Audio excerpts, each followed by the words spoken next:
is now part of the English Language Dictionary and Vocabulary, comes from the Tagalog word bundok, meaning mountain. Catch Aral TarlakHenyo every Monday to Friday from 8:30 a.m. to 5:30 p.m. over Radyo Pilipino DCTC 828 and streamed live on the Facebook page and YouTube channel of RTV Tarlac, Channel 26. I am Jeremiah Gahutan, your English teacher broadcaster. Let's learn English together only here on Aral TarlakHenyo.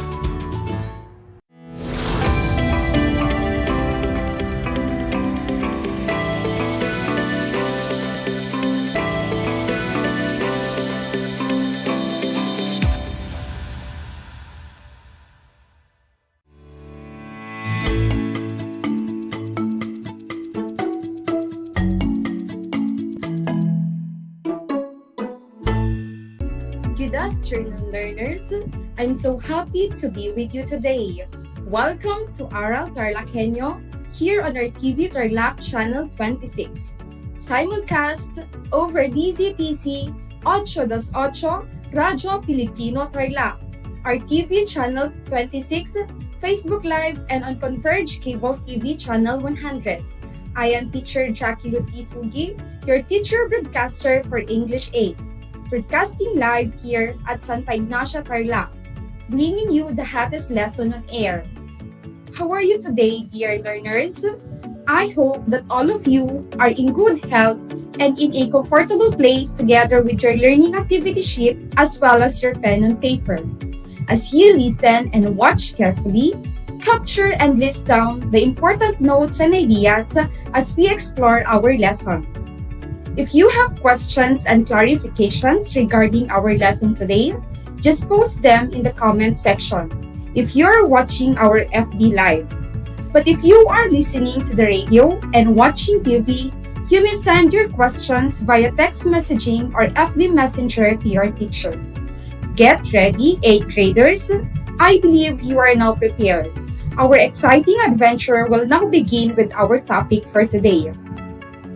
Today, we will tackle Quarter 4, Module 5, Developing Paragraphs that Illustrate Each Text Type, focusing on recount and persuasive text. At the end of this 25-minute learning process, you are expected to, first, define the different text types. Second, identify the text types illustrated in each sentence or paragraph. And develop paragraphs that illustrate a specific text type.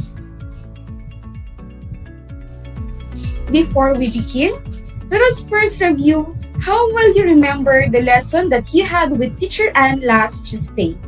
Let's answer this activity from your previous lesson. Let me read the instruction for you.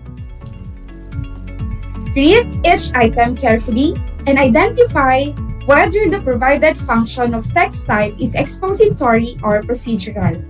Write PR if the sentence is procedural and EX if expository. Write your answers on your answer sheet. Let's begin. Number 1. The writer details the reasons for an event or situation before discussing the effects. What is your answer? If your answer is EX, you are absolutely correct. Number 2. The writer provided the detailed instruction on how to cook chop suey. What is your answer to number 2? If your answer is PR, that's great. You are correct. Number 3. After identifying a problem in today's world, the writer possesses a possible solution. What is the answer to number 3? If your answer is EX, very good, you are correct. Number 4. The author provided a step-by-step instruction in accomplishing the task. What is your answer to number 4? If your answer is PR, you are amazing. Number 5. The writer discussed the mechanics and rules of the game. What is the answer to number 5? If your answer is PR, you are absolutely correct. How was your score? I hope everyone did well in this activity. Now, let's begin our new lesson. There are text types, and we will focus on recount and persuasive text. Let us first define recount. Recount retells past events, which may either be personal or factual. Recount writing is a style of writing that recalls an event or experience. They are usually based on the experience of the writer, and therefore, they're most often told from the first person. But this isn't always the case. Sometimes, they're told on behalf of someone else. Let us now proceed to personal recount. Personal recount retells past events that the writer was personally involved in. Diary entries and short personal memoirs are examples of personal recounts. This type of recount writing is also about writer's recollection of a particular event or experience. It's also what we do whenever we tell someone a story about something that happened to us. Let us check this example entitled Memories Last a Lifetime by Clarita Tresh. My family used to visit my grandparents' farm in the province. I had all the first-time experiences such as riding on a carabao, climbing fruit trees, swimming in the river, and pounding pinipig rice. I could not forget also how my mother cooked her special bibingka or rice cake for us. I felt that life in the farm was fun. It made me realize that happiness cannot only be found at the city, but also in the countryside. The other type of recount is factual recount. It retells events that also happened in real life but may not be about the writer himself or herself. News reports and witnesses' statements are examples of factual recount. The purpose of factual recount is to inform the reader about a particular event. An example of this is The Footsteps in the Moon written by Clarita Tresh. Riding in a spacecraft named Apollo 11, Neil Armstrong and company were determined to reach the moon. On July 20, 1969, they successfully made it. One giant leap for mankind. The historical line exclaimed by Neil Armstrong. This has been a tough challenge to an astronaut's mission that brought success to his nation. Such honor made him noteworthy. Carrying his nation's flag placed on the moon's surface was a victory. Let us now proceed to the persuasive text. Persuasive text intends to convince the readers or listeners to believe and perform a certain action or change mind. The main purpose of persuasive text is to present the point of view and seeks to persuade a reader. A persuasive text can be argument, exposition, discussion, review, or even an advertisement. For example, Trichelia White Beauty Soap by Clarita Tresh. Using Trichelia White Beauty Soap truly gives an amazing effect. It makes your skin look smooth and silky white. It contains glutathione and vitamin C. Hurry! Grab this product from stores nationwide and experience young-looking skin like no other. Did you like the topic for today? Very good! I am happy that you like it. Now, it's practice time. Let's move on to our Let Us Supply Activity 1. And I bet that you are ready. For our first activity, we are going to complete the table with the correct text type. Choose your answers from the box. Write your answers on your answer sheet. You can also type in your comment in the comment section if you are watching in our FB Live. I will read each sentence twice and you are given 3 seconds to think of your answer. Let's proceed to number 1. The example of this is a diary entry. These also tell stories that the writer was personally involved. The example of this is a diary entry. These also tell stories that the writer was personally involved. What text type is this?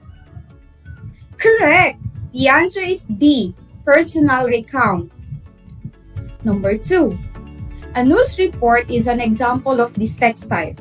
These are also stories that happened in real life but may not be about the author. A news report is an example of this text type. These are also stories that happened in real life but may not be about the author. What is your answer to number 2? You are correct. The answer is C, factual recount. Number 3. One of the examples of this text type is a memoir. The purpose of this text type is to tell stories about an important part of life and written from the perspective of the writer. One of the examples of this text type is a memoir. The purpose of this text type is to tell stories about an important part of life and written from the perspective of the writer. What is the answer to number 3? That's great! The answer is B, personal recount. Number 4. Commercials are the examples of this text type. Its purpose is to influence the reader's mind and perform a certain action. Commercials are the example of this text type. Its purpose is to influence the reader's mind and perform a certain action. What text type is this? If your answer is A, persuasive text, excellent! You are correct. And for the last number in Activity 1, number 5. An advertisement is an example of this text type. The purpose is to convince readers and believe on the author's idea. An advertisement is an example of this text type. The purpose is to convince readers and believe on the author's idea. What is your answer to number 5? That's great! The answer is letter A, persuasive text. How was your score? Did you get the perfect score? Excellent, grade 8 learners! But if you did not get a perfect score, do not worry because there is still room for improvement. And we still have more activities to accomplish. With that, we will now move on to our next activity and let me read the directions.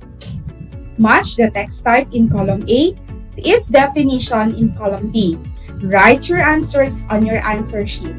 I will read each text type and its choices once, and you have 3 seconds to think of your answer. Number 1. Persuasive text. Is it letter A? It retells events that also happened in real life but may not be about the writer himself or herself. Letter B. It intends to convince the readers or listeners to believe and perform a certain action or change mind. Or letter C. It retells past events that the writer was personally involved in. What is your answer to number 1? If your answer is letter B, you are correct. Number 2. Personal recount. Is it letter A?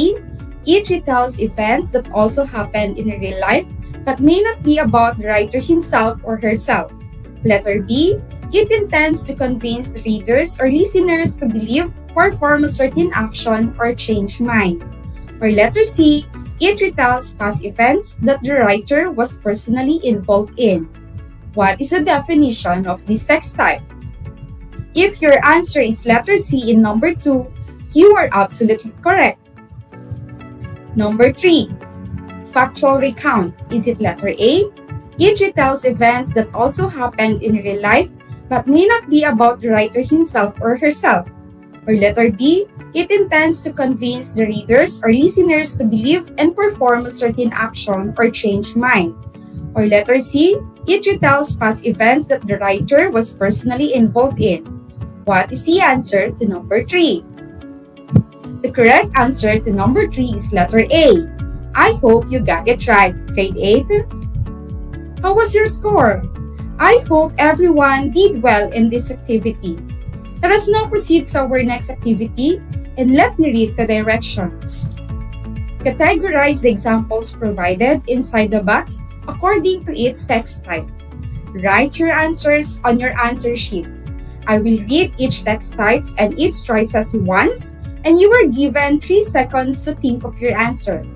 Let's now proceed to number 1. The text type is persuasive text. Is it letter A, witness statement? Or letter B, is online on homeschool an effective way to learn? Or letter C, short personal memoir? What is the exact example for number 1? If your answer is letter B, very good, you are correct. Number 2, personal recount. What is the exact example for this text type? Is it letter A, witness statement? Letter B, is online on homeschool an effective way to learn? Letter C, short personal memoir. What is the answer? If your answer is letter C, excellent, you got the correct answer. And for the last number in activity 2.1, factual recount. What is the exact example for this text type? Is it A, witness statement? B, is online on homeschool an effective way to learn? Or letter C, short personal memoir? What is the answer? Very good. The answer is letter A.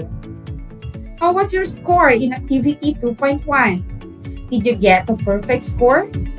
Excellent, grade 8 learners. We will now proceed to our next activity, and let me read the directions. Identify what text type is being expressed in each paragraph. Choose your answer inside the box. Write your answers on your answer sheet. I will read each paragraph once, and you are given 5 seconds to think of your answer. I had once visited a place last Holy Week. I was amazed by the environment. I love its calm and peaceful scenery. Whenever I saw the trees, flowers, and birds, they gave me the feeling of happiness. I felt relieved from stress. That place gave me the comfort and relaxation I needed. What text type was expressed in the paragraph? If your answer is letter B, you are correct. Number 2. On Children's Day in 1999, a technology company treated more than 200 unprivileged children to a high-tech experience. They were given training on information technology. What is the answer to number 2? The answer is letter C. I hope you got the correct answer. Number 3. I spent my day at home most of the time, washing and disinfecting my hands every now and then, and ate healthy foods. I also make myself productive, do my modules or classes in the morning, helping around the house and spending time with my family. What is your answer to number 3? If your answer is letter B, you are correct. Number 4. Should students eat breakfast every day? Skipping breakfast is very common to young people. They think it is not necessary. However, I believe that eating breakfast is important to start the day right.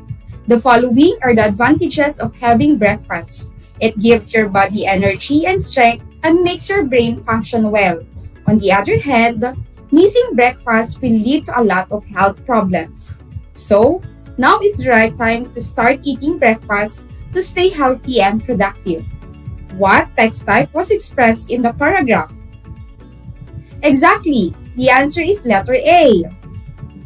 And the last number for this activity, number 5. The community pantry of essential goods that first emerged along a street in Quezon City has spread in other areas in and out of Metro Manila. Many persons praise such effort as a form of community spirit, where strangers help strangers during the COVID-19 pandemic. But at the same time, they see it as a critique of the government's response to the coronavirus, which they feel is not reaching the people who need the help the most. We are here to remind each other that we can rely on one another. After all, we can't really rely on anyone else. What is your answer? If you answer letter C, excellent, you are correct. Before I present to you your post-listening activity, let's have a review of our discussion. The first text type that we discuss is recount. It retells past events, which may either be personal or factual. On the other hand, the personal recount retells past events that the writer was personally involved in. Diary entries and short personal memoirs are examples of personal recounts, while factual recounts retells events that also happened in real life but may not be about the writer himself or herself. News reports and witness statements are examples of factual recounting. And for the persuasive text, it intends to convince the readers or listeners to believe, perform a certain action, or change mind. Commercials and advertisement are examples of persuasive text. And for our post-listening or viewing activity, you are going to choose one from the following writing tasks. Note the rubric for evaluating your written output. Write your answers on your answer sheet. The following are the writing tasks. Number 1, write a personal recount in the form of a diary. Number 2, make a personal recount on the topic COVID vaccination in the Philippines. And number 3, write a 5-sentence persuasive text about your stand on the use of cell phone in the classroom. Here is the rubric for your activity. The first component is structure. 3 points if your output has logical sentences with clear main idea and supporting idea. 2 points if it has 3 to 4 logical sentences with clear main idea and supporting details. And 1 point if it has 1 to 2 sentences with main idea but lacks supporting details. And the second component is content and language features. 3 points if your output has 5 sentences that give factual information with definition or explanation of the keywords used. 2 points if it has 3 to 4 sentences that give factual information with definition or explanation of the keywords used. And 1 point if it has 1 to 2 sentences attempt to give factual information or explanation of the keywords used. Our lesson in English 8 has just ended. You may now start working on the activities of the learning activity sheet to enhance your skills. Start answering the post-listening activity by simply following the instructions. If you find it hard to do the other activities, you may ask a family member to help you, or you may ask your teacher to explain it more to you. Time flies really fast. 25 minutes of fun learning is just like 25 seconds. Take this quotation from Satyanani as your takeaway. A little progress each day adds up to big results. Always remember to enjoy while learning. Until our next discovery, grade 8. Once again, you are tuned in at Aral TarlakHenyo here on RTV Tarlac Channel 26. Simulcast over DCTC 8-8 Radyo Pilipino Tarlac, RTV Channel 26, Facebook Live, and on Converge Cable TV Channel 100. Again, this is Teacher Jackie Lutisugi, your teacher broadcaster. God bless everyone!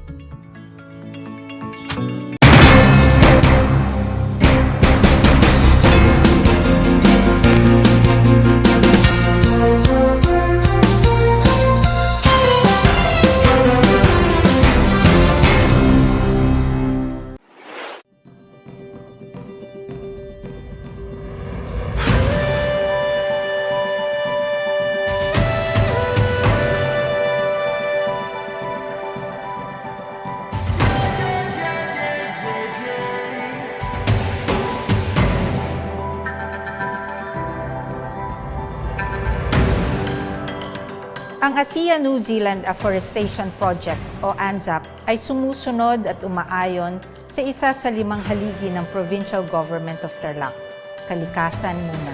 Kilala na ang Mayantok naging summer capital of Tarlac. Doon, bundok at malamig, malinis, Ang ANSAP po ay natatangi dahil nandun po yung ANSAP Twin Falls na nag-iisang Twin Falls sa buong probinsya ng Tarlac. Although Tarlac is landlocked, the province is teeming with natural resources and beauty, and we TarlakHenyos are the stewards of this bounty.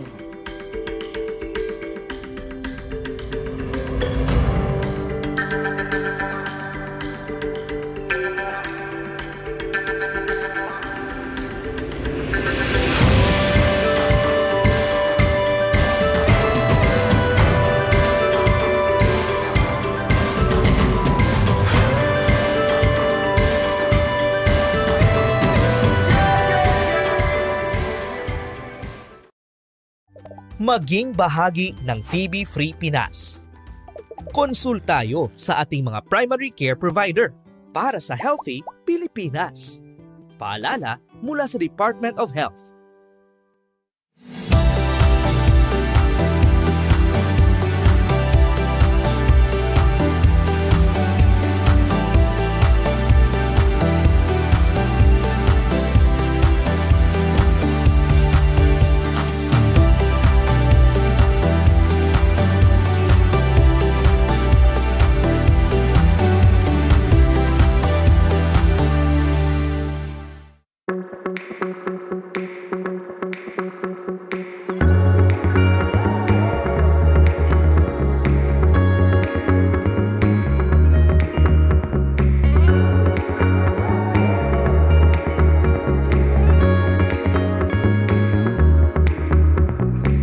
Travel to Herona and see how big North Shine has grown.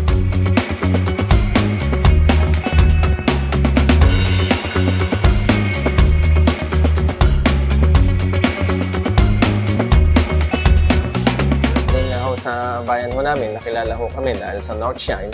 Nakita man yun, dati ho, parol capital ho kami dati ng Tarlac.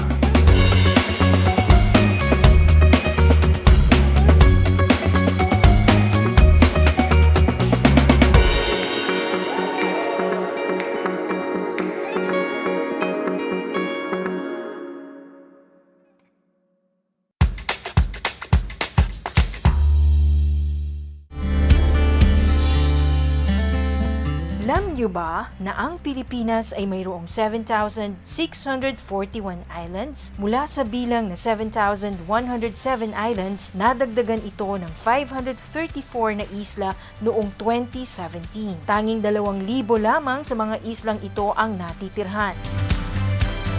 Alam niyo na! Yan ang mga isla sa Pilipinas. Kumusta mga giliw kong tagapakinig?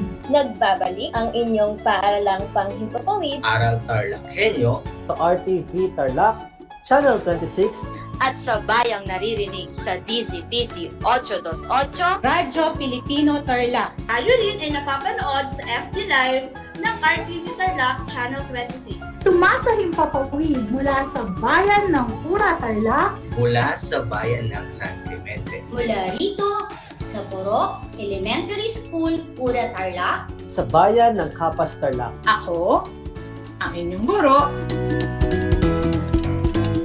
na maghahatid sa inyo ng makabuluhang pagtalakay sa ating aralin. Alam niyo ba na ang gitnang Luzon ay tinaguri ang banga ng bigas ng bayan at kamalig ng palay ng Pilipinas dahil dito nagmumula ang malaking produksyon ng bigas sa ating bansa. Ito ay binubuo ng mga lalawigan ng Aurora, Bataan, Pampanga, Nueva Ecija, Zambales at Tarlac. Ugaliin nating manood ng Aral TarlakHenyo Lunes hanggang Biyernes alas 8:30 ng umaga hanggang alas 5:30 ng hapon. Ako si Binibining Pia Isrin Capiral, ang inyong teacher broadcaster sa Araling Panlipunan dito sa Project Shine Aral TarlakHenyo. Lagi nating tandaan ang pag-aaral ng Araling Panlipunan ay tungo sa daan ng pagiging makadiyos, makakalikasan, makatao at makabansa.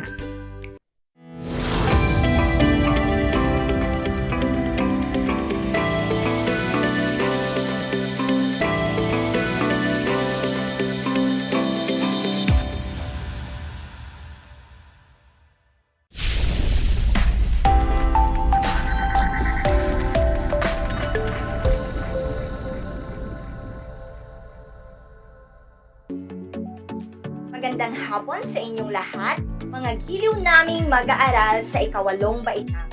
Welcome sa ating Aral TarlakHenyo sa Schools Division of Tarlac Province sa RTV Tarlac Channel 26, DZTC, Radyo Pilipino Tarlac. Naririto tayo, nagsisikap at nagpupunyagi na maging makadiyos, makatao, makakalikasan at makabansa. Kumusta kayo mga ginigiliw naming mag-aaral? Ang aking pagbati at paghanga sa inyong patuloy na pagpupunyagi ng pag-aaral sa himpapawid upang matuto sa kabila ng mga hamong ating kinakaharap bunsod ng COVID-19 para sa mas magandang kinabukasan. Ako ang inyong guro sa Araling Panlipunan 8, Ginang Venus P. Esteban, na inyong makakasama upang gabayan kayong maunawaan ang nilalaman ng ating aralin kung saan ito ay natataya ang epekto ng mga ideolohiya ng Cold War at ng neo-kolonyalismo sa iba't ibang bahagi ng daigdig. Sa lahat po ng mga magulang at mag-aaral, sa ikawalong baitang na kasalukuyang nakasubaybay sa ating live broadcast, pagkatapos po ng ating pag-aaral at mayroon kayong mga katanungan o nais linawin kaugnay sa ating paksa, ay maaari po kayong magpadala ng inyong mensahe sa aking numerong 0916-456-7838. Mga giliw kong mag-aaral, nais kong ipabatid ang mga dapat gawin bago simulan ang ating pag-aaral upang lubos na maging handa sa isang mabunga at makabuluhang pag-aaral. Una, tiyakin na nasa maayos at komportableng lugar habang nakasubaybay sa Aral TarlakHenyo. Pangalawa, ihanda ang isip. Ihanda ang CP ng inyong module, papel at ballpen na gagamitin sa ating pag-aaral. At panghuli, isantabi ang ibang gawain at ituon ang sarili sa paksang tatalakayin. Batid ko na kayang-kaya ninyong gawin ang mga ito. Balikan muna natin ang paksang tinalakay sa unang sesyon sa linggong ito.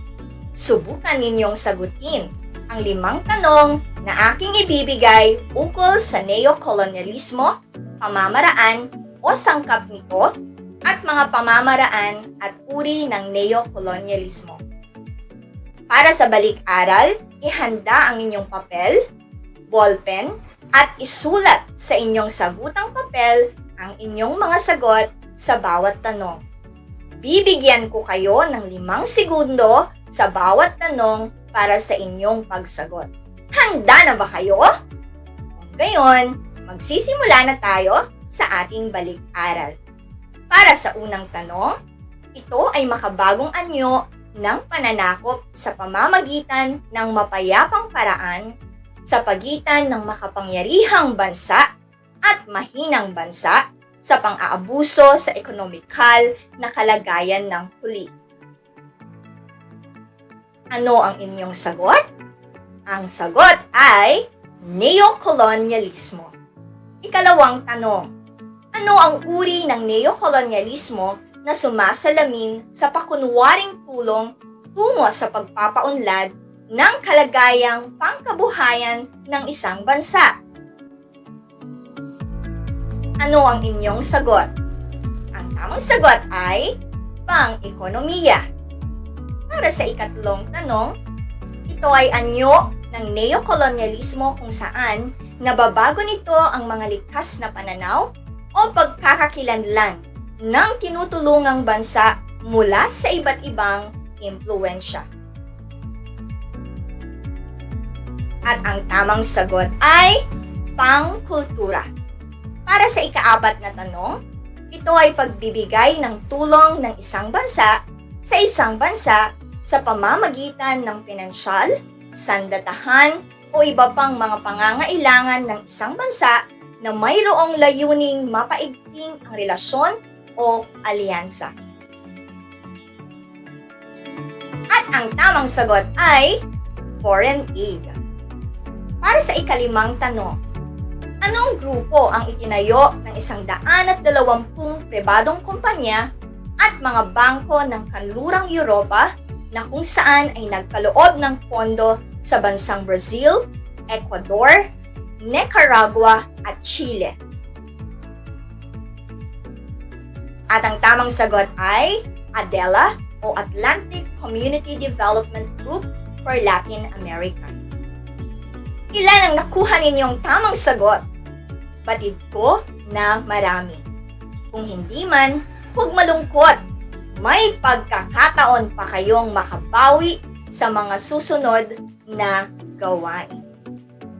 Tinalakay ninyo sa nakaraang aralin ang tungkol sa neokolonyalismo, pamamaraan o sangkap nito, at mga pamamaraan at uri ng neokolonyalismo.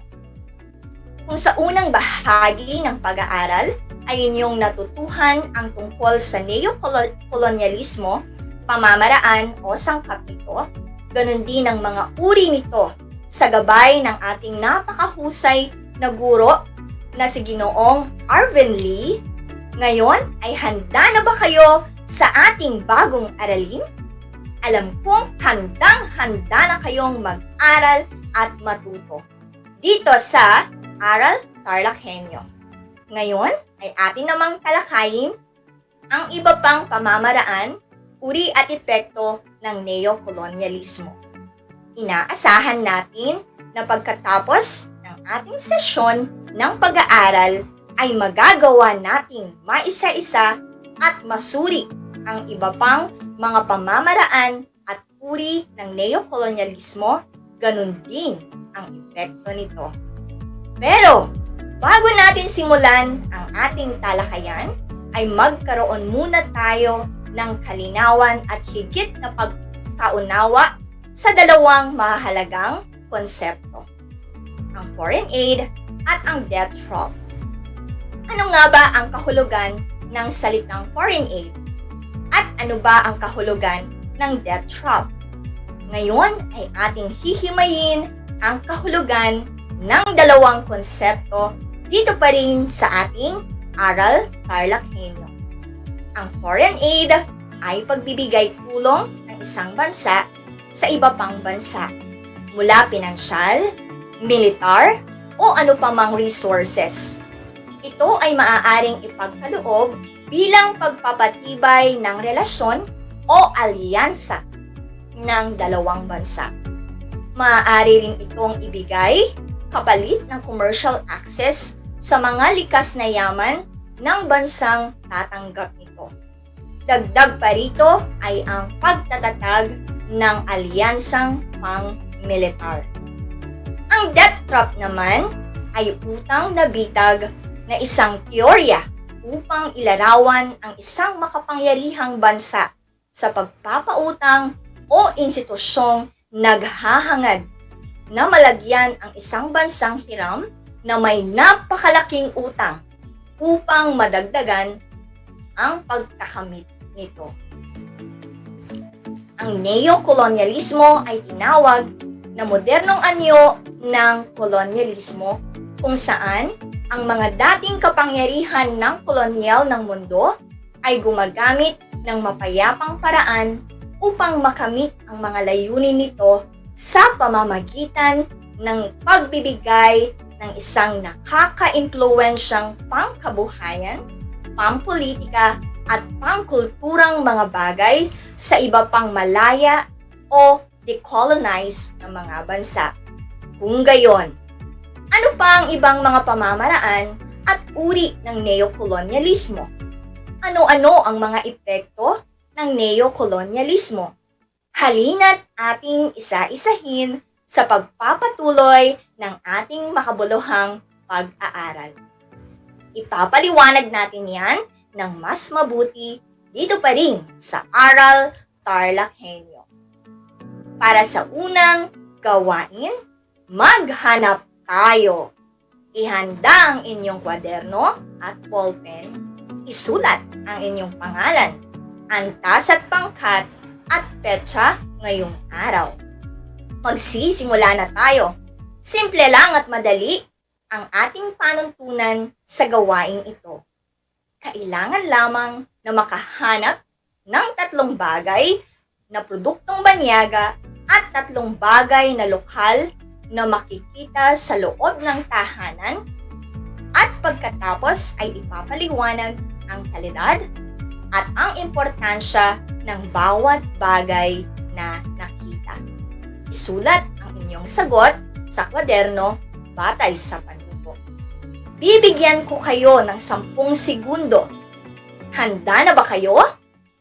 Inyong simulan ang paghahanap.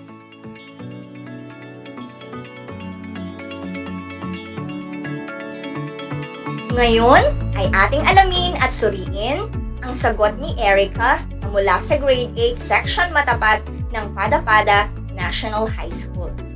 Ang 3 produktong banyaga na nakita niya sa kanilang tahanan ay ang mga sumusunod. Una, ang pabango na Victoria's Secret na padala ng kanyang pinsan mula sa Amerika. Pangalawa, ay ang lead jeans na kanyang paborito at ginagamit kapag may pupuntahang lugar. At ang panghuli, ang Oppo na cellphone na gawa sa China. Ito ang lagi niyang gamit sa komunikasyon at pag-aaral sa kanilang tahanan. Para naman sa produktong Pilipino na makikita sa kanilang tahanan ay ang mga sumusunod. Una, ang sombrero na laging ginagamit ng kanyang tatay sa pagpunta sa bukid. Pangalawa, ang tabo na ginagamit ni nanay sa pagdilig ng mga halaman. At ang panghuli ay ang uniforme ng kanyang ate na tinahi ni Aling Nena para sa araw-araw na pagpasok nito sa trabaho.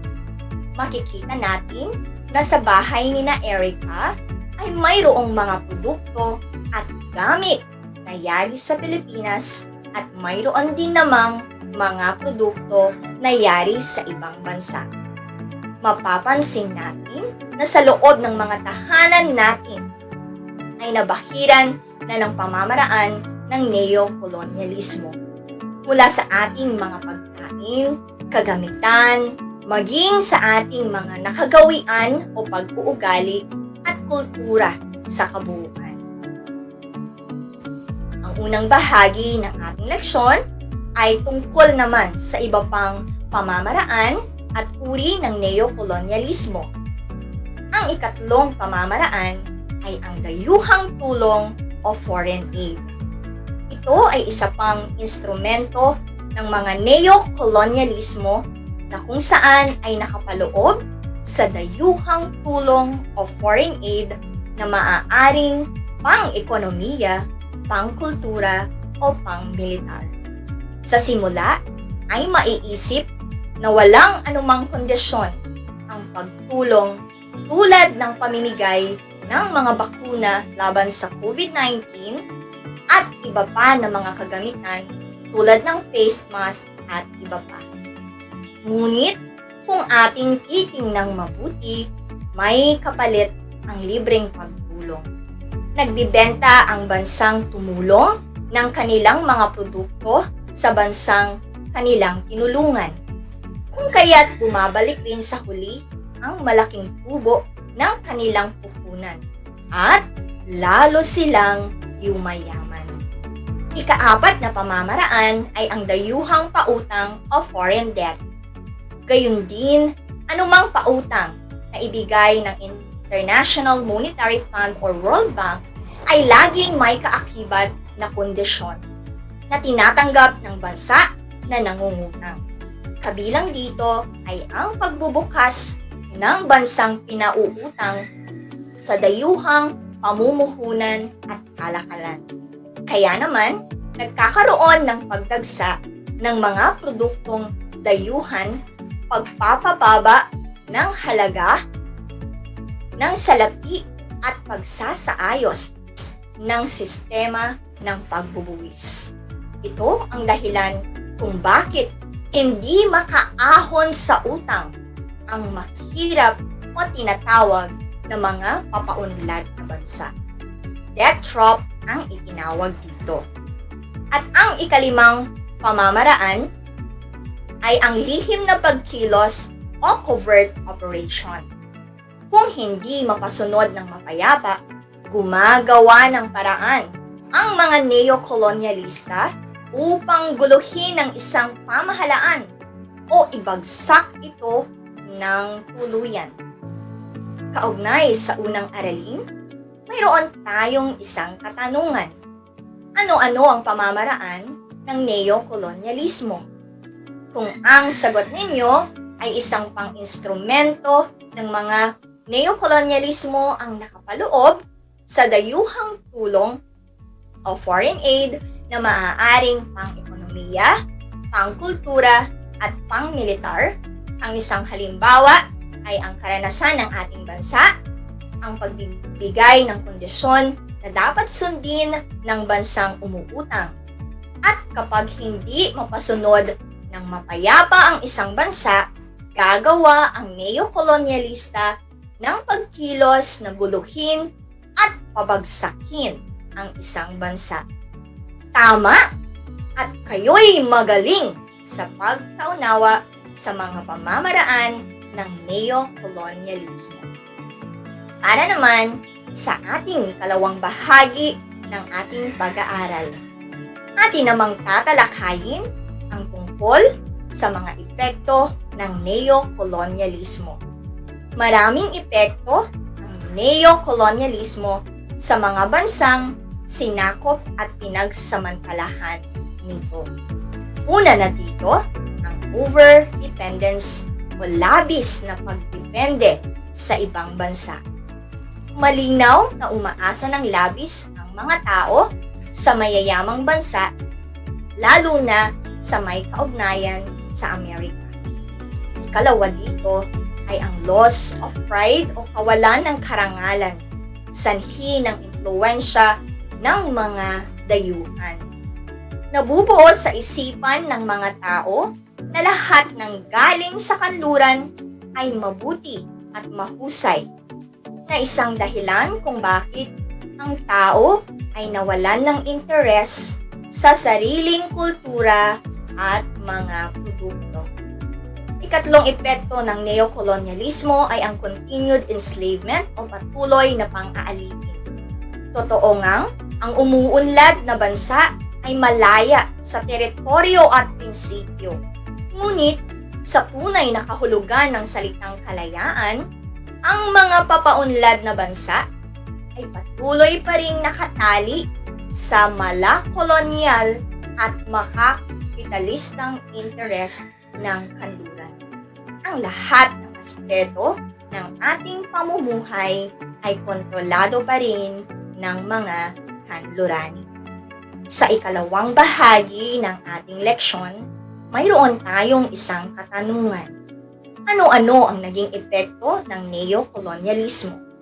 Maraming epekto ang neo-kolonyalismo sa mga bansang sinakop at pinagsamantalahan ito.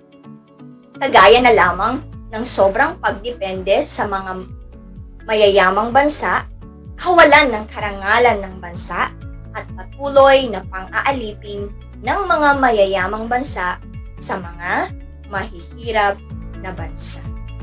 Ngayong natapos na ang mga aralin, natutunan natin na ang neo-kolonyalismo ay isang anyo ng pananakop ng mga mayayaman at makapangyarihang bansa at ito ay hindi tuwiran. Ang neo-kolonyalismo ay may dalawang uri, ang ekonomiko at kultural. Ang una ay sa pamamagitan ng mga tulong at pautang na ipinagkaloob sa isang mahirap na bansa. At ang kultural ay binubuo ng mga awit, palabas, babasahin at iba pa na ipinagkaloob ng mga dayuhan sa isang bansa. Nakakaapekto ang neo-kolonyalismo sa kadahilanang nagiging labis na palaasa ang mga mahihirap na bansa at kadalasang nawawalan sila ng karangalan. Patuloy din na inaalipin ang mga bansang ito. Nakakalungkot man na isipin na sa pagtatapos ng ating aralin, tayo ay namulat sa katotohanang tayo ay naimpluwensyahan ng neo-kolonyalismo mula sa ating mga pagkain, pananamit, pag-uugali, mga awit, palabas, mga babasahin at maging sa ating kultura ay may bahid na ng kulturang banyaga. Mga giliw kong mag-aaral, naisip niyo ba ang epekto ng labis na pagtangkilik sa mga kultura ng mga banyaga? Kung ang sagot ninyo ay opo, lubos akong nagagalak.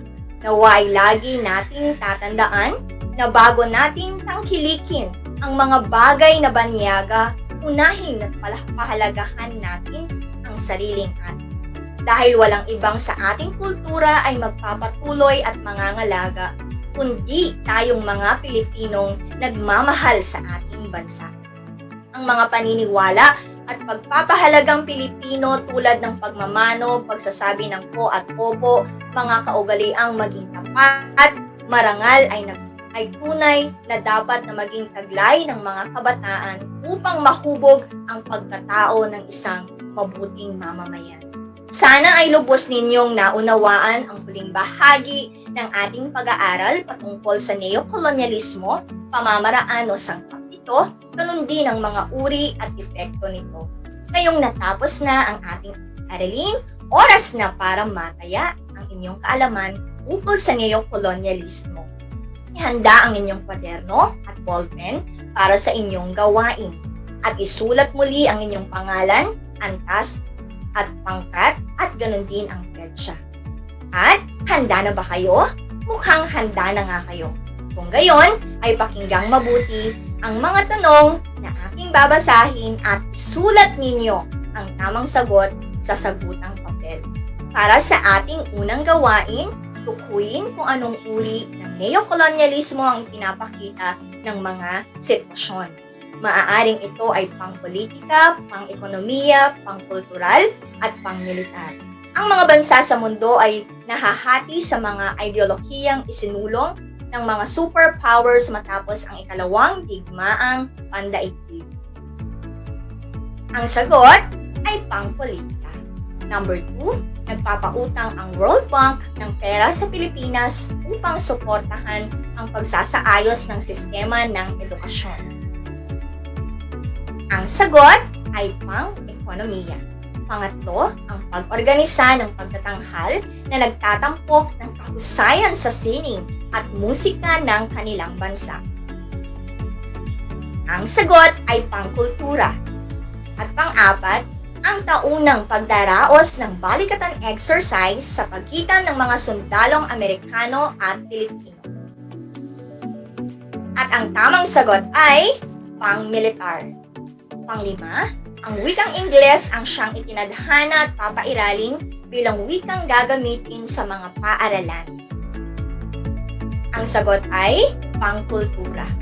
Para sa ikalawang gawain, suriin ang mga pahayag sa bawat bilang ayon sa epekto ng neokolonyalismo, kung saan maaring ito ay mabuti o hindi mabuti sa pamamagitan ng pagguhit ng simbolong thumbs up o thumbs down. Ibigyan ko kayo ng 5 segundo sa inyong pagsagot sa bawat bilang. Unang bilang, madalas na pag-utang. Ang tamang sagot ay thumbs down. Pangalawang bilang, tulong teknikal.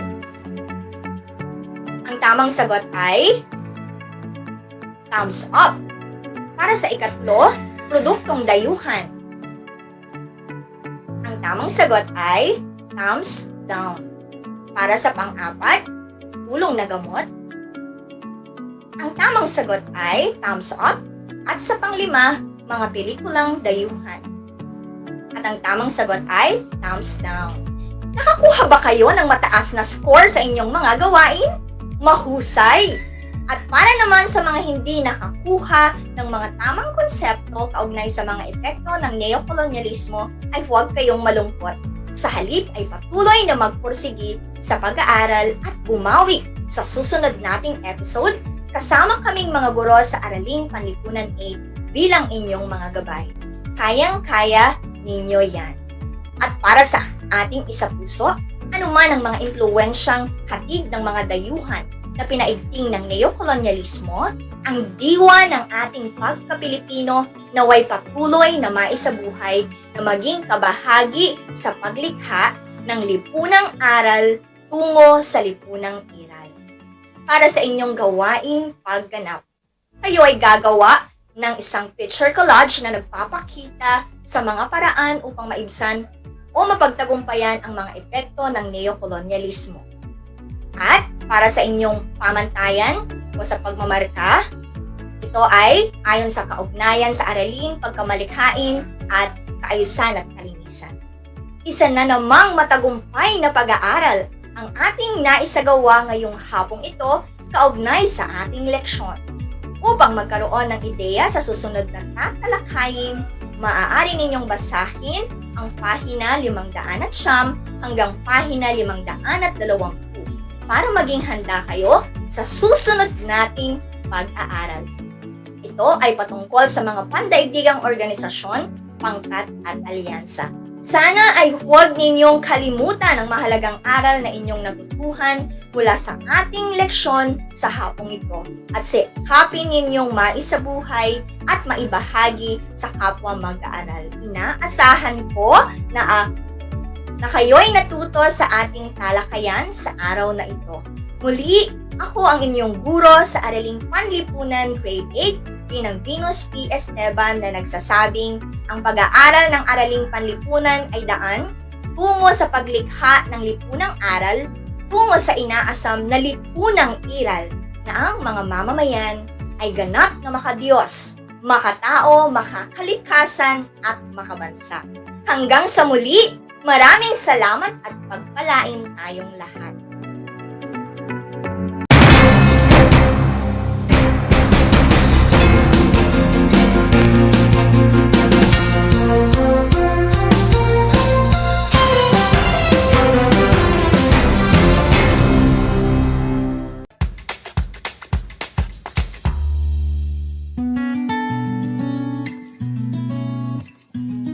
Alam niyo ba na ang kinikilalang Guinness Book of World Records holder bilang pinakamaliit na commercially harvested fish ay isang sinarapan? Ito ay matatagpuan lamang sa Pilipinas, sa Lake Buhi sa Bicol River. Isa itong uri ng goby na may transparent na katawan na may sukat na 12.5 mm. Alam mo na, yan ang sinarapan.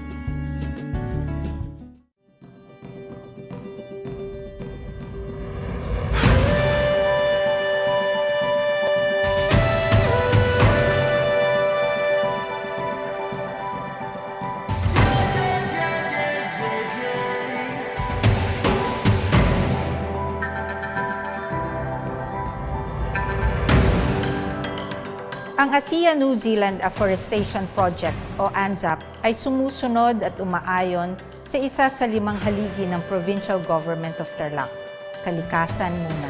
Although Tarlac is landlocked, the province is teeming with natural resources and beauty, and we TarlakHenyos are the stewards of this bounty.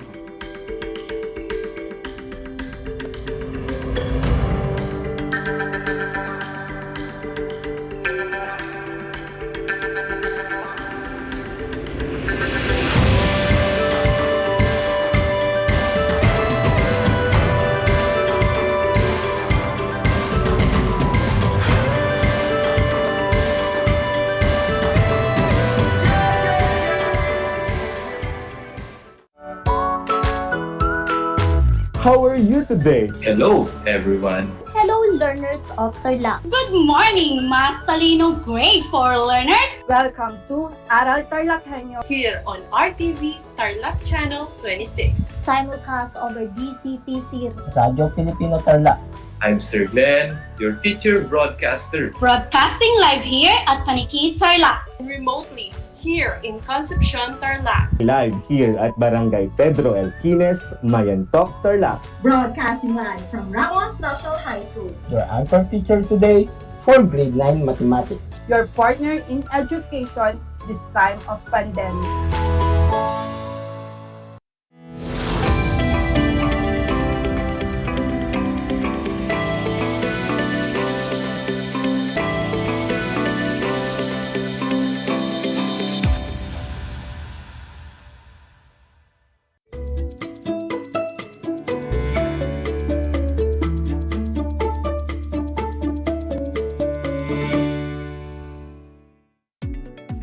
blessed Thursday afternoon and a big hello, dear grade 8 learners.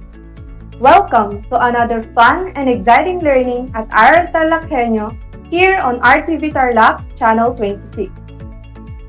Simulcast over DZTC 828 Radio Filipino Tarlac, Facebook Live and on Converge Cable TV Channel 100. I am teacher Juliet A. de la Cruz, broadcasting live from San Bartolome, Mayantoc, Tarlac.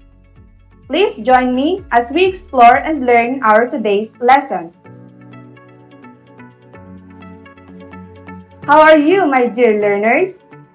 I hope you are doing great. Are you ready to learn something new?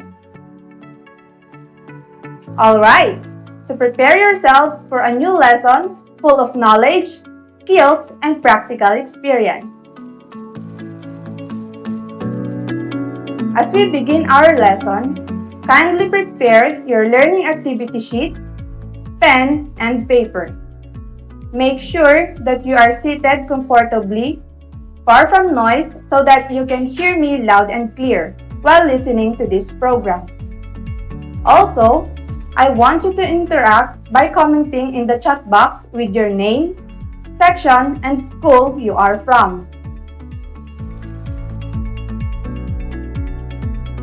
Let us start with a short review on our previous lesson. Do you still remember our topic last meeting? Very good! Last meeting, you learned about the qualities of a farm worker. Can you still recall what are the qualities of a farm worker? Great! These are dexterity, listening skills, physical strength, physical stamina, and mechanical skills. It is indeed a wonderful day. It seems that most of you can still remember our previous lesson. We shall now proceed to our new lesson, but before that, let's play a game. This game is Complete Me. I will read the directions twice.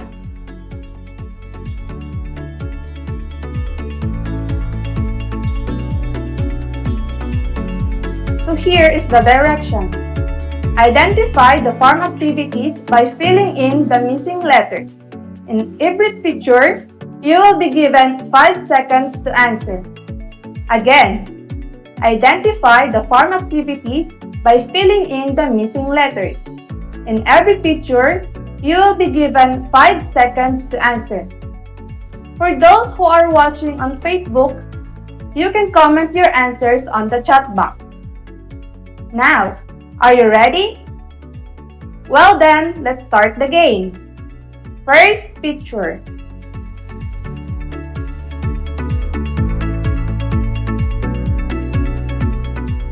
Okay, time's up. The answer is transplanting. Very good, dear learners. You got the correct answer. Item number 2.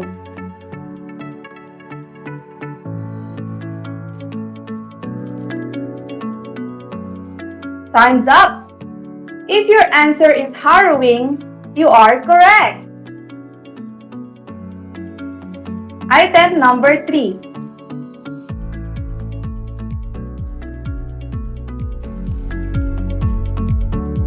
Time's up. You are correct. The answer for item number 3 is flowing. Number 4.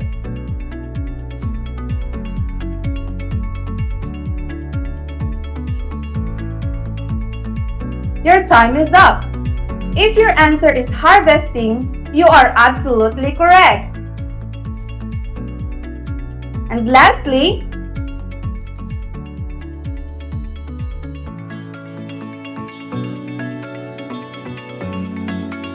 time's up. The answer for item number 5 is spraying. How many correct answers did you get in this activity? Very good! Give yourselves a clap for a job well done. And thank you for your active participation. The picture and words being described in the activity has something to do with our lesson for today. Our topic for today is all about the work task in line with farm operations. At the end of the lesson, you will be able to identify work tasks in line with farm operations. Follow the correct steps in different work tasks and explain the importance of the different tasks in farm operations. Are you ready, dear grade 8 learners? Alright, then let's explore. Let us define first the term task. A task is usually an assigned piece of work, often to be finished within a certain time. In other words, it is the activity that needs to be accomplished towards work-related goals. Next, what is a farm worker? It is a hired agricultural laborer. The term farm worker is sometimes used more narrowly, applying only to a hired worker involved in agricultural production, including harvesting and others. Now let's move on to the different work tasks in line with farm operations. First task is plowing. It is the process of cultivating the soil in preparation for sowing seed for planting and to loosen or turn the soil.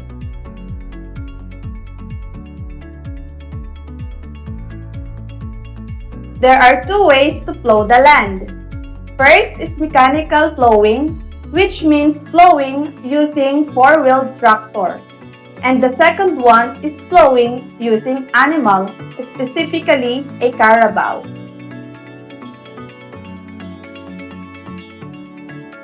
There are steps to follow in plowing. First step is to clear the field.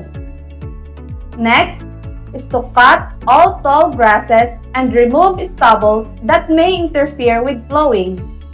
This is important for effective weed control and for enriching the soil. Third step is to irrigate the field 2 to 3 days after glyphosate application.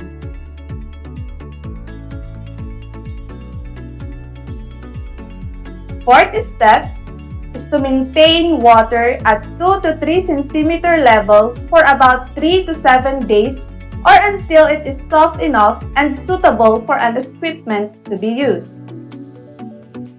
And lastly, plow or rotovate the field to incorporate stubbles and hasten decomposition. Those are the 5 steps to follow in plowing. Now let's proceed to the second work task, and that is harrowing. Harrowing is a process of breaking clods and to provide a finer finish. And just like in plowing, there are also 2 ways in harrowing: mechanical harrowing and harrowing using animal or carabao. There are 2 steps to follow in harrowing.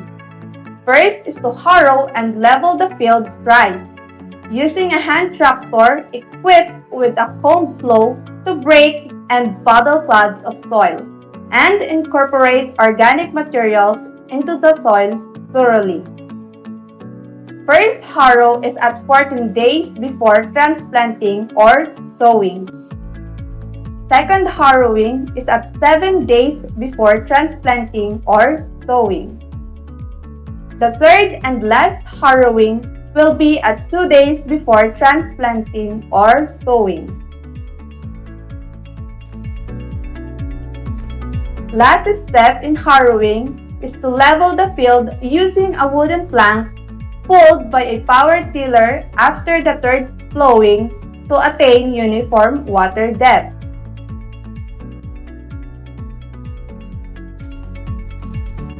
Next will be planting.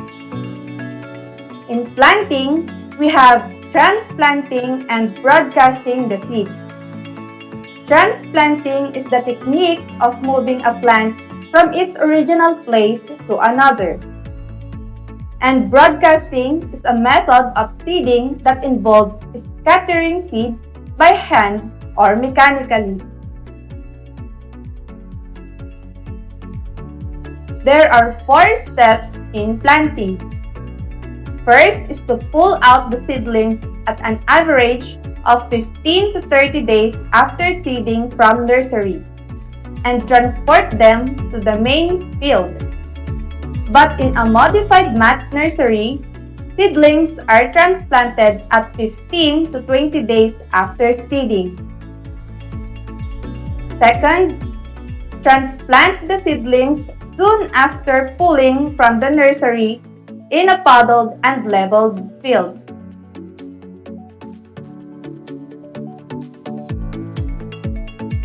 Third step is to transplant 2 to 3 seedlings per hill at shallow depth at optimum spacing, which is 20 cm by 20 cm. And lastly, handle the seedlings carefully to ensure their fast survival and rapid growth after transplanting.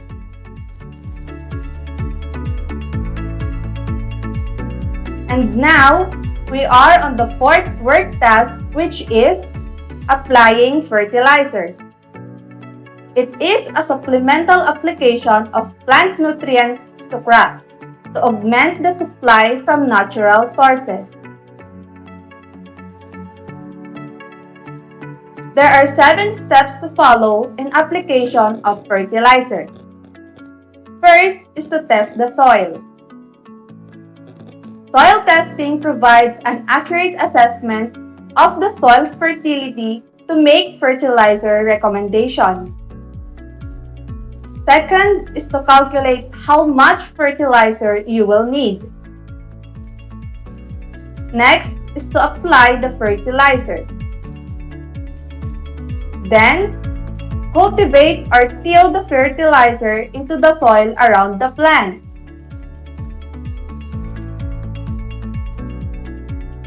Fifth step is to watch for signs of over or under fertilization while your plants are growing. Sixth step is to clean up all the equipment as soon as you are finished using it. And the last step is to store unused fertilizer in its original package and, if possible, in a dry, safe place. Now we are on the 5th work task, which is spraying pesticides.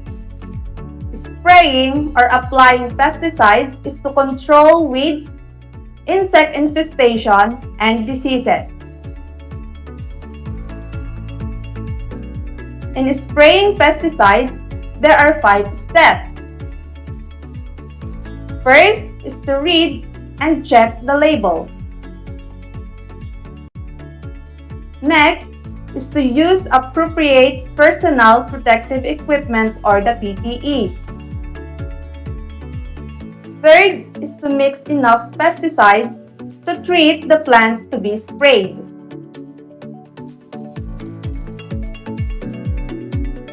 Then, after application of pesticides, treated plants should not be handled until the spray is fully dry. The last step will be unused pesticides should be properly stored.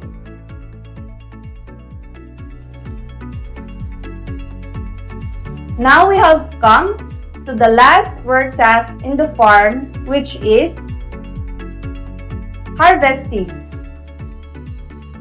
Harvesting is the process of gathering and picking ripe crops from the field using a machine and by the hand or tools.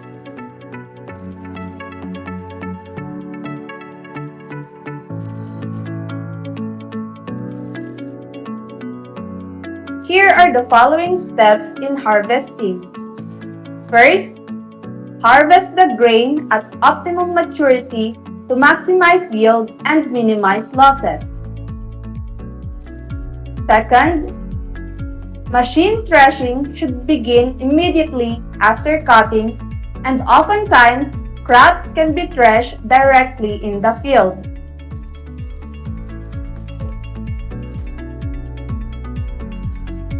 Those are the 6 work tasks in line with farm operation.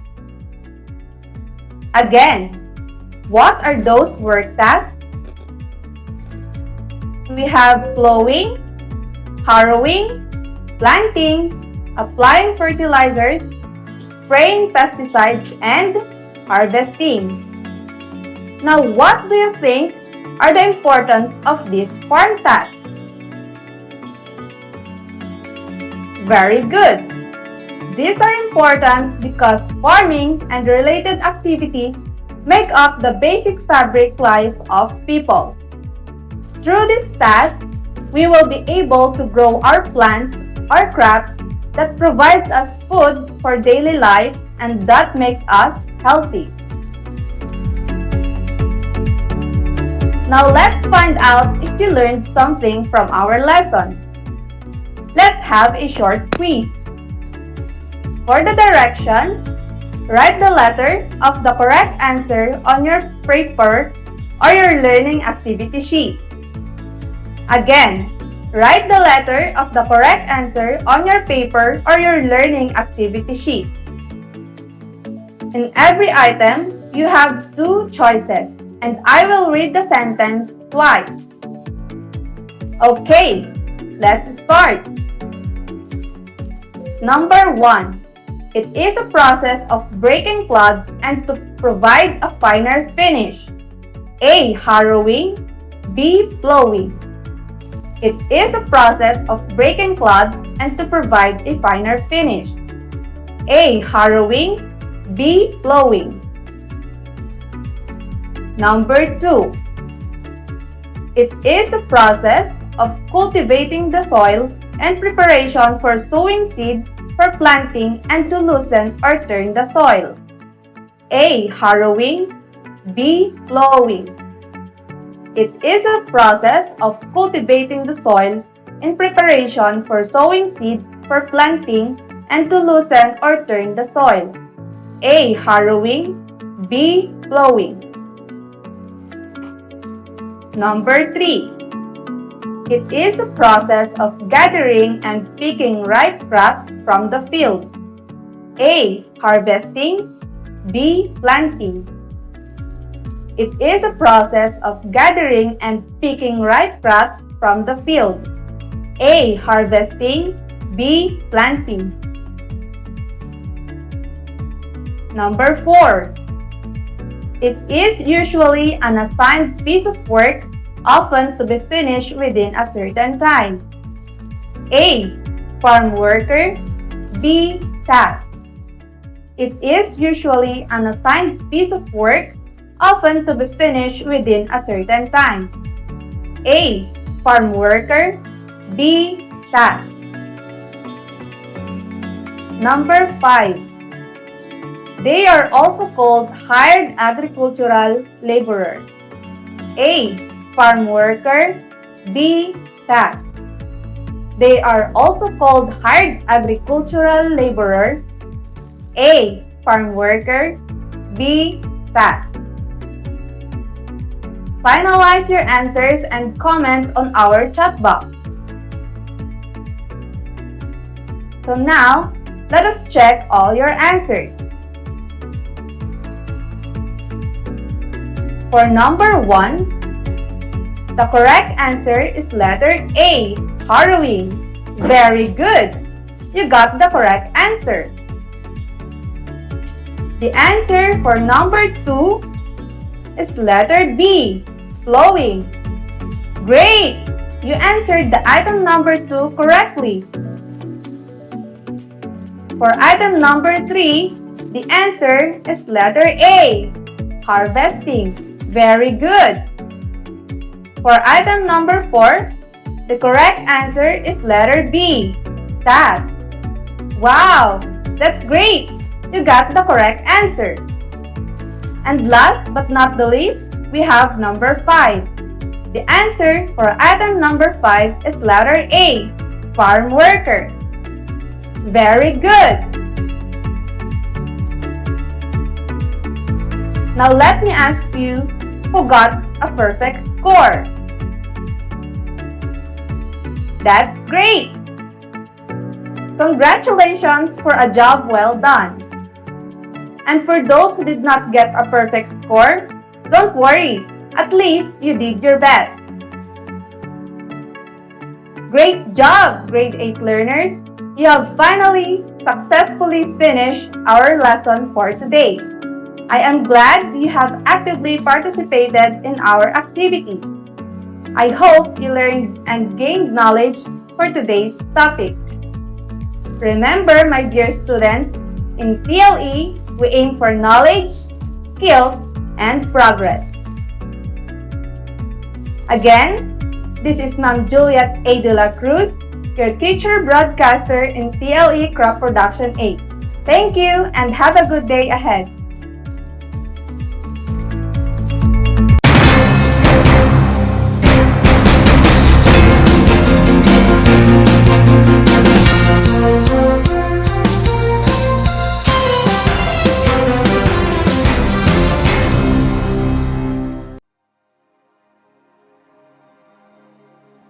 Ang Moderna vaccine ay ginawa sa United States, mainly funded by the National Health Institute sa US, sa grupo nila ni Anthony Fauci. Kaya in terms of reputation, maganda talaga ang bakuna na to at talagang inaasahan natin na isa siya sa mga bakuna na mas matagal at durable ang protection sa atin.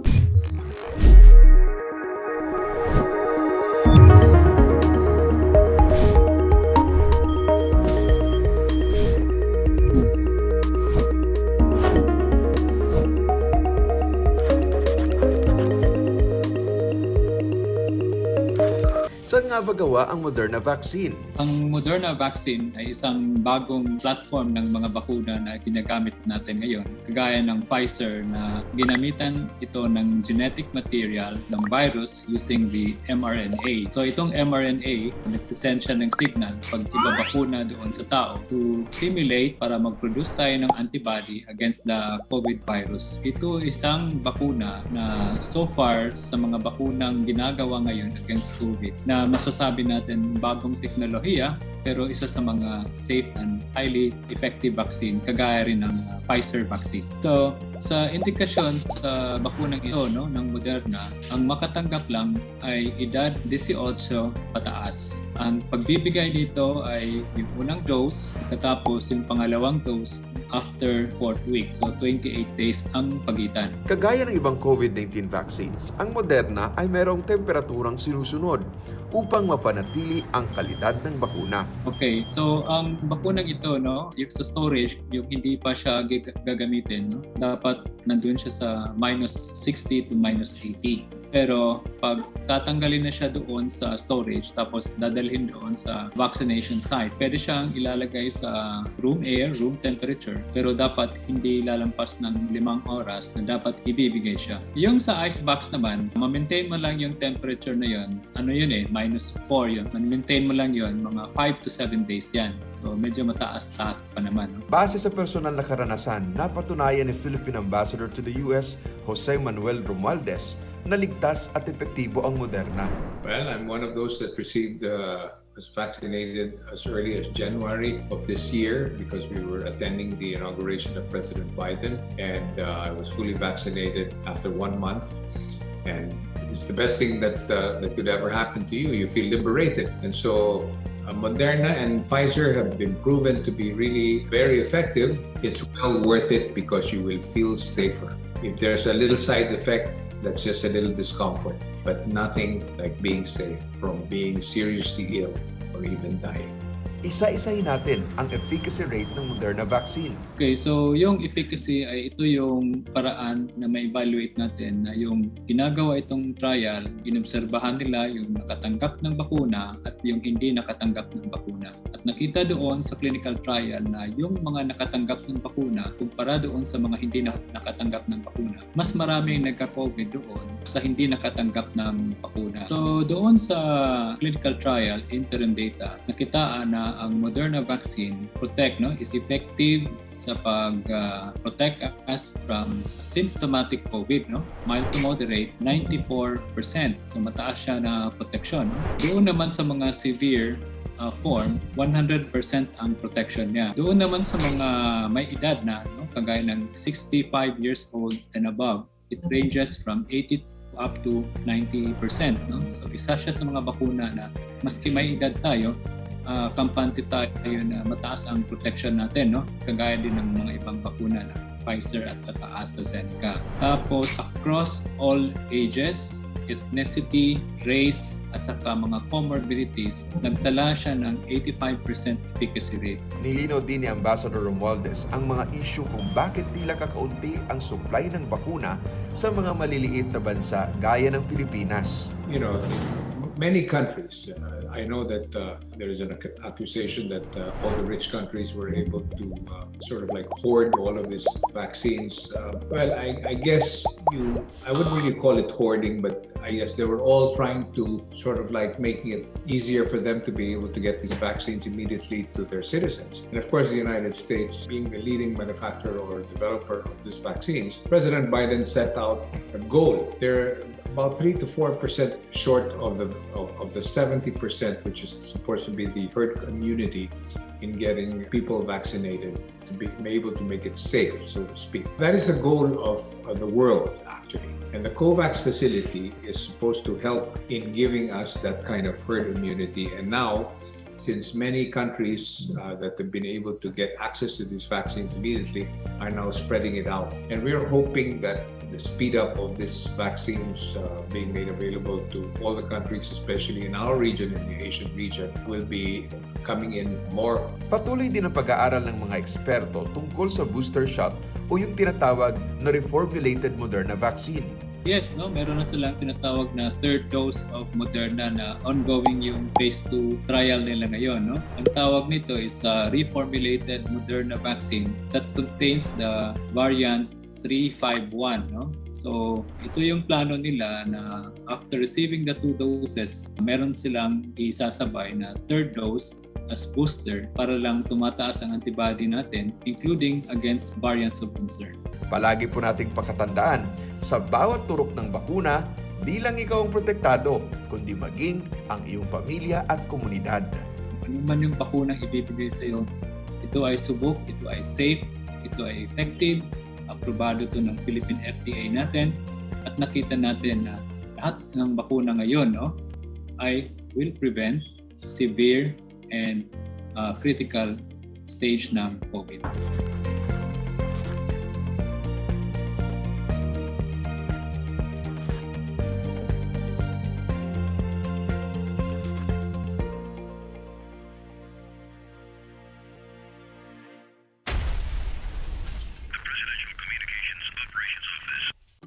Kumusta mga giliw kong tagapakinig? Nagbabalik ang inyong paaralang panghimpapawid, Aral TarlakHenyo sa RTV Tarlac, Channel 26 at sa bayang naririnig sa DZTC 828 Radyo Pilipino Tarlac. Tayo rin ay napapanood sa FB Live ng RTV Tarlac Channel 26. Sumasahimpapawid mula sa bayan ng Pura Tarlac, mula sa bayan ng San Clemente, mula rito sa Purok Elementary School, Pura Tarlac, sa bayan ng Kapas Tarlac. Ako, ang inyong guro, na maghahatid sa inyo ng makabuluhang pagtalakay sa ating aralin.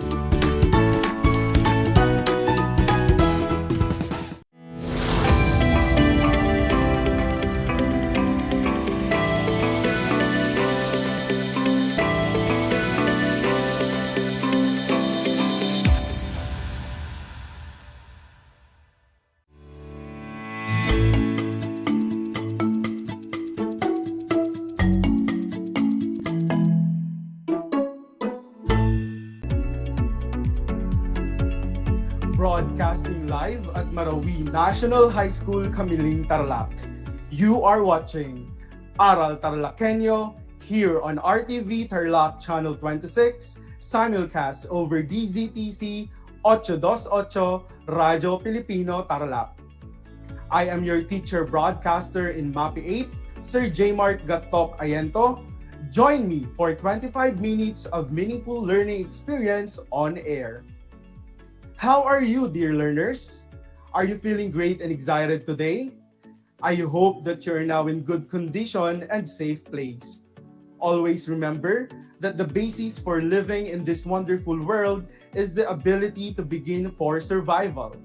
So let us always be grateful for everyday opportunities and guidance that the Lord is giving us. Our lesson in health for fourth quarter is about prevention of substance use and abuse in cigarette and alcohol. This afternoon, we are going to discuss what gateway drugs are and analyze the negative health impact of cigarette smoking. Specifically, we are going to describe the harmful short and long-term effects of cigarette smoking in the different parts of the body, and discuss the dangers of mainstream, second-hand, and third-hand smoke. This broadcast will provide you with a solid knowledge in which you may gain more information about prevention, intervention, and laws governing substance abuse. Before we begin, I have some study tips to maximize remote learning. First, find a comfortable place that is far from noise. In this way, you will hear me loud and clear. Next, get all the materials you will need while watching or listening to our broadcast. Make sure you also have your pen and extra paper with you. Listen attentively and be interactive. You may use the comment box below if you have questions. You may also type your answers in the comment box during activity time. I guess you're all set for this fun-filled, informative lesson about prevention of substance use and abuse. But before that, let us do the pre-assessment, the self-inventory. Let us check and identify if you are an active or a passive. Kindly get your pen and activity sheets and let us answer the activity number 1 entitled Active or Passive. Like what I've mentioned earlier, you may comment down your answers to make this session interactive. Are you ready? That is great. Number a page in your MAPI notebook or activity sheets from 1 to 15. Read and answer each item by writing yes or no. Total the number of yes responses for items 1 to 5, 6 to 13, and finally items 14 and 15. Number 1, do you smoke? Number 2, is there someone who lives with you who smoke?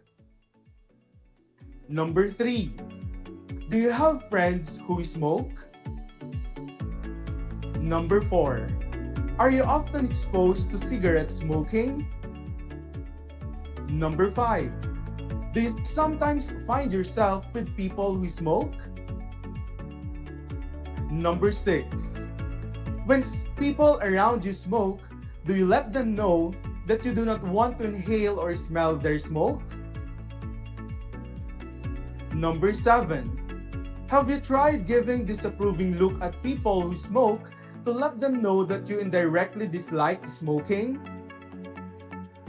Number 8, have you ever commented about someone smoking but not directly to the smoker?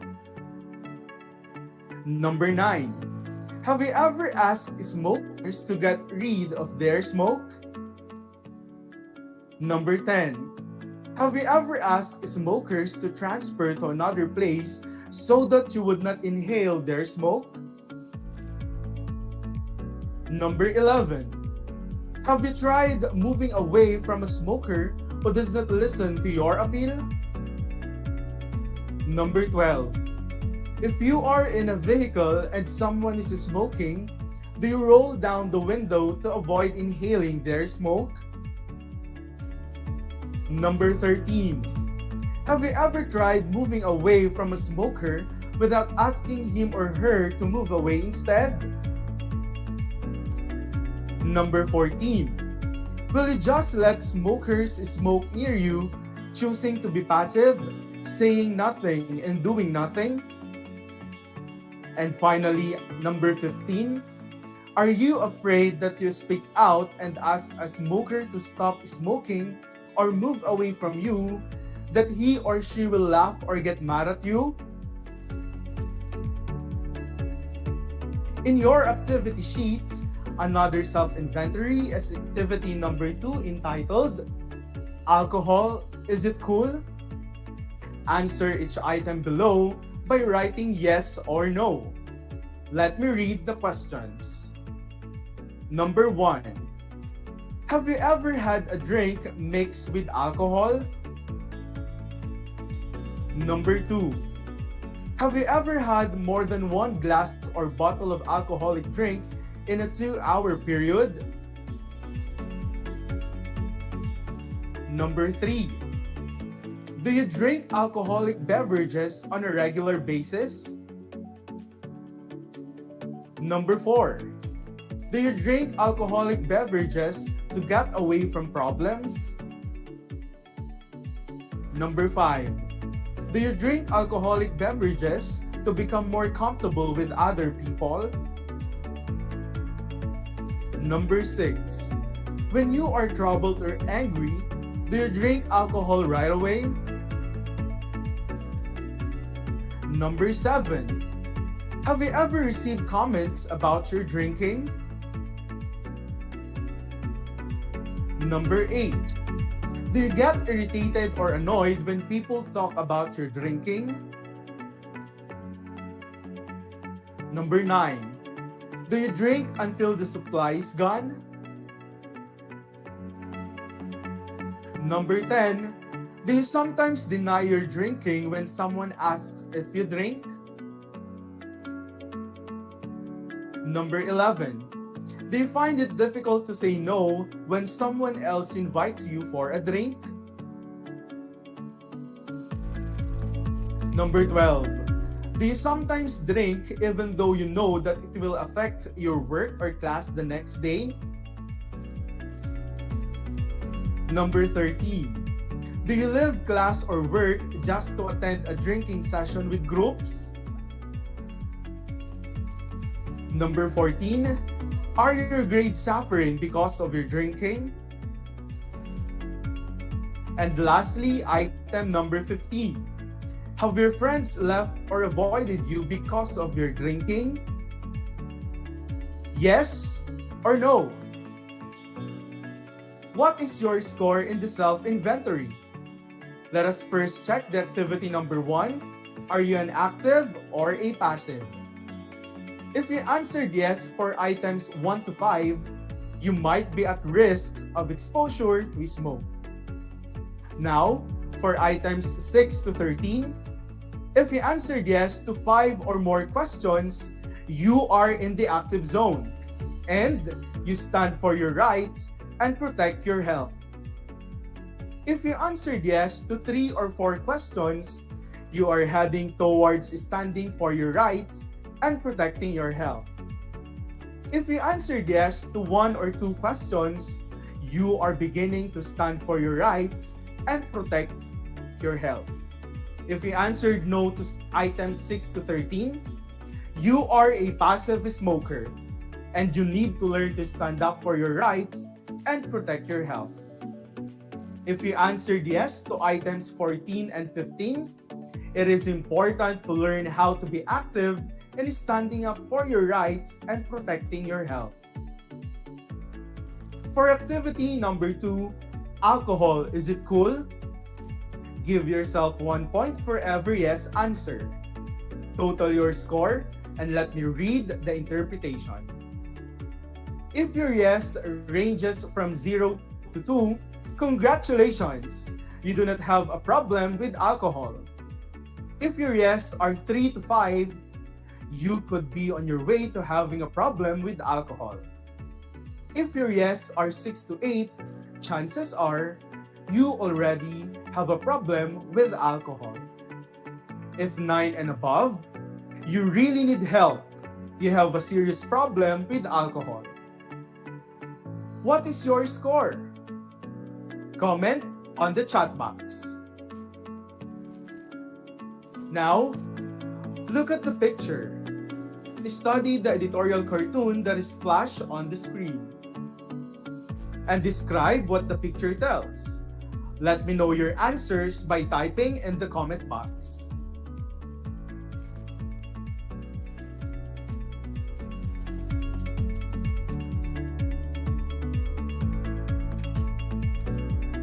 As you can see on the screen, two things can lead or open the door to use more dangerous and addictive drugs. The term gateway drug is used to describe any drug that a non-drug user might try out. Cigarettes and alcohol are gateway drugs. Gateway drugs are legal drugs that are readily accessible. Because they are generally accepted and widely available, cigarette and alcohol remain both major health threats among Filipinos. People who abuse more dangerous drugs such as marijuana and shabu started from cigarette smoking and drinking alcohol. What is more alarming is the fact that the use of these gateway drugs makes one more vulnerable to dangerous drugs such as marijuana and shabu. Thus, it is always best not to light the first cigarette or drink the first bottle of beer. And live with the principle, be smart, do not start. Here is the acronym ALAST to help us remember the concept of gateway drugs. A. Accessible, readily available. L. Legal, accepted by the society. A. Affordable, cheap price. S. Satisfaction of curiosity. And T. Teenagers are risk takers. Since cigarettes and alcohol are readily available and generally accepted in our society, many people use them for various purposes. Teenagers are especially vulnerable because they are curious and risk takers. Smoking is a hard habit to break because tobacco contains a very addictive chemical called nicotine. Tobacco is a tall leafy plant originally grown in South and Central America, but now cultivated throughout the world. There are many species of tobacco, but Nicotiana tabacum, or sometimes called common tobacco, is preferred for producing present-day cigarettes.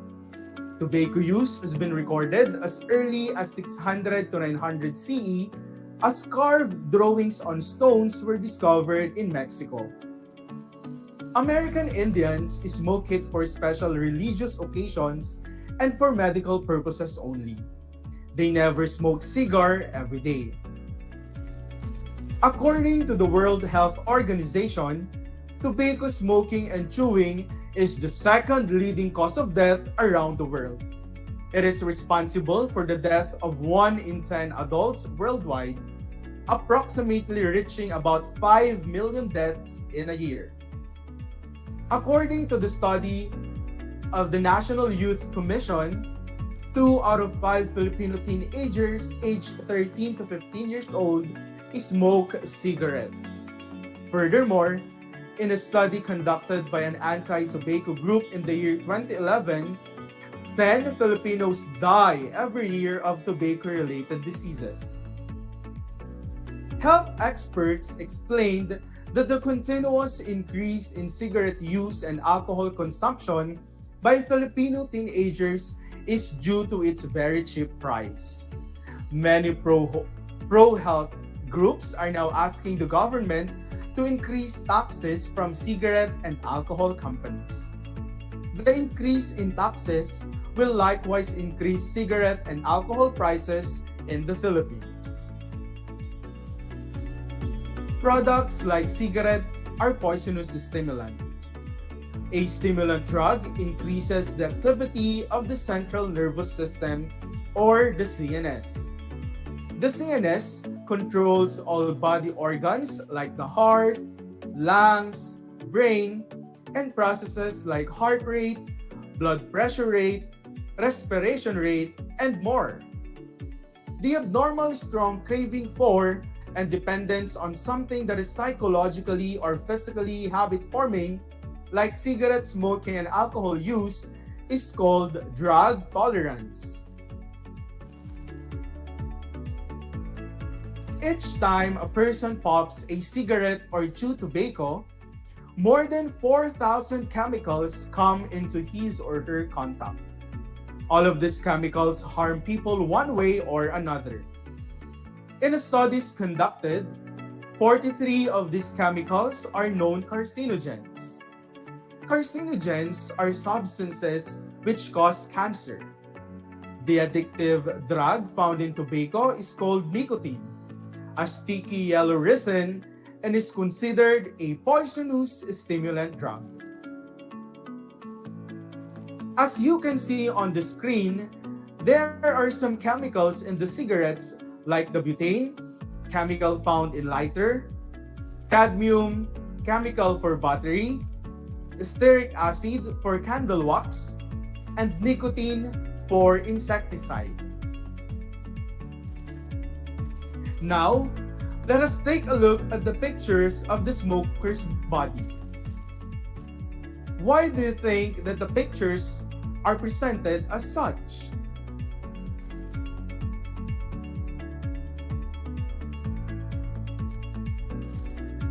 Because cigarette smoking can affect all parts of the body. The following are examples of harmful chemicals or effects of cigarette smoking. First is high blood pressure. It is a common condition in which the long-term force of the blood against your artery walls is high enough that it may eventually cause health problems such as heart disease. Heart disease refers to several types of conditions that affect the heart. This includes coronary heart disease, arrhythmia, and heart valve disease. Body odor, caused by a mix of bacteria and sweat on the skin. Cigarette smoking can also cause body odor. Next, we have halitosis, also known as bad breath. This is the foul smell exhaled from the mouth. We also have bronchitis, the inflammation of the airways from the trachea into the lungs. Emphysema, a lung condition that causes shortness of breath due to damaged air sacs in the lungs. We also have pneumonia, a form of acute respiratory infection that affects the lungs. Next is asthma, a condition in which your airways narrow and swell and may produce extra mucus. And lastly, cancer, group of diseases which makes body cells grow uncontrollably. Each time a cigarette is lit, smoke is emitted. There are 3 smokes produced by cigarette smoking, namely the mainstream smoke, side stream smoke, and the third-hand smoke. Mainstream smoke refers specifically to the smoke that the smoker directly inhales. The second type is side stream smoke, the smoke that comes out of the lighted end of a cigarette or pipe. This is also called second-hand smoke or environmental tobacco smoke. This is more dangerous than mainstream smoke because it is not filtered and is easily absorbed by body cells. It also contains more carcinogens. And lastly, the third-hand smoke refers to smoke left for a long time on sofa, beddings, pillow, and other objects. This smoke is also called residual tobacco smoke. It settles along with dust and can last for months. This smoke still contains harmful chemicals and carcinogens. Do you have any questions, class? Feel free to type it in the comment box. If none, let us now summarize our lesson. Gateway drug is used to describe any drug that a non-drug user might try out. Cigarettes and alcohol are gateway drugs. We also learned that tobacco is a tall leafy plant originally grown in South and Central America, but now cultivated throughout the world. There are many species of tobacco, but the Nicotiana tabacum, or sometimes called common tobacco, is preferred for producing present-day cigarettes. The harmful chemicals found in cigarettes, like nicotine and methane, are carcinogens. The three types of smoke produced by cigarette are mainstream smoke, side stream smoke, and residual tobacco smoke. We've also talked about the dangers of cigarettes to our body. At this point in time, kindly get your activity sheets and your pen. Let us answer activity number 3. I will read the instructions. Supply the missing words by writing the correct answer in the blank provided. Number 1. Cigarette smoking primarily affects the blank system. If your answer is respiratory, you are correct. Number 2 and number 3. Examples of gateway drugs are blank and blank. If your answers are cigarette and alcohol, you are right. Amazing. Number 4. Blank is the addictive chemical in smokeless tobacco and cigarettes. If your answer is nicotine, you are correct. Perfect. Number 5. Blank is a plant whose leaves can be rolled in a cigar or a pipe and can be smoked. If your answer is Nicotiana tabacum or common tobacco, correct. You are excellent. Number 6. A kind of smoke emitted by cigarettes which smokers directly inhale is called blank. If your answer is mainstream smoke, you are right. Remarkable. Number 7. Blank are drugs non-drug users might try out and can lead to trying more dangerous ones.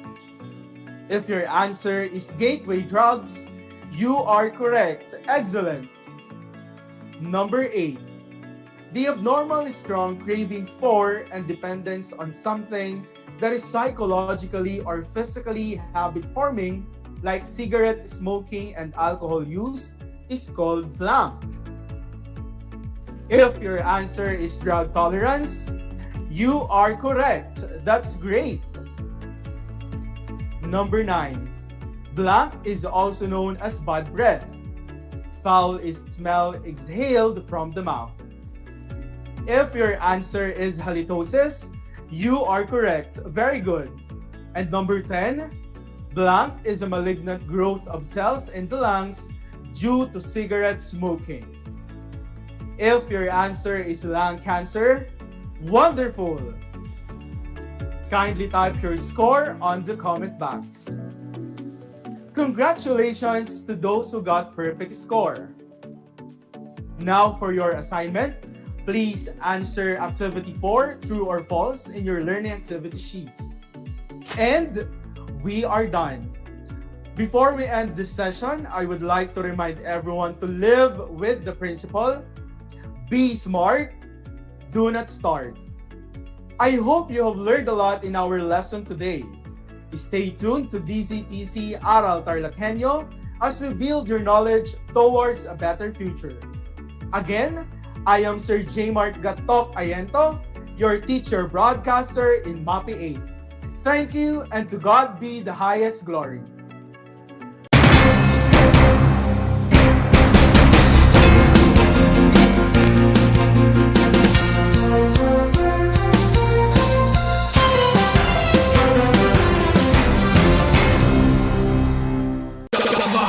Radyo Pilipino sa Saan mang bahagi ng Pilipinas, saan mang bahagi ng mundo, anumang uri ng pamumuhay, kabahagi mo.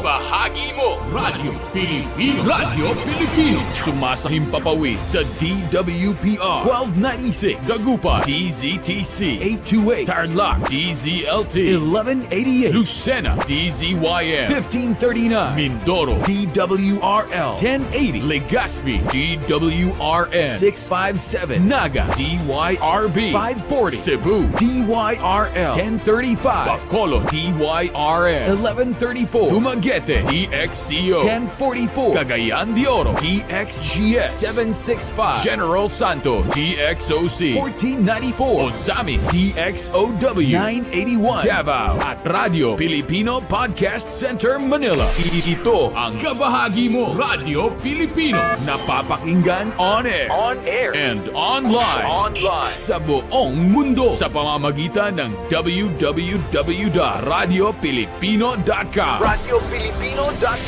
Impormasyong may kalidad at serbisyong may halaga. Kasama, katuwang, kapinoy, kabahagi mo, Radio Filipino. Radio Filipino.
Alam niyo ba na ang Pilipinas ay mayroong 7,641 islands? Mula sa bilang na 7,107 islands, nadagdagan ito ng 534 na isla noong 2017. Tanging 2,000 lamang sa mga islang ito ang natitirhan. Alam niyo na! Yan ang mga isla sa Pilipinas. Pagplano ng pamilya, hawak ko sa iyong kamay. Kaya pumili na. Hindi na ako matatakot dahil handa na ako. Hindi na ako kabado, anuman ang marating sa tulong ng family planning. Alam kong kaya ko dahil handa na ako. Kayang-kaya mong gawin lahat ng iyong hiling sa tulong ng family planning.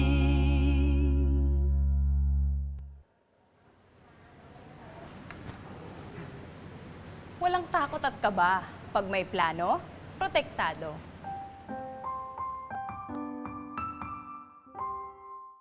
One FM. This is your one. My only one. One lang yan. The only one.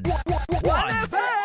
96.1 Tarlac, 98.3 Lucena, 88.3 Legazpi, 96.1 Surigao, 95.9 Butuan, 92.1 Mindoro, 96.7 Tacloban, 99.3 Baler, 95.1 Puerto Princesa, Palawan. This is your one. Your only one. Your only one. One FM. Your only one FM.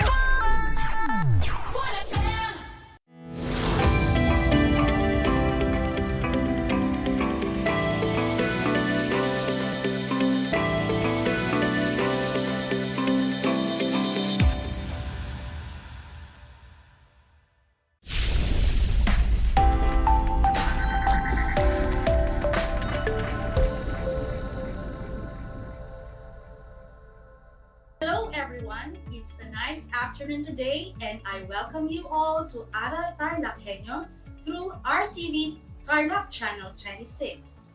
Simulcast over DZTC 828 kHz Radio Filipino Tarlac. We are also live via Converge Cable TV Channel 100. Today, we shall have another exciting lesson in English for all grade 9 learners out there. I am Teacher Mary Joy P. Bait, your teacher broadcaster for this hour, and I am here to give you this remote live broadcast all the way from Moncada, Tarlac. Good afternoon also to all my fellow teachers who are watching right now, to our friends, parents, and guardians who are with us on the radio, TV, and Facebook live stream. So, grade 9 learners, are you ready? I'm sure you are. Let's begin. First, let's make sure that you are ready for listening, together with the things that you need. What are these? A comfortable and quiet area of your home, your activity sheets, and of course, your paper and pen for taking down notes. Before we start our lesson, let us first recall what topic sentence is by answering the following activity. Your task is to choose the topic sentence in column B that sums up the main claim of the passage or of the picture in column A. Circle the letter of your answer. Let's have number 1. The passage says, a review of 46 studies of motorcycle helmets and helmet loss reported that every study comparing helmeted and non-helmeted crash victims found that helmeted riders had lower fatality rates, ranging from 28% to 7% lower. Now, which of these choices sums up the main claim of the passage? A. According to research, helmeted riders had lower fatality rates. B. The government should impose stricter rules for motorcycle riders. C. Wearing a helmet is a must for motorcycle riders. What do you think is the correct answer? You're right. It is letter C. Why? Letter A is a part of a supporting detail, while letter C is a reinforcement of the main claim. Let's take a look at number 2. The advertisement says, tobacco smoke causes fatal lung disease in non-smokers. Which among the choices do you think gives an appropriate main claim for the advertisement? A. Smoking cigarettes can cause lung problems. B. Scientific findings and research show that the chemicals in cigarettes, apart from the smoke, can lead to health problems such as lung cancer. C. Despite warnings, some people still do not mind that smoking can harm their health. And the correct answer is letter A. Good job, learners! Why is letter A the correct answer? It is because letter B states an evidence, while letter C simply introduces the topic or the context. Now that you have recalled how topic sentence works for stating and expressing a claim, let us now study on how we can justify our main claim.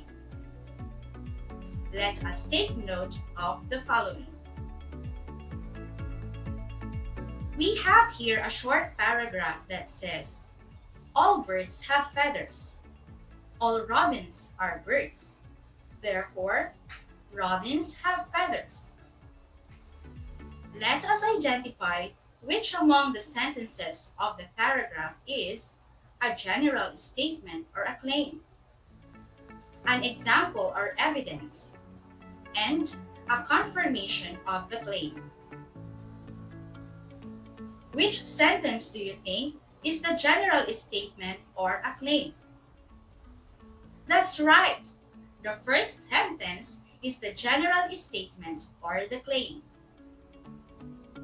Which sentence do you think states the example of evidence of the claim? Very good. The second sentence states the evidence of the main claim. Finally, what does the last sentence state? Exactly. The last sentence states a confirmation of the main claim. Such method in justifying a claim is called deductive reasoning.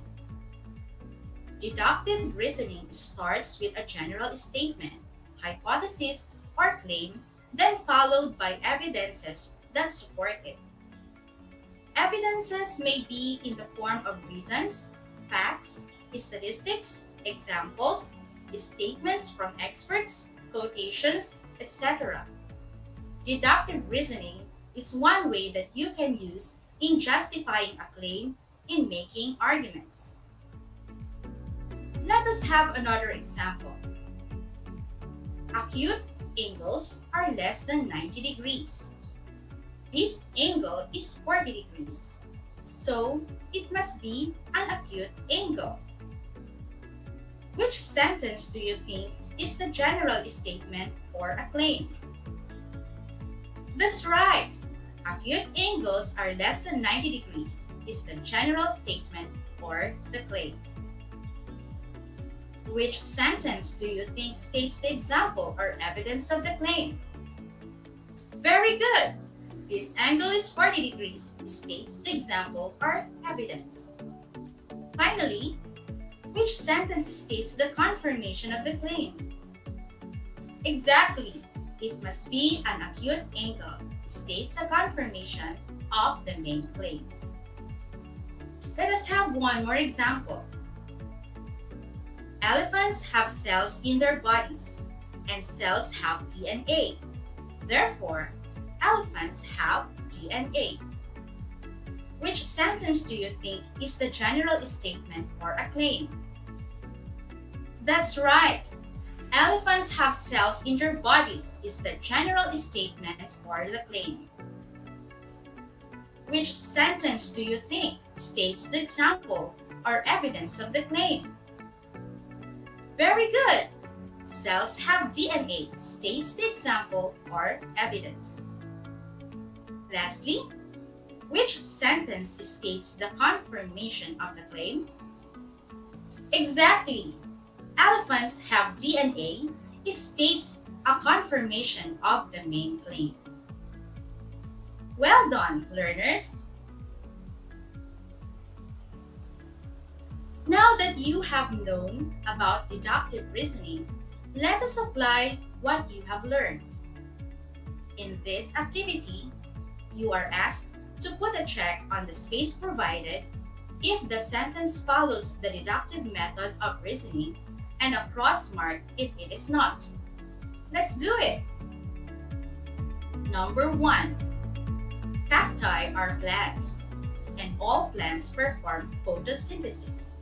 Therefore, cacti perform photosynthesis. Shall you put a check or an X? Of course, it is a check. Good job! Number 2. All numbers ending in 0 or 5 are divisible by 5.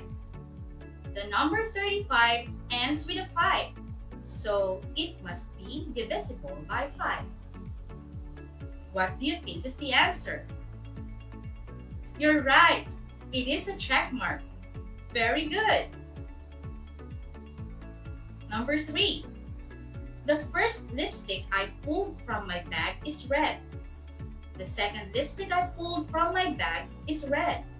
Therefore, all the lipsticks in my bag are red. Does this sentence follow a deductive method of reasoning or not? Yes, you're right. It does not follow a deductive method of reasoning. So the answer here is an X.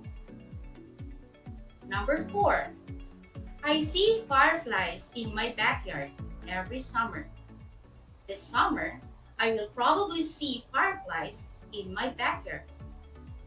What do you think is the answer in this number? Well, if your answer is an X, you got it right. This sentence does not follow the deductive way of reasoning. Number 5. One of our customers is unhappy with his experience. He does not like how long it takes for a return phone call. Therefore, if we provide a quicker response, he will be more satisfied. What do you think is the answer for this one? Yes, it is a check. Good job.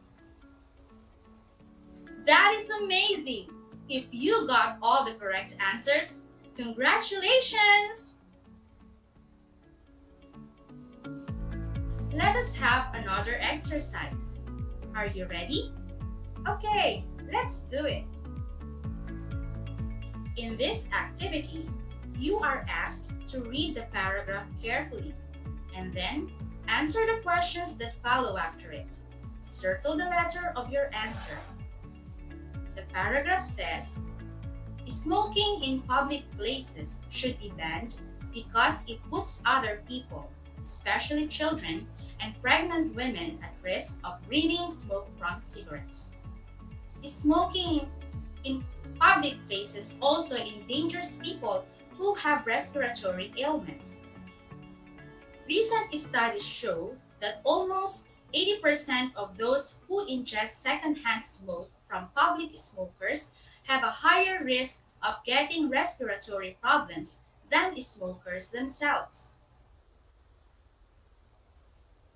Now, let us answer the questions. Number 1. What is the paragraph all about? A. Smoking cigarettes. B. Smoking tobacco. C. Smoking in private places. D. Smoking in public places. What do you think is the answer? Correct! It is letter D. Smoking in public places. Number 2. What is the author's claim in the paragraph? A. Smoking in public places should be allowed. B. Smoking in public places should be banned. C. Smoking in public places does not harm people. D. Smoking in public places does not endanger health. What do you think is the answer? You're right. It is letter B. Smoking in public places should be banned. Number 3. Which of the following is the author's reason for his claim? A. Smoking in public places puts people at risk of breathing smoke from cigarettes. B. Smoking in public places puts children at risk of breathing smoke from cigarettes. C. Smoking in public places puts pregnant women at risk of breathing smoke from cigarettes. D.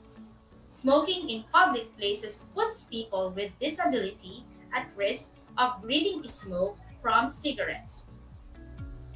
What do you think is the answer? That's right. It is letter A. Smoking in public places puts people at risk of breathing smoke from cigarettes. Finally, for number 4, which of these states the evidence of the author's claim in the paragraph? A. Studies show that almost 80% of those who ingest secondhand smoke have a higher risk of getting respiratory problems. B. Studies show that almost 80% of the smokers themselves have a higher risk of getting respiratory problems. C. Only those who ingest secondhand smoke are at risk of getting respiratory problems. D. Only the smokers themselves are at risk of getting respiratory problems. What do you think is the answer? That's right! It is letter A. Studies show that almost 80% of those who ingest secondhand smoke have a higher risk of getting respiratory problems. Are you ready for more? Let's do it! In this activity, you are to read the paragraph carefully and then complete the unfinished statements after it. The paragraph says, however, it would be a serious mistake to replace libraries with tablets. First, digital books and resources are associated with less learning and more problems than printed resources. A study done on tablet versus book reading found that people read 20 to 30% slower on tablets, retain less information, and understand only 10% less of what they read compared to people who read the same information in print. Additionally, staring too long at a screen has been shown to cause numerous health problems, including blurred vision, dizziness, dry eyes, and headaches, among others, at much higher instances than reading print does. People who use tablets and mobile devices excessively also have a higher incidence of more serious health issues such as fatigue, shoulder and back pain, carpal tunnel syndrome, and muscle strain. I know that whenever I read from my e-reader for too long, my eyes begin to feel tired and my neck hurts. We should not add to these problems by giving people, especially young people, more reasons to look at screens. Let us finish the lines now. What do you think the paragraph is about? That's right. The paragraph is about replacing libraries with tablets. What do you think is the author's claim in the paragraph? Yes, the author claims that it would be a serious mistake to replace libraries with tablets. What do you think is the author's reason for his claim? Very good! The author's reason for his claim is that digital books and resources are associated with less learning and more problems than printed resources, and that staring too long at a screen causes numerous health problems at much higher instances than reading print does.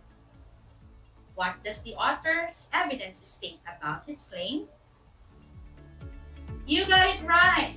The evidence of his claim states that a study was done on tablet versus book reading found that people read 20 to 30% slower on tablets, retain less information, and understand only 10% less of what they read, compared to people who read the same information in print. This time, let us strengthen what you have learned. In this activity, you are to read the following paragraphs carefully. Circle the author's claim, box the reason, and underline the statement that shows evidence of the claim. Paragraph number 1 says, male adolescents should be given extra attention by adults because during adolescence, boys are more likely to suffer from mental health problems than girls. Most of the deadliest and longest lasting mental problems experienced by children are experienced by adolescent males. For example, there are 6 male adolescent schizophrenics for every 1 female. Adolescent autistic males outnumber females 2 to 1. Let us now identify the author's claim, reason, and evidence. What is the author's claim in the paragraph? Yes, it is male adolescents should be given extra attention by adults. What is the author's reason for his claim? Correct. The author's reason is that because during adolescence, boys are more likely to suffer from mental health problems than girls. What is the author's evidence for his reason? That's right. Most of the deadliest and longest lasting mental problems experienced by children are experienced by adolescent males. Paragraph number 2. COVID-19 is dangerous because it is highly infectious and fatal. The World Health Organization reports that a carrier of the virus can infect at least 3 to 4 persons, and the infection increases exponentially. Recently, the number of infected people around the world has reached more than 3 million in only 5 months. The statistics also shows that more than 10% of the infected people can die of the disease. The virus has already killed over 300,000 people, with the most number of cases and deaths in the United States, despite of the country's state-of-the-art medical facilities and healthcare system. Let us identify the author's claim, reason, and evidence. What is the author's claim in the paragraph? Yes, the author's claim is COVID-19 is dangerous. What is the author's reason for his claim? You're right. The author's reason is that it is highly infectious and fatal. What is the author's evidence for his reason? The author's evidence states that the World Health Organization reports that a carrier of the virus can infect at least 3 to 4 persons, and the infection increases exponentially.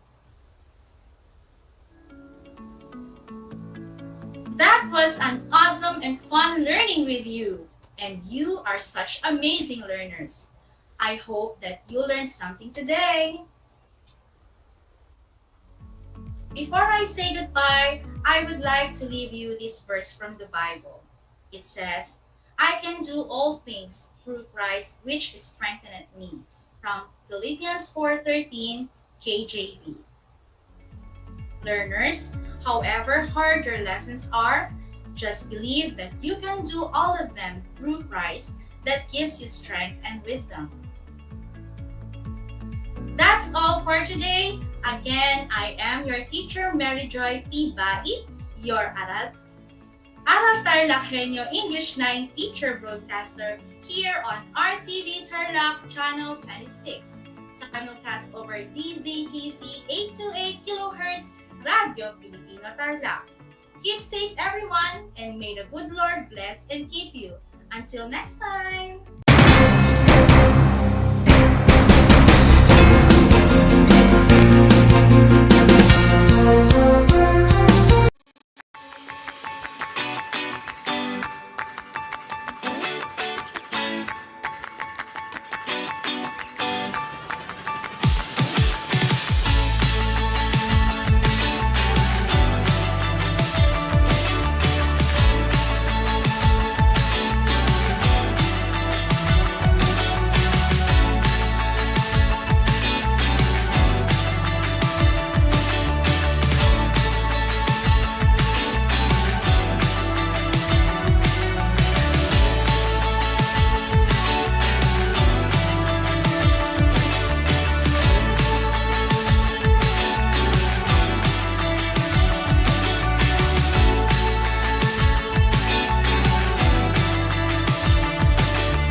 Alam niyo ba na ang 2014 Philippine Basketball Marathon ay ang pinakamahabang basketball match ayon sa Guinness World of Records? Ang laro ay naganap mula March 24 hanggang March 29, 2014 sa Meralco Gym sa Pasig at tumagal ng 120 hours. Ang marathon na ito ay isang fundraising event para sa mga biktima ng bagyong Yolanda. Alam nyo na, yan ang longest basketball match.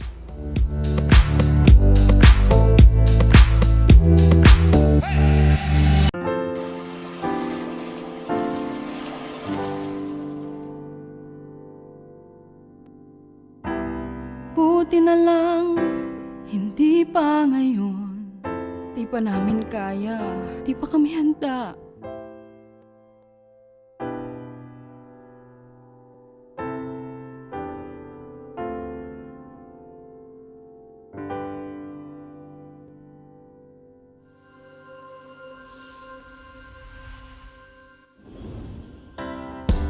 Hindi ka nag-iisa, kasama mo kami.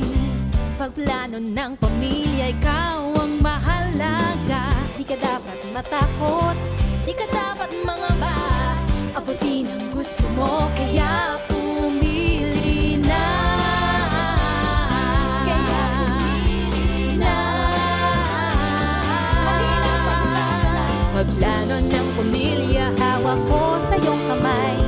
Kaya pumili na, pumili na.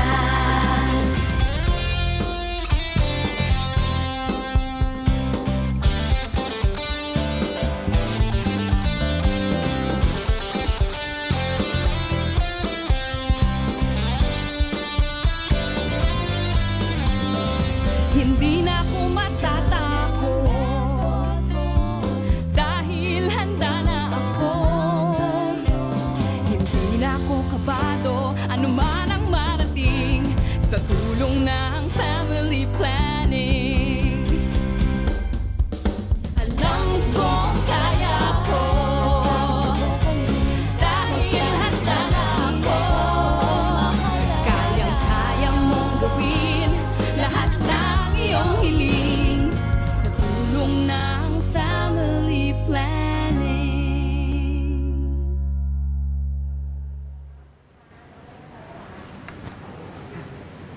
Walang takot at kaba. Pag may plano, protektado.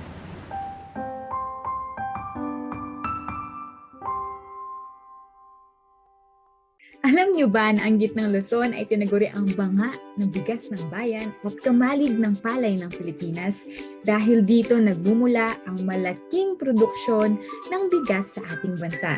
Ito ay binubuo ng mga lalawigan ng Aurora, Bataan, Pampanga, Nueva Ecija, Zambales at Tarlac. Ugaliin nating manood ng Aral TarlakHenyo Lunes hanggang Biyernes alas 8:30 ng umaga hanggang alas 5:30 ng hapon. Ako si Binibining Pia Isrin Capiral, ang inyong teacher broadcaster sa Araling Panlipunan dito sa Project Shine Aral TarlakHenyo. Lagi nating tandaan ang pag-aaral ng Araling Panlipunan ay tungo sa daan ng pagiging makadiyos, makakalikasan, makatao at makabansa.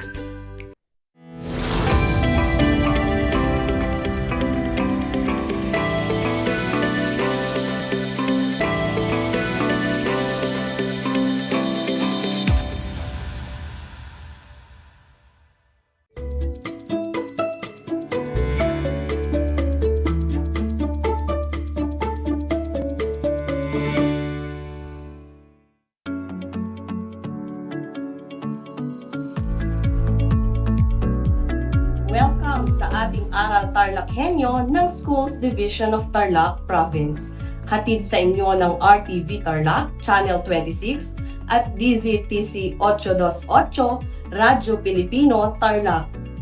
Isang mapagpala at magandang hapon mga kabataang TarlakHenyo. Narito na naman tayo, nagsisikap at nagpupunyagi na maging makadiyos, makatao, makakalikasan at makabansa. Kumusta kayo ngayon mga ginigiliw kong mag-aaral ng ika-9 na baitang? Ang aking pagbati at paghanga sa inyong masidhing pagpupunyagi sa patuloy na pag-aaral sa himpapawid upang matuto sa kabila ng hamon ng pagkakataon, ang pandemya. Ako si Ginang Sheila Mariti Bautista, ang inyong guro sa Araling Panlipunan, sa ika-9 na baitang, upang samahan at gabayan kayong maunawaan ang nilalaman ng ating aralin tungkol sa impormal na sektor. Bago tayo magsimula sa ating talakayan, narito ang ilang paalala. Siguruhin na nasa isang lugar kayo ngayon na komportable at maayos na napapanood at napapakinggan ang ating live broadcast. Matanong ko lang, nagmeryenda ka na ba? Mabuti naman, dahil nararapat lamang na may laman ang iyong tiyan upang mas maging alerto ang iyong pag-iisip at maayos na maunawaan ang ating aralin sa araw na ito. Sa puntong ito, kunin na ang inyong kopya ng module sa Araling Panlipunan sa ika-4 na markahan para sa ika-7 linggo. Ihanda na rin ang inyong pluma at sulatang papel upang may magamit kayo kung kinakailangan ninyong magsulat ng mga mahalagang impormasyon. Sa araw na ito, ating tatalakayin ang tungkol sa mga dahilan at epekto ng impormal na sektor sa ekonomiya. Bago tayo tuluyang magsimula, magbalik-aral muna tayo. Natatandaan niyo pa ba ang paksang tinalakay noong nakaraan? Magaling! Ating tinalakay ang tungkol sa impormal na sektor na nagtataglay ng malawak na katangian. Ito ay binubuo ng mga unit na nagsasagawa ng pagbuo ng produkto at serbisyo na may layuning makalikha ng trabaho at magdulot ng kita sa taong lumalahok dito.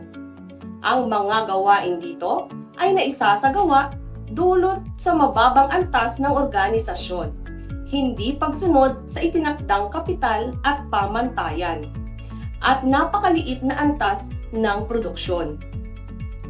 Ang mga kasapi sa pagsasagawa ng gawain sa produksyon sa ilalim nito ay kadalasang mga kamag-anak o malalapit na kaibigan. Ito ay walang formal na pagsunod sa mga patakarang itinakda ng pamahalaan. Ilan sa mga halimbawa ng mga taong kabilang sa sektor na ito ay ang mga nagtitinda sa kalsada o sidewalk vendor, pedicab driver, karpintero, at mga hindi rehistradong operasyon ng mga pampublikong sasakyan. Kabilang din sa sektor na ito ang mga gawaing ipinagbabawal ng batas tulad ng prostitusyon, ilegal na pasugalan, pamimirata ng optical media gaya ng compact disc at digital video disc. Kaugnay nito, ang sumusunod ay mga karaniwang katangian ng impormal na sektor. Una, hindi nakarehistro sa pamahalaan. Pangalawa, hindi nagbabayad ng buwis mula sa kinikita. Pangatlo, hindi nakapaloob sa legal at formal na balangkas na inilatag ng pamahalaan para sa pagnenegosyo.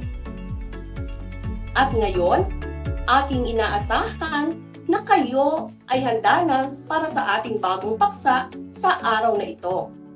Inaasahan na sa pagtatapos ng aralin na ito ay inyong maipaliliwanag ang mga dahilan at epekto ng impormal na sektor sa ekonomiya ng bansa. Sa lahat po ng mga magulang at mag-aaral ng ika-9 na baitang na nakikinig sa ating broadcast, kung kayo po ay may katanungan o nais linawin ukol sa ating paksa ngayong araw, maaari kayong magbigay ng mensahe sa aking FB Messenger, Sheila Marie Bautista, o mag-text sa numerong ito, 0912-7525-225. Uulitin ko, ang numero ay 0912-75-225. Bago tayo magsimula sa ating aralin, ating subukin ang inyong paunang kaalaman tungkol sa ating paksa. Ihanda ang inyong papel at ballpen tukuyin ang kasagutan sa bawat bilang sa pamamagitan ng pagbuo ng mga jumbled letters. Handa ka na ba? Kung ikaw ay handa na, tayo ay magsisimula na. Unang bilang, ito ay pinagmumulan o nagsisilbing budget o pondo ng pamahalaan upang maisagawa ang mga programa at proyekto ng panlipunan. Ang sagot ay buwis. Ikalawang bilang, ang ahensya ng pamahalaang itinatag upang makapagbigay ng edukasyong teknikal at kasanayan sa mga Pilipino. Ang sagot ay TESDA. Ikatlong bilang, ang tawag sa programa ng pamahalaan na may kinalaman sa kalusugan o serbisyong medikal para sa mga manggagawa. Ang sagot ay PhilHealth Program. Ika-4 na bilang, ito ay ipinatutupad ng mga kumpanya bilang proteksyon sa mamimili laban sa mga depektibong kalakal o serbisyo na maaaring magresulta sa kanilang kapahamakan. Ang sagot ay Quality Control. Ika-5 bilang, ang bahagi ng ekonomiya na gumagamit ng mababang antas ng produksyon. Ang sagot ay informal na sektor. Sino sa inyo ang nakakuha ng mga tamang sagot? Binabati ko kayo dahil kayo ay may paunang kaalaman na tungkol sa ating paksa sa araw na ito.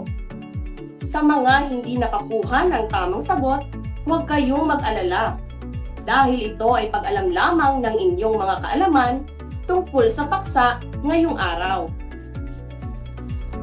Maraming mga magkakaugnay na salik ang itinuturing dahilan kung bakit patuloy na lumalaganap ang informal na sektor sa iba't ibang bansa.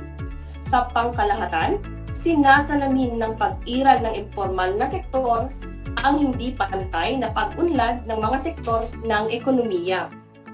Maliban pa rito, ang kakulangan ng sapat na hanap buhay o kung hindi naman ay ang hindi tamang pagpapatupad ng batas tungkol sa paggawa ay ilan sa dahilan ng pag-iral ng informal na sektor. Samantala, ayon sa aklat ng economics, mga konsepto at aplikasyon ni Balitaw et al., ang sumusunod ay ilan sa pinaniniwalaang kadahilanan kung bakit pumapasok ang mamamayan sa informal na sektor. Una, makaligtas sa pagbabayad ng buwis sa pamahalaan. Pangalawa, makaiwas sa masyadong mahaba at masalimuot na proseso ng pakikipagtransaksyon sa pamahalaan o ang tinatawag na bureaucratic red tape. Sa aspektong ito ay pumapasok ang labis na regulasyon ng pamahalaan. Pangatlo, kawalan ng regulasyon mula sa pamahalaan na kung saan ang mga batas at programa ay hindi na ipapatupad ng maayos. Pang-apat, makapaghanap buhay ng hindi nangangailangan ng malaking kapital o puhunan. At panghuli, mapangibabawan ang matinding kahirapan. Maliban pa rito, ang migrasyon ng mga tao mula sa kanayunan patungo sa Metro Manila at iba pang malalaking lungsod ay isa ring dahilan kung bakit patuloy na lumalaki ang informal na sektor. Gayunpaman, masasabi rin nating ang paglaganap ng informal na sektor ay nagpapakita ng pagkakaroon ng ugaling mapamaraan ng mga Pilipino upang mapaglabanan ang hamon ng kahirapan. Ipinapakita rin nito ang pagiging matatag laban sa mga suliraning pangkabuhayan gaya ng mataas na presyo ng bilihin, kawalan ng trabaho, maliit na pasahod at mababang antas ng edukasyon. Sa kabilang dako, ang pag-iral ng informal na sektor ay nagdudulot sa sumusunod na epekto sa ekonomiya. Una, pagbaba ng halaga ng nalilikom na buwis. Pangalawa, banta sa kapakanan ng mga mamimili. Pangatlo, paglaganap ng mga iligal na gawain. Kaya't nagkaroon ng mga batas, programa at patakarang pang-ekonomiya kaugnay sa impormal na sektor. Ang ilan sa mga batas, programa at mga patakarang pang-ekonomiya na may kaugnayan sa impormal na sektor ay ang mga sumusunod. Una, Republic Act 8425. Ang batas na ito ay kilala din bilang Social Reform and Poverty Alleviation Act of 1997. Itinatadhana ng batas na ito ang pagkilala sa informal na sektor bilang isa sa mga disadvantaged sector ng lipunang Pilipino na nangangailangan ng tulong sa pamahalaan sa aspektong panlipunan, pang-ekonomiko, pamamahala at maging ekolohikal. Isinulong ng batas na ito ang tinatawag na Social Reform Agenda na naglalayong iahon sa kahirapan ang mga Pilipinong kabilang sa informal na sektor. Upang maisakatuparan ang probisyon ng batas na ito, ay itinatag ang National Anti-Poverty Commission bilang ahensyang tagapag-ugnay at tagapayo tungkol sa mga usaping may kinalaman sa mga bumubuo ng informal na sektor. Pangalawa, Republic Act 9710, kinilala bilang Magna Carta of Women. Ayon sa batas na ito, ang National Commission on the Role of Filipino Women ay naging Philippine Commission on Women. Ito ay isinabatas bilang pandaigdigang pakikiisa ng ating bansa para sa layunin ng United Nations para sa Convention on the Elimination of All Forms of Discrimination Against Women. Kumikilala ito sa ambag at kakayahan ng kababaihan para itaguyod ang pambansang kaunlaran. Pangatlo, Presidential Decree 442. Ito ay mas kilala bilang Philippine Labor Code. Itinuturing ito bilang pangunahing batas ng bansa para sa mga manggagawa.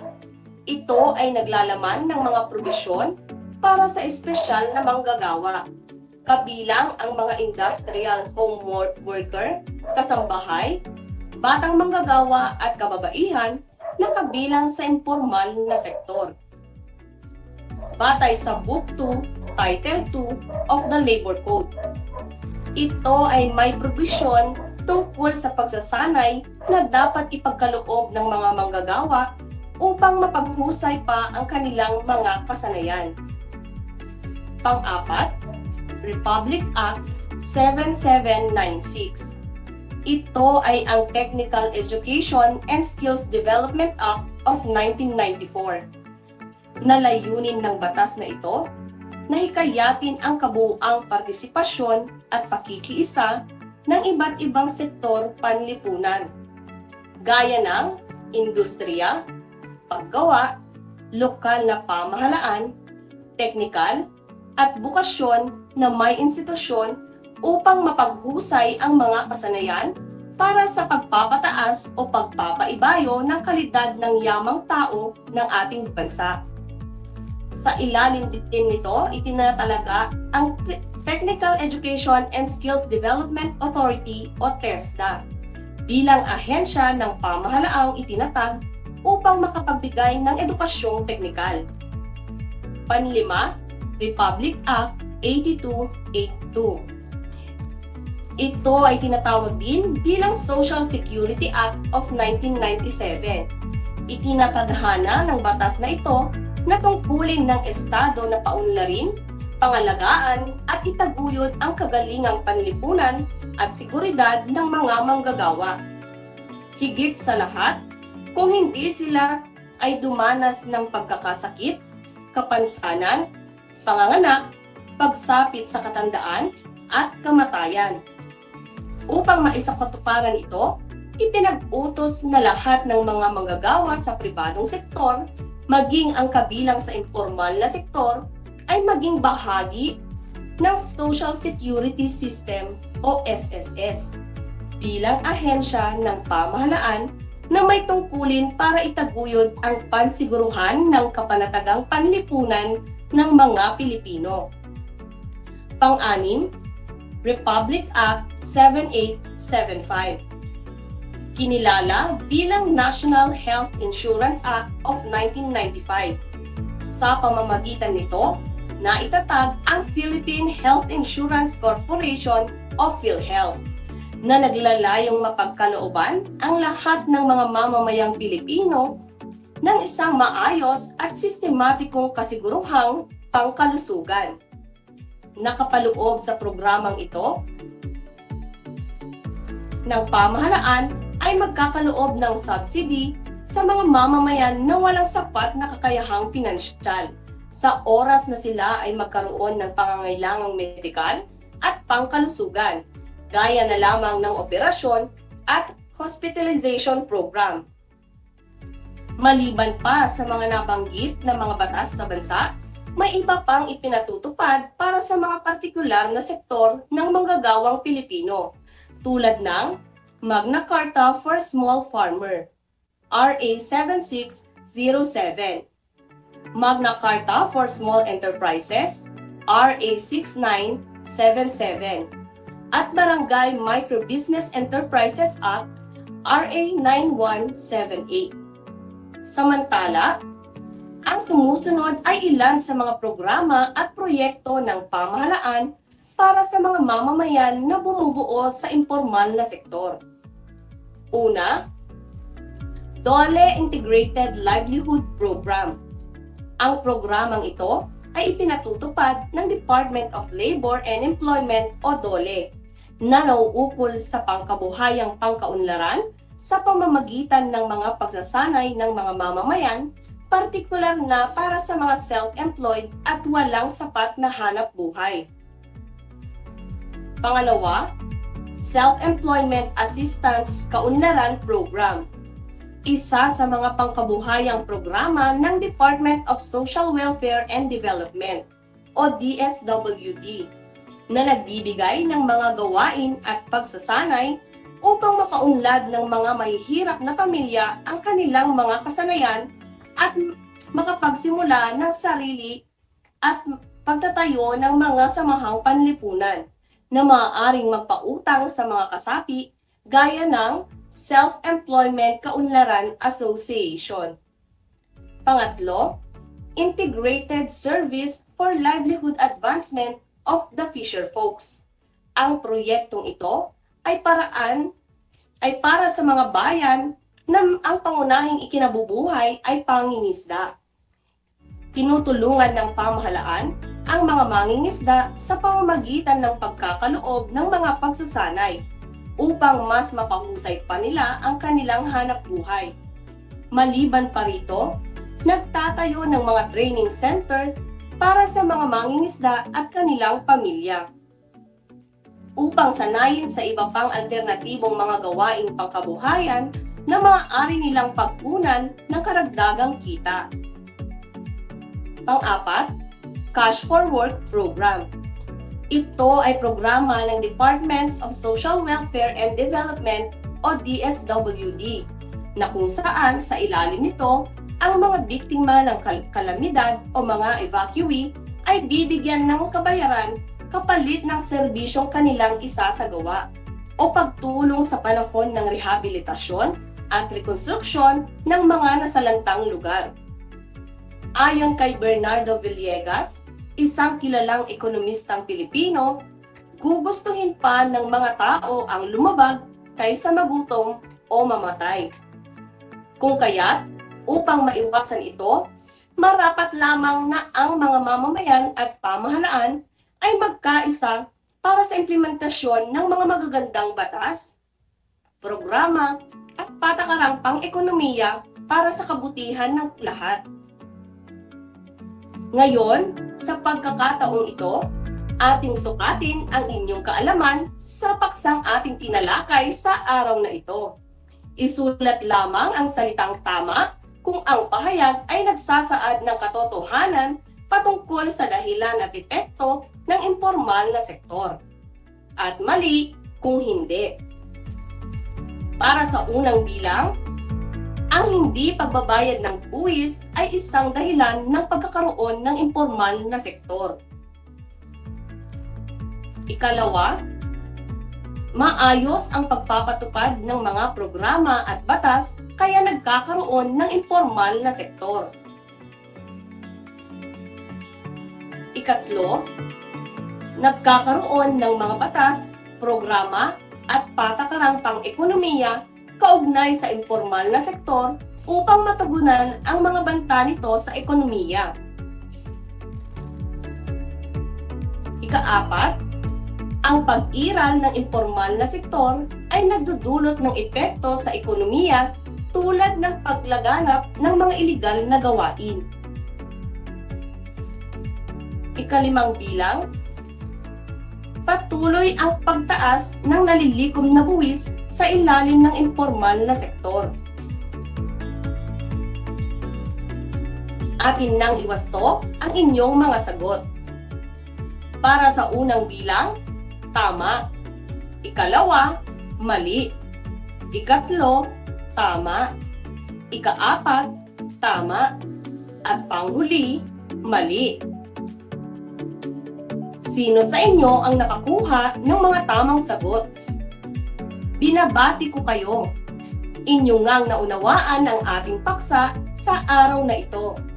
Sa mga hindi nakakuha ng tamang sagot, huwag kayong mag-alala dahil maaari nyo pa ring balikan ang ating paksa gamit ang inyong module.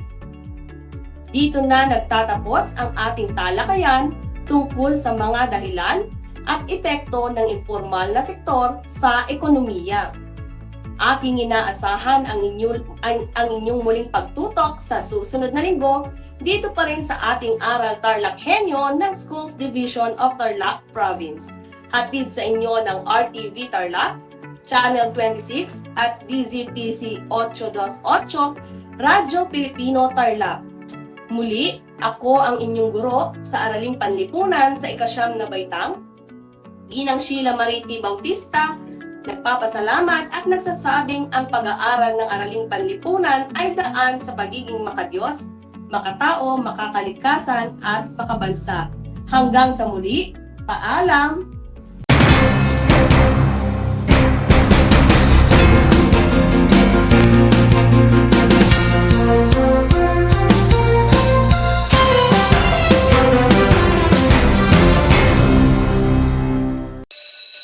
Gutom ka ba sa impormasyon? May namiss ka bang subject at leksyon? Gusto mo bang alalahanin ang nakaraan o dagdagan ang iyong kaalaman? Lahat yan alamin natin because the professor is in. Professor on air and online. Kasama si Professor Willie Perez. Isang oras na kaalaman, isang oras na makabuluhan. Professor on air. Mamangha at tumawa sa mga tips at trivia. Sa gabay at tanong, sagot ka rin niya. Professor on air and online. Kasama si Professor Willie Perez. Tuwing Sabado, alas 10 hanggang alas 11 ng umaga. Mapapakinggan sa Radyo Pilipino at mapapanood sa RTV Tarlac Channel 26. Professor on air. Tuberculosis. Ang TB ay isang seryosong sakit. Kapag ikaw ay nakaranas ng kahit ano sa mga sumusunod: ubo, lagnat, pananakit ng dibdib, pagbaba ng timbang, pagkawala ng gana sa pagkain, kumonsulta agad sa inyong health center. Libre ito. Hindi ito dapat ikahiya dahil ito'y nagagamot na. Maging bahagi ng TB-Free Pinas. Consult tayo sa ating mga primary care provider para sa Healthy Pilipinas. Paalala mula sa Department of Health. Alam niyo ba, ang Balanggiga Bells ay kinuha ng mga sundalong Amerikano bilang war trophies pagkatapos ng Balanggiga Massacre noong 1901? Matapos ang 117 years, na ibalik ng US noong December 11, 2018 ang iconic church bells sa Pilipinas. Ang church bells na ito ay naglalarawan ng kalayaan, katapangan, at pananampalataya ng mga Pilipino. Alam nyo na, yan ang Balanggiga Bells. 1 FM. This is your one. My only one. One lang yan. The only one. 1 FM. 96.1 Tarlac, 98.3 Lucena, 88.3 Legazpi, 96.1 Surigao, 95.9 Butuan, 92.1 Mindoro, 96.7 Tacloban, 99.3 Baler, 95.1 Puerto Princesa, Palawan. This is your one. Your only one. Your only one. 1 FM. Your only one FM.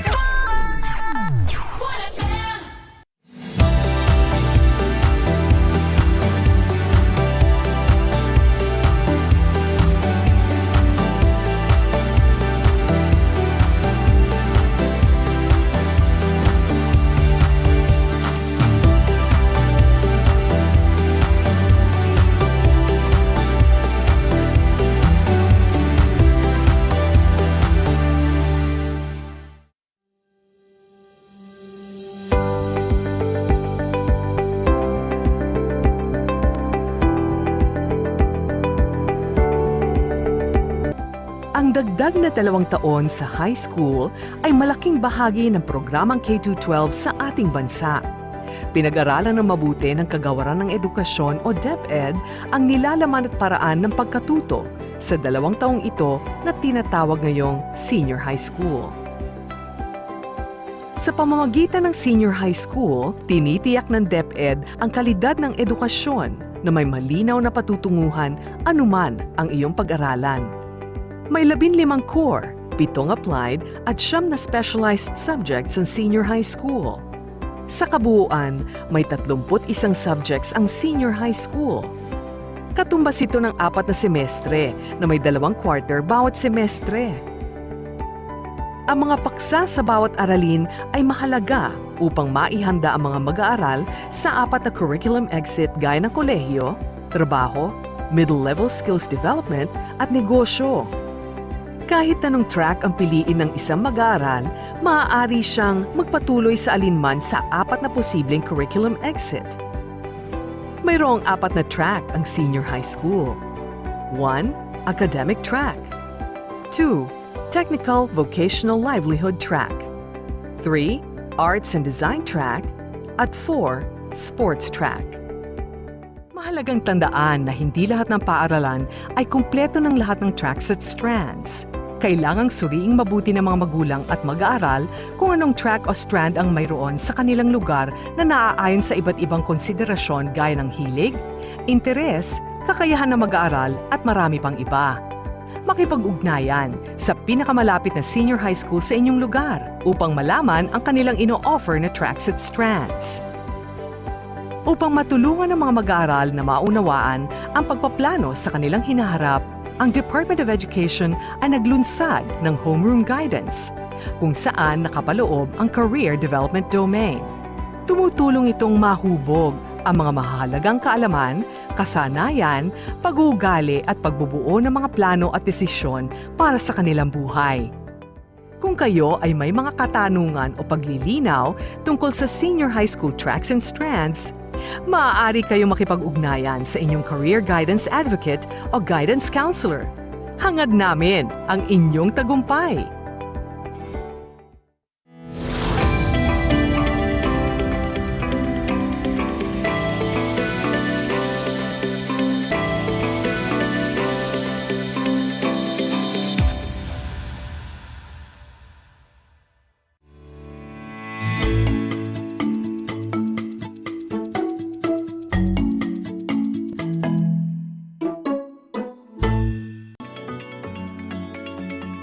A blessed Thursday afternoon and a big hello, dear grade 9 learners. Welcome to another fun and exciting learning at Aral TarlakHenyo, here on RTV Tarlac, Channel 26. Simulcast over DZTZ 828 Radyo Filipino Tarlac, Facebook Live and on Converge Cable TV Channel 100. I am Teacher Quisi Bueno Garma, broadcasting live from San Bartolome, Mayantok, Tarlac. Please join me as we explore and learn our today's lesson. How are you, my dear learners? I hope you are doing great. Are you ready to learn something new? All right, so prepare yourselves for a new lesson full of knowledge, skills, and practical experience. As we begin our lesson, kindly prepare your learning activity sheet, pen, and paper. Make sure that you are seated comfortably, far from noise, so that you can hear me loud and clear while listening to this program. Also, I want you to interact by commenting in the chat box with your name, section, and school you are from. Let us start with a short review on our previous lesson. Do you still remember our topic last meeting? Very good! Last meeting, you learned about post-harvest operations. Can you still recall what are the different post-harvest operations? Great! These are cleaning, washing, selection, grading, disinfection, drying, packaging, and storing.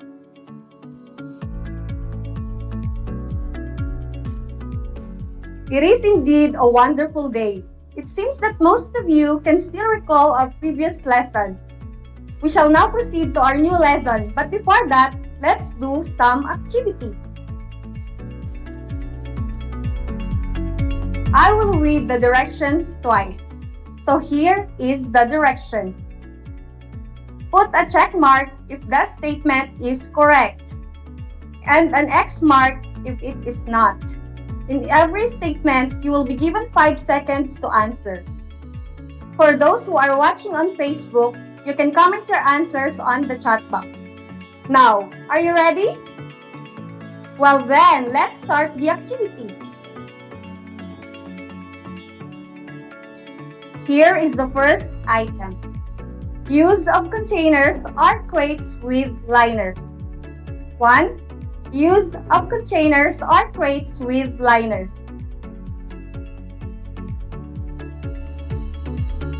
Okay, time's up. The answer is a check mark. Very good, dear learners. You got the right answer.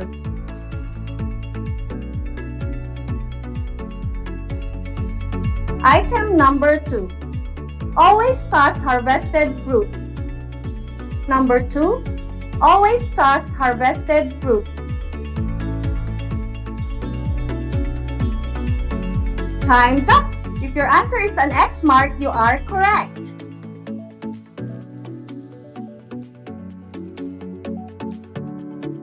Number 3. Place harvested crops in temporary shed to prevent from wilting and sun scalding. 3. Place harvested crops in temporary shed to prevent from wilting and sun scalding.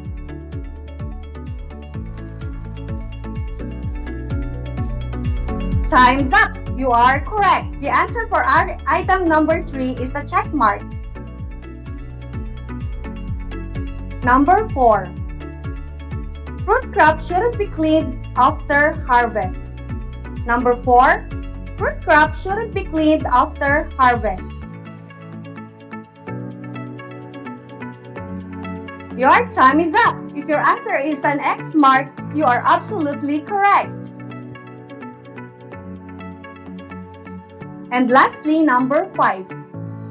Delayed harvesting results in lower quality at harvest and faster deterioration rate after harvest. Number 5. Delayed harvesting results in lower quality at harvest and faster deterioration rate after harvest. Time's up! Good job! The answer for item number 5 is a check mark.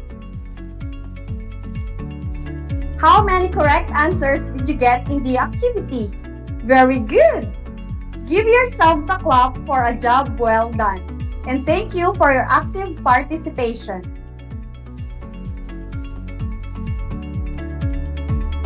The statements being described in the activity has something to do with our lesson for today. Our topic for today is all about post-harvest handling processes.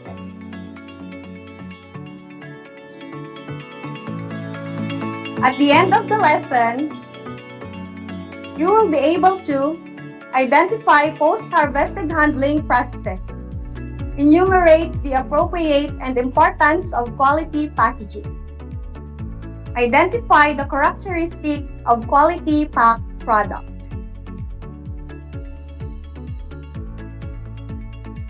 Are you ready, dear grade 9 learners? All right, then let's explore.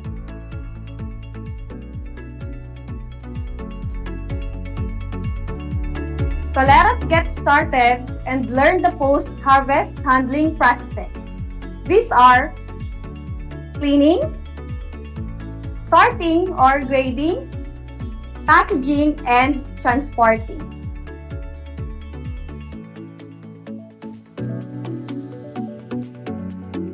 Now let us identify cleaning. Fruit crops are cleaned by washing before they are disposed.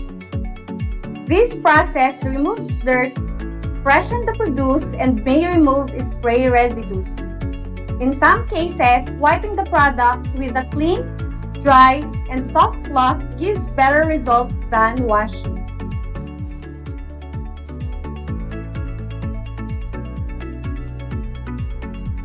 Now, let's move on to the next post-harvest handling process, which is sorting or grading.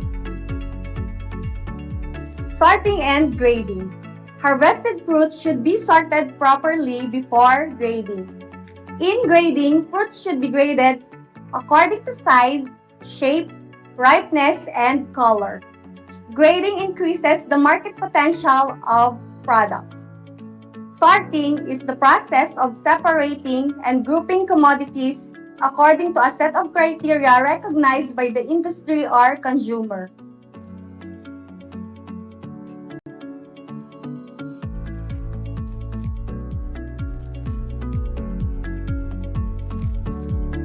Another post-harvest handling process is packaging.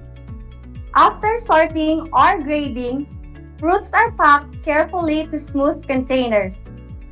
Care should be properly observed to prevent blemishes and damages to the fruits. When packing fruits, they must be arranged properly in containers according to size and quality.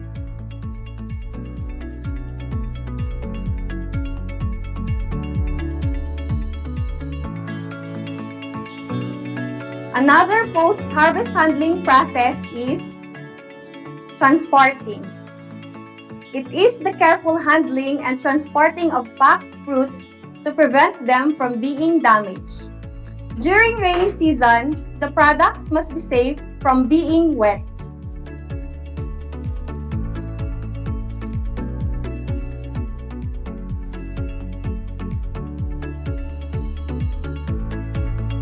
Those are the different post-harvest handling processes that will allow producers to sell high-quality products and extend the shelf life of crop produced. Now let us look onto the tips in transporting packed fruits. First, gently lay down the box or crates containing the fruits to prevent blemishes and cracks on the fruits placed at the bottom of the container.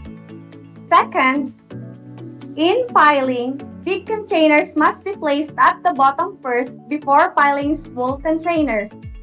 Third, do not make the pile too high to prevent containers on the top to fall.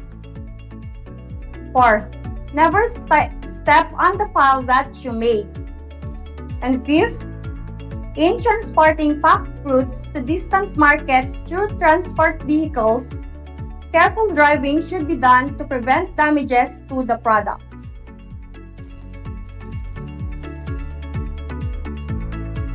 Now let us enumerate the principles of appropriate quality packaging. First, sort in terms of textures, sizes, appearance, or colors. Second, pack in an organized manner by dozen or in volume post-harvest management. Third, these may be packed appropriately in containers like boxes, polybags, sacks, and plastic containers. Those are the appropriate quality packaging principles.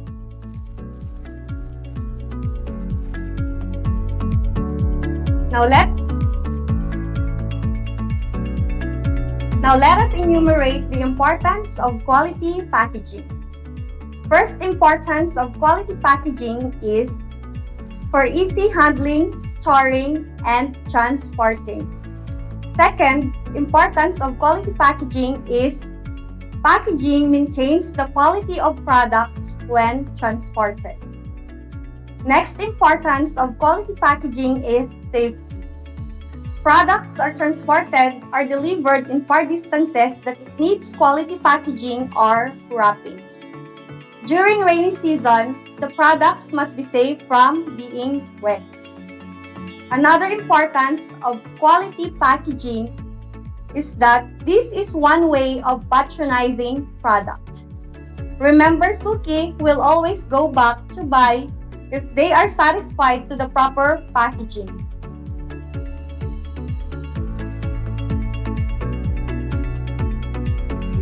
Now let us look into the characteristics of quality packaged product. The wrappers must not be easily torn, broken, or easily damaged when transferred from one place to another. One way of advertising it is the way how the product is packed. It must be presentable that attracts customers.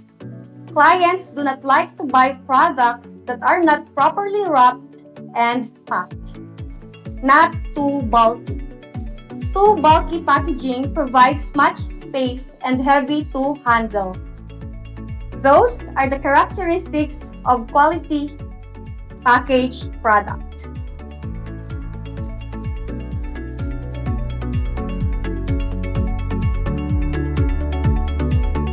Now let's find out if you learned something from our lesson. So let's have a short quiz. For the directions, choose the letter of the correct answer. Write the letter of your answer on your learning activity sheet. Directions. Choose the letter of the correct answer. Write the letter of your answer on your learning activity sheet. In every item, you have 4 choices, and I will read the sentence twice. Okay, let's start. Number 1. It refers to an action where fruit crops are cleaned by washing before they are disposed. A. Cleaning. B. Packaging. C. Sorting. D. Wrapping. It refers to an action where fruit crops are cleaned by washing before they are disposed. A. Cleaning. B. Packaging. C. Sorting. And D. Wrapping.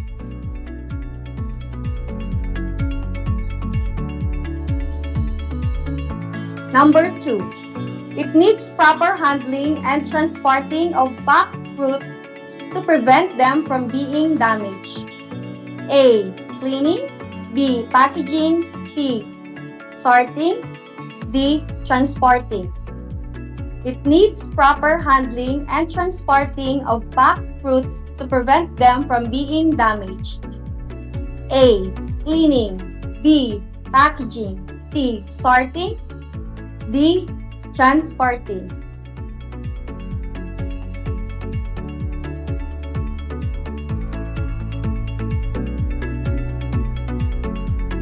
It is number 3. It is a process of selecting fruits and vegetables with or without damages. A. Grading. B. Selection. C. Sorting. D. Washing. It is a process of selecting fruits and vegetables with or without damages? A. Grading, B. Selection, C. Sorting, D. Washing.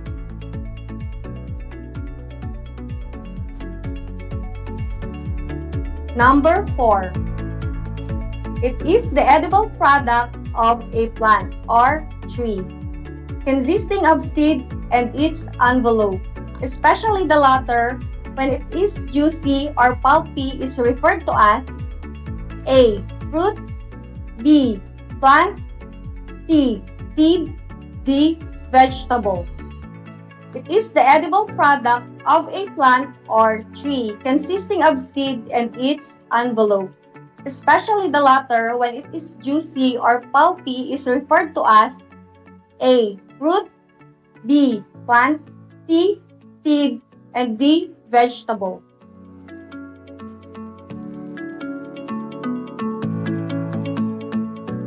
Number 5. It refers to a piling where big containers must be placed at the bottom first before piling small containers. A. Cleaning, B. Packing, C. Sorting, D. Wrapping. It refers to a piling where big containers must be placed at the bottom first before piling small containers. A. Cleaning, B. Packing, C. Sorting, and D. Wrapping. Finalize your answers and comment on our chat box.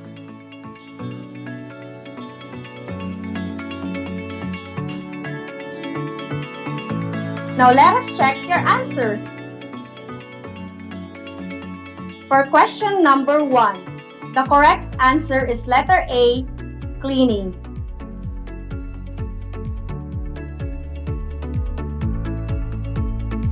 Number 2 answer is letter B, packaging.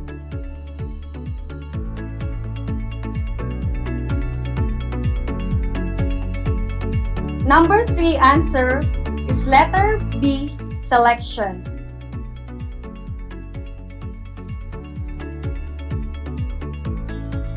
Number 4 answer is letter A, fruit.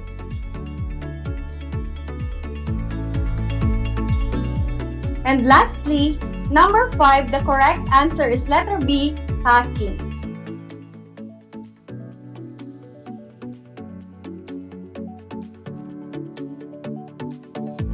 Okay, please count your scores.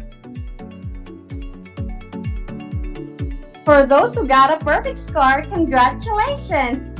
And for those who did not get a perfect score, don't worry, at least you did your best.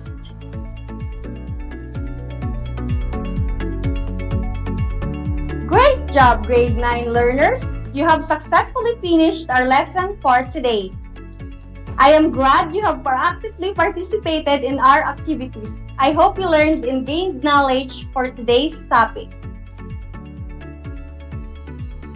Remember, my dear students,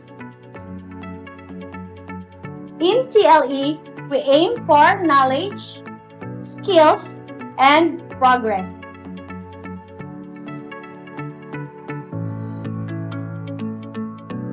This is Project Shine, Aral TarlakHenyo, brought to you by the Department of Education, Division of Tarlac Province, in cooperation with DZTC 828 AM station. Again, this is Chrissy Bueno Garma, your teacher broadcaster in TLE9 Agricultural Crops Production. Thank you and have a great day ahead.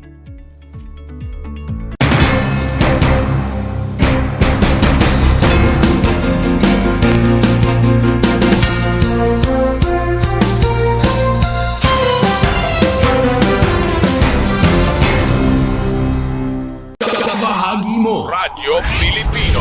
Saan Saan mang bahagi ng Pilipinas, saan mang bahagi ng mundo, anumang uri ng pamumuhay, kabahagi mo.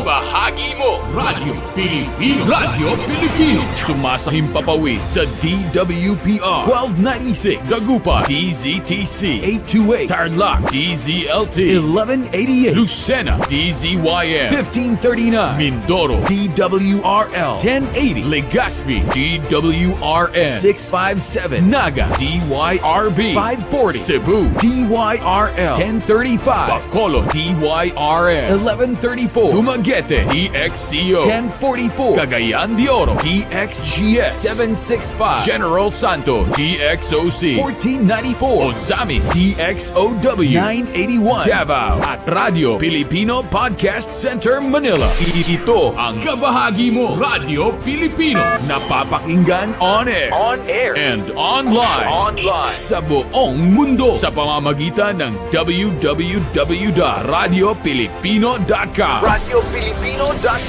Impormasyong may kalidad at serbisyong may halaga. Kasama, katuwang, kapinoy, kabahagi mo, Radio Filipino. Radio Filipino.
Alam niyo ba na ang salitang yoyo at ang makabagong bersyon nito ay naimbento ng isang Pilipinong nagngangalang Pedro Flores?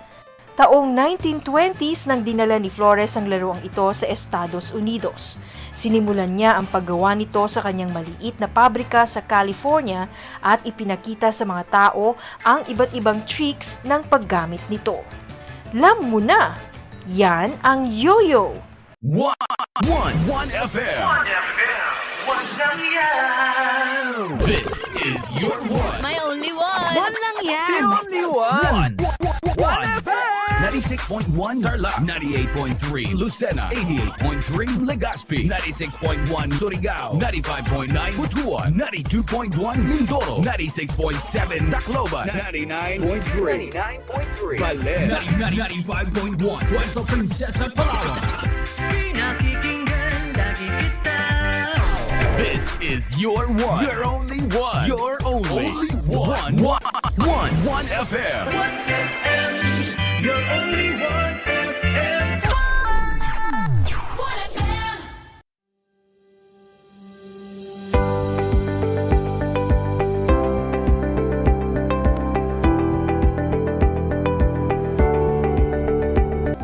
Ang dagdag na 2 taon sa high school ay malaking bahagi ng programang K-12 sa ating bansa.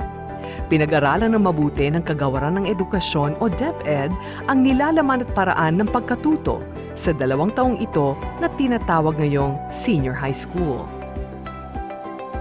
Sa pamamagitan ng senior high school, tinitiyak ng DepEd ang kalidad ng edukasyon na may malinaw na patutunguhan anuman ang iyong pag-aralan.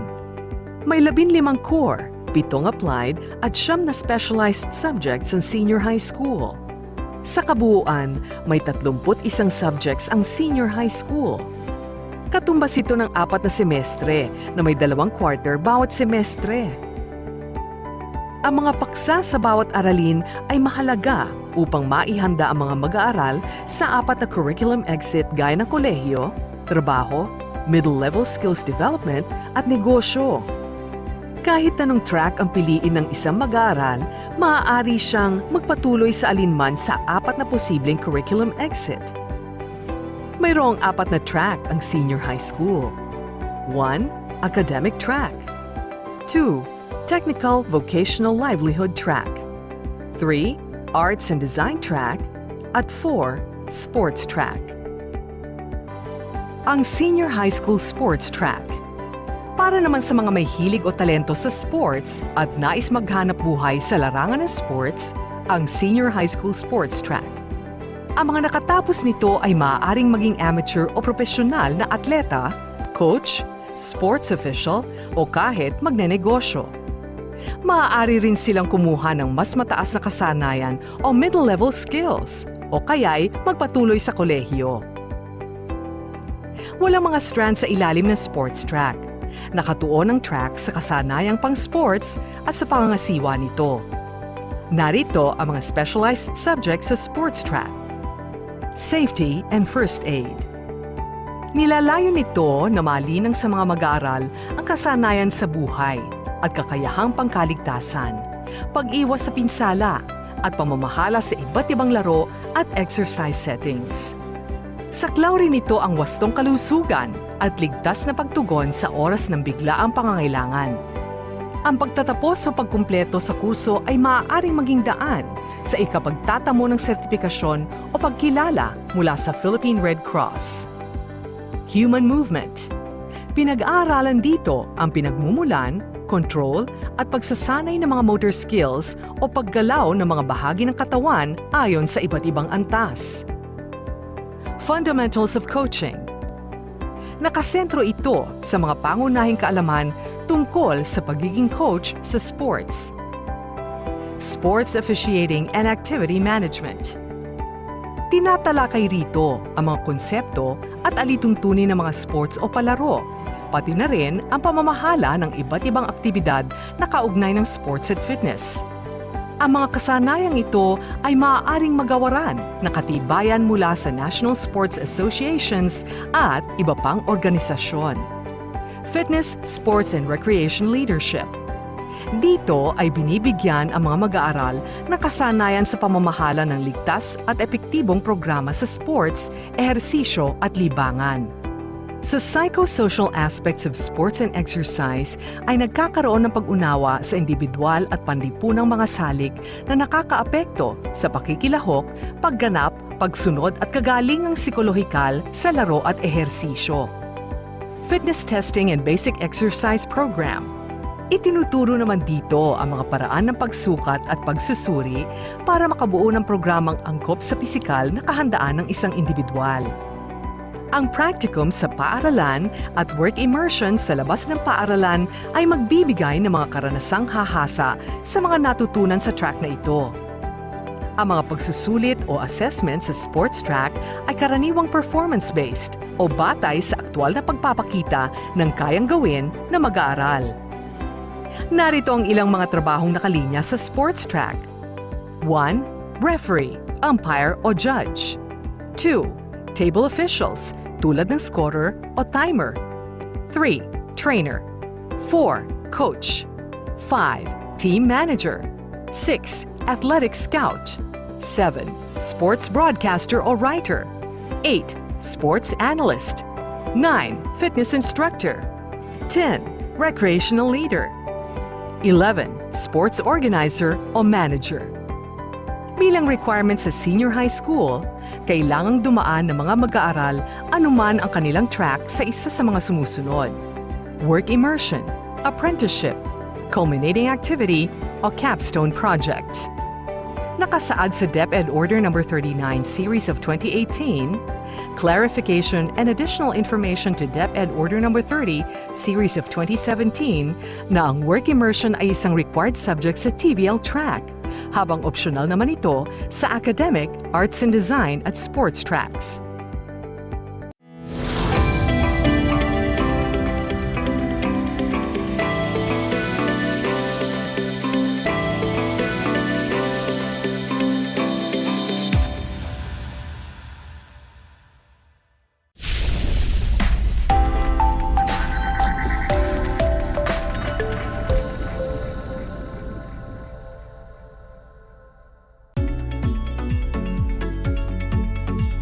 Head grade 9 learners from all over the school division of Tarlac province. Welcome to Aral TarlakHenyo here on RTV Tarlac, Channel 26. Simulcast over DCTC 828 Radio Filipino Tarlac. I am your teacher broadcaster, Ma'am Isadale C. Gragasin, who will be with you in the 25 minutes of informative and educational broadcasts about our lesson for Health Grade 9 for the 4th quarter.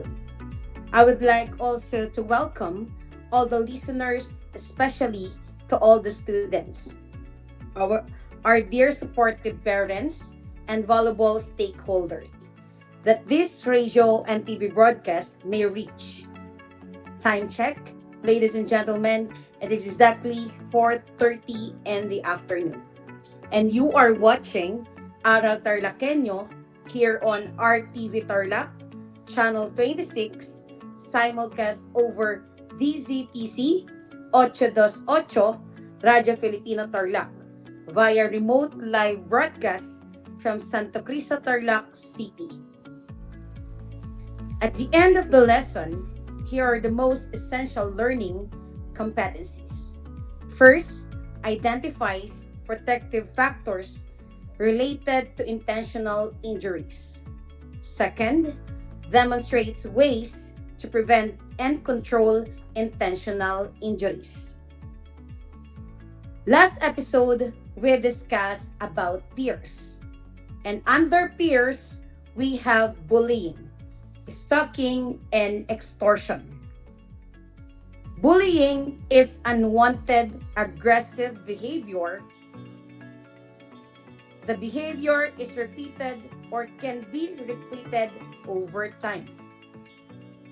You also learn about the classification of bullying. Classification of bullying. First, we have verbal bullying. Is saying or writing mean and nasty things like teasing, name-calling, making inappropriate sexual comments, taunting, and threatening to cause harm.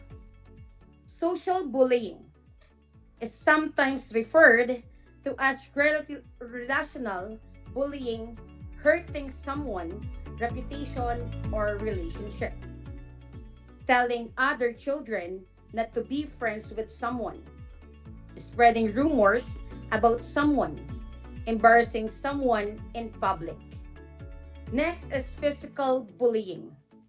Is hurting a person's body or destroying his or her possessions by means of hitting, kicking, pinching, spitting, tripping, or even pushing, taking or breaking someone's things, making mean or rude hand gestures. Cyberbullying is a verbal and social bullying done through use of technology and electronic means, using social media, using mobile devices, using electronic means. Aside from bullying, we still have two categories of peer influences. Stalking is a pattern of behavior that makes you feel afraid, nervous, harassed, or in danger. It is also a crime of engaging in a course of conduct directed at a person that serves no legitimate purpose. Extortion is the act of using force or threats to force people to hand over their money and properties on favor. It is also a crime of obtaining something from someone, especially money, by using force or threats. Moving on, get ready as we go along our way to discover the injury prevention, safety, and first aid, or what we call intentional injuries. Other groups of intentional injuries. Before we start, I just want to make some important reminders before listening to our broadcast. Make sure that you are in a quiet place, relaxed, and comfortable place when listening. Make sure that you have a copy of your module, compendium of notes, last, or learning activity sheet to better understand our lesson for today. For your pre-assessment, let me see who among you learners have an advanced idea about our lesson. Bring out your activity sheet and let us answer activity 1. Here is the direction. Write your answer on the space provided before the number. Choose the correct answer on the box provided below. We have gang, kidnapping and abduction, illegal fraternity-related violence, acts of terror, and state terrorism. Number 1 is defined as relatively tough, mostly street-based group of young people who regard themselves and may be seen by others as a group that engages in a range of criminal activity and violence. Number 2, it is the use of violence for political goals and putting the public or a great number of people in fear. Number 3 is a group of people with similar backgrounds, occupations, interests, or tastes. Item number 4 is a taking away or forcefully moving a person against his or her will and holding him or her in unjust captivity. The act is usually for a motive like getting a monetary reward or a ransom or getting a sort of benefit from the person to their family. And last number 5, refers to the acts of terrorism which the state conducts against another state or against own citizenship. All right, my dear learners, let us check your answer. For the item number 1, the answer is gang. Number 2, acts of terror. Number 3, illegal fraternity or related violence. Number 4, kidnapping and abduction. And the last item, number 5, the word is state terrorism. Did you get all the correct answer? Who among you get the perfect score? You're awesome. Who among you got 4? Very good. And if you get 3, 2, and 1, don't worry. We still have another activity to get a high score. Our lesson for today is the continuation of intentional injuries. But before we proceed to the exciting part, let us recall first what is intentional injuries. The term intentional is used to refer to injuries resulting from purposely human action, whether directed at oneself or others. Intentional injuries include self-inflicted and interpersonal acts of violence intended to cause harm. These include domestic violence, sexual assault, homicide, and suicide. Another example of intentional injuries are gang and youth violence. It's defined as relatively tough, mostly street-based, group of young people who regard themselves and may be seen by others as a group that engages in a range of criminal activity and violence. Illegal fraternity or related violence is a group of people with similar backgrounds, occupations, interests, or faiths. For those who have just tuned in, you are watching Aral TarlakHenyo here on RTV Tarlac, Channel 26. Simulcast over DCTC 828 Radyo Filipino, Tarlac. To continue, let us now study the other example of intentional injuries. Kidnapping and abduction is taking away or forcefully moving a person against his or her will and holding him or her in unjust captivity. The act is usually done for a motive like getting a monetary reward, ransom, or getting some sort of benefit from the person to their family. Acts of terror or terrorism is the use of violence for political goals and putting the public or a great number of people in fear and danger. Categories of terrorism. State terrorism refers to act of terrorism which a state conducts against another state or against its own citizens. Bioterrorism is the intentional release of viruses, bacteria, or other germs that can sicken or kill people, livestock, or crops. Bacillus anthracis is the bacteria that causes anthrax. Is one of the most likely agents to be used in a biological attack. Cyberterrorism is the convergence of cyberspace and terrorism.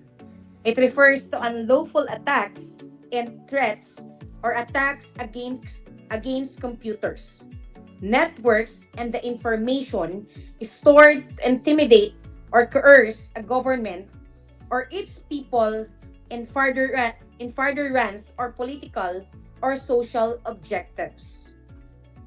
Ecoterrorism, sabotage intended to hinder activities that are considered damaging to the environment. Aside from the 4 categories of terrorism, we still have 2 categories. Nuclear terrorism refers to any person or persons detonating a nuclear weapons as an act of terrorism. Some definitions of nuclear terrorism include the sabotage of nuclear facility and or the detonation of radiological device, colloquially termed as dirty bomb, but consensus is lacking. Narco-terrorism, in its original context, is understood to refer to the attempts of narcotic traffickers to influence the policies of a government or a society through violence and intimidation, and to hinder the enforcement of anti-drug tests by the systematic threat of use of such violence. Another example of institutional injuries is verbal abuse. It's a form of cruelty that involves the use of words. These words are used to attack, control, and cause harm on another person. Characteristic of verbal abuse. First, verbal abuse is hurtful. Verbal abuse may be obvious through angry outbursts and name-calling. Verbal abuse is controlling. Verbal abuse is dangerous. Verbal abuse is fickle. Verbal abuse is usually worsened, increase of strength, regularity, and assortment. Sexual abuse, incest, is a sexual contract between persons who are closely that marriage between them is considered illegal. Molestation is a sexual abuse of a person, whether a child or adult, or sexual pleasure or for profit. Unwanted or improper sexual advances activity. Fondling, to handle, stroke, or caress lovingly or erotically.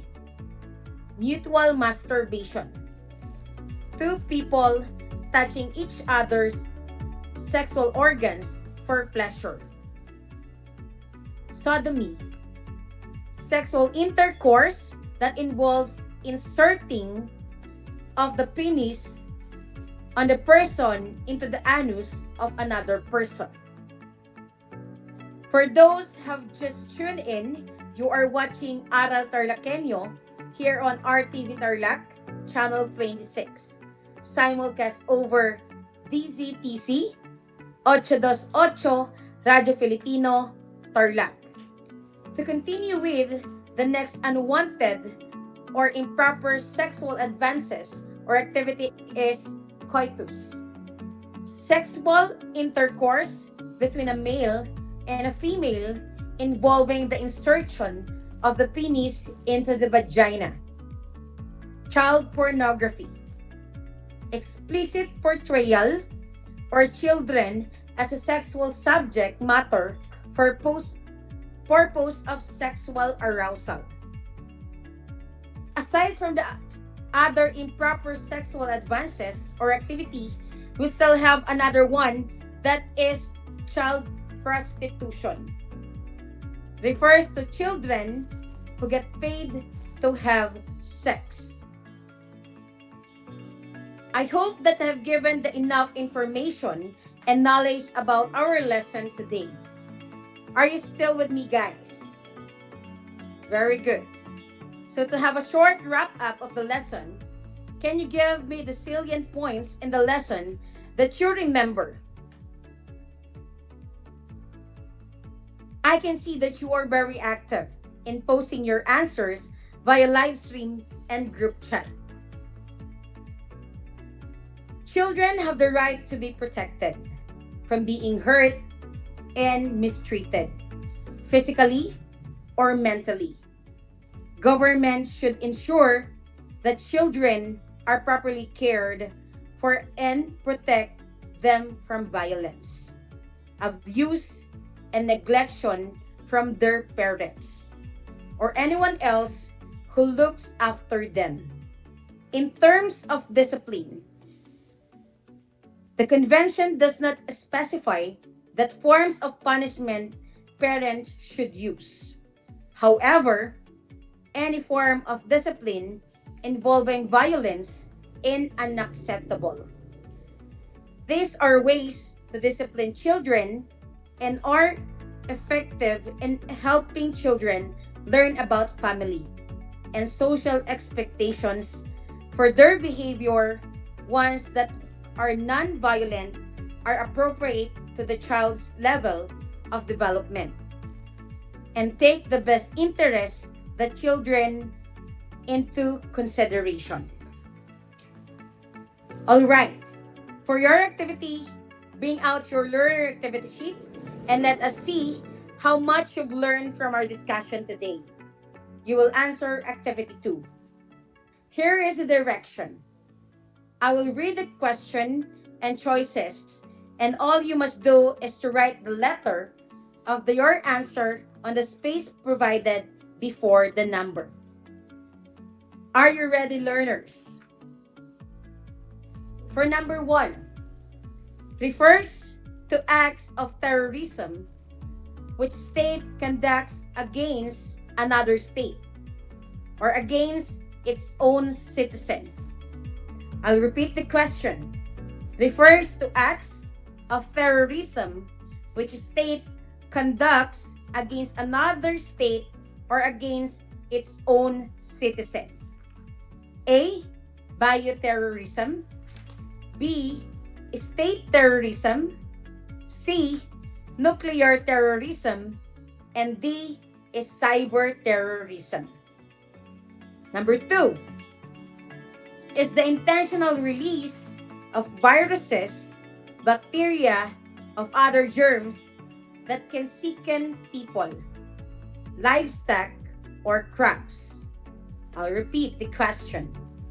Is the intentional release of viruses, bacteria, or other germs that can sicken people, livestock, or crops? A. Bioterrorism. B. state terrorism. C, nuclear terrorism. And D is cyber terrorism.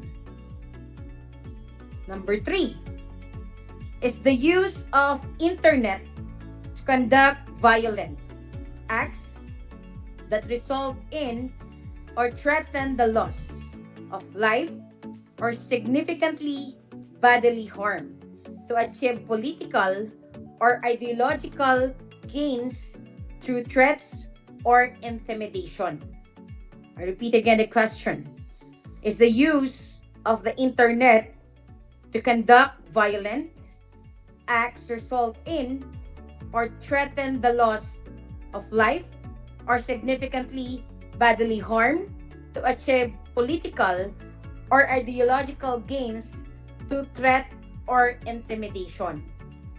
A, bioterrorism. B, state terrorism. C, nuclear terrorism. And D is cyber terrorism.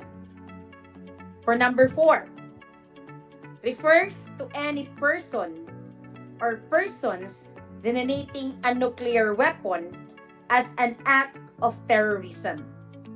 Some definition include the sabotage of nuclear facility and or the denotation of a radiological device. Colloquially termed a dirty bomb, but consensus is lacking. I repeat again the question. Refers to any person or persons detonating a nuclear weapon as an act of terrorism. Some definitions of this include the sabotage of nuclear facility and or the denotation of radiological device. Colloquially termed a dirty bomb, but consensus is lacking. A, bioterrorism. B, state terrorism. C, nuclear terrorism. And D is cyber terrorism. Okay, for the last number 5. In its original context, is understood to refer to the attempts of narcotics traffickers to influence the policies of the government and society through violence and intimidation, and to hinder the enforcement of anti-drug laws by the systematic threats of use of violence. I'll repeat again the question. In its original context, is understood to refer to the attempts of narcotics traffickers to implement the policies of a government, of a society through violence and intimidation, and to hinder the enforcement of anti-drug laws by the systematic threat or use of such violence. A, bioterrorism. B, state terrorism. C, nuclear terrorism. And D, narco-terrorism. All right. You feel excited to know your score? Okay. And now, let us check your answer. Item number 1, the answer is B. Number 2, A. Number 3, D. Number 4, C. And for the item number 5, D. Did you get all the correct answers? For those who get the perfect score, good job. And who among you get 4? You're great. And who among you get 3? Very good. And who among you got 2 and 1? Don't worry, you're still doing good. Okay, for your assignment, make an advanced reading on your next topic about the rights of a child. The exciting and fun lesson will be discussed on your next airing. For questions and clarifications, do not hesitate to ask assistance from your MAPE teacher. Or just send me a message via Facebook Messenger account, Isadale Cores Magragasin. Once again, this has been your teacher Isa saying that the best investment you've ever made is your own health. God bless everyone.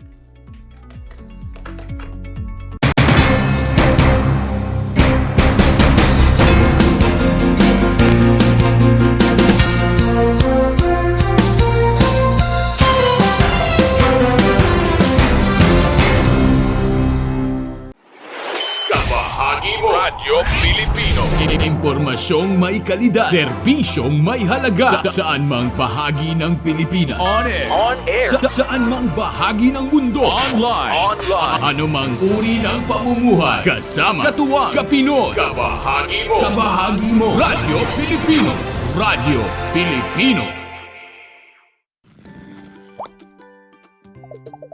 Tuberculosis.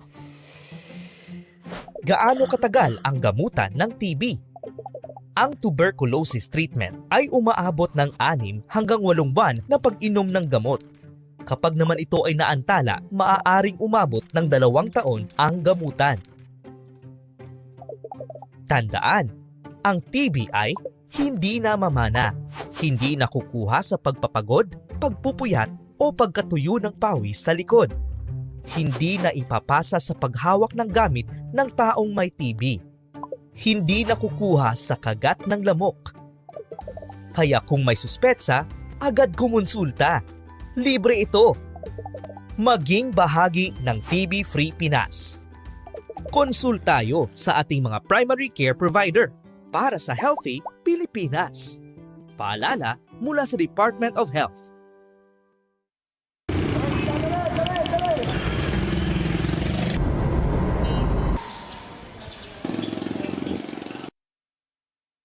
Para sa'yo, ano ang COVID-19?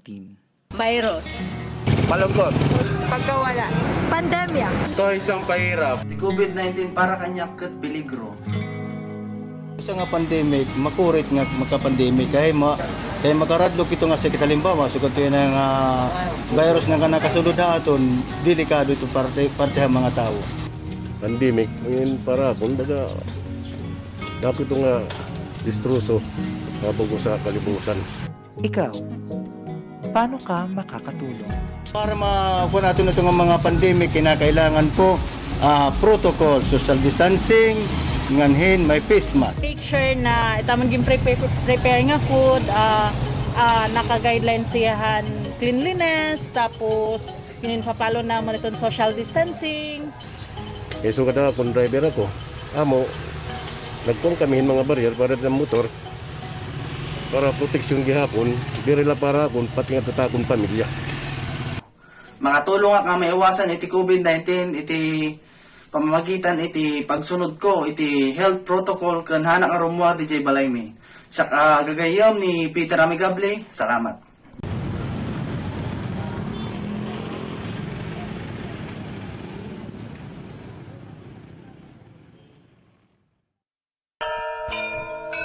Alam niyo ba, ang Balanggiga Bells ay kinuha ng mga sundalong Amerikano bilang war trophies pagkatapos ng Balanggiga Massacre noong 1901? Matapos ang 117 years, na ibalik ng US noong December 11, 2018 ang iconic church bells sa Pilipinas. Ang church bells na ito ay naglalarawan ng kalayaan, katapangan at pananampalataya ng mga Pilipino. Alam niyo na! Yan ang Balanggiga Bells. Alam niyo ba na ang gitnang Luzon ay tinaguri ang banga ng bigas ng bayan at kamalig ng palay ng Pilipinas dahil dito nagbumula ang malaking produksyon ng bigas sa ating bansa. Ito ay binubuo ng mga lalawigan ng Aurora, Bataan, Pampanga, Nueva Ecija, Zambales at Tarlac. Ugaliin nating manood ng Aral TarlakHenyo Lunes hanggang Biyernes alas 8:30 ng umaga hanggang alas 5:30 ng hapon. Ako si Binibining Pia Isrin Capiral, ang inyong teacher broadcaster sa Araling Panlipunan dito sa Project Shine Aral TarlakHenyo. Lagi nating tandaan ang pag-aaral ng Araling Panlipunan ay tungo sa daan ng pagiging makadiyos, makakalikasan, makatao at makabansa.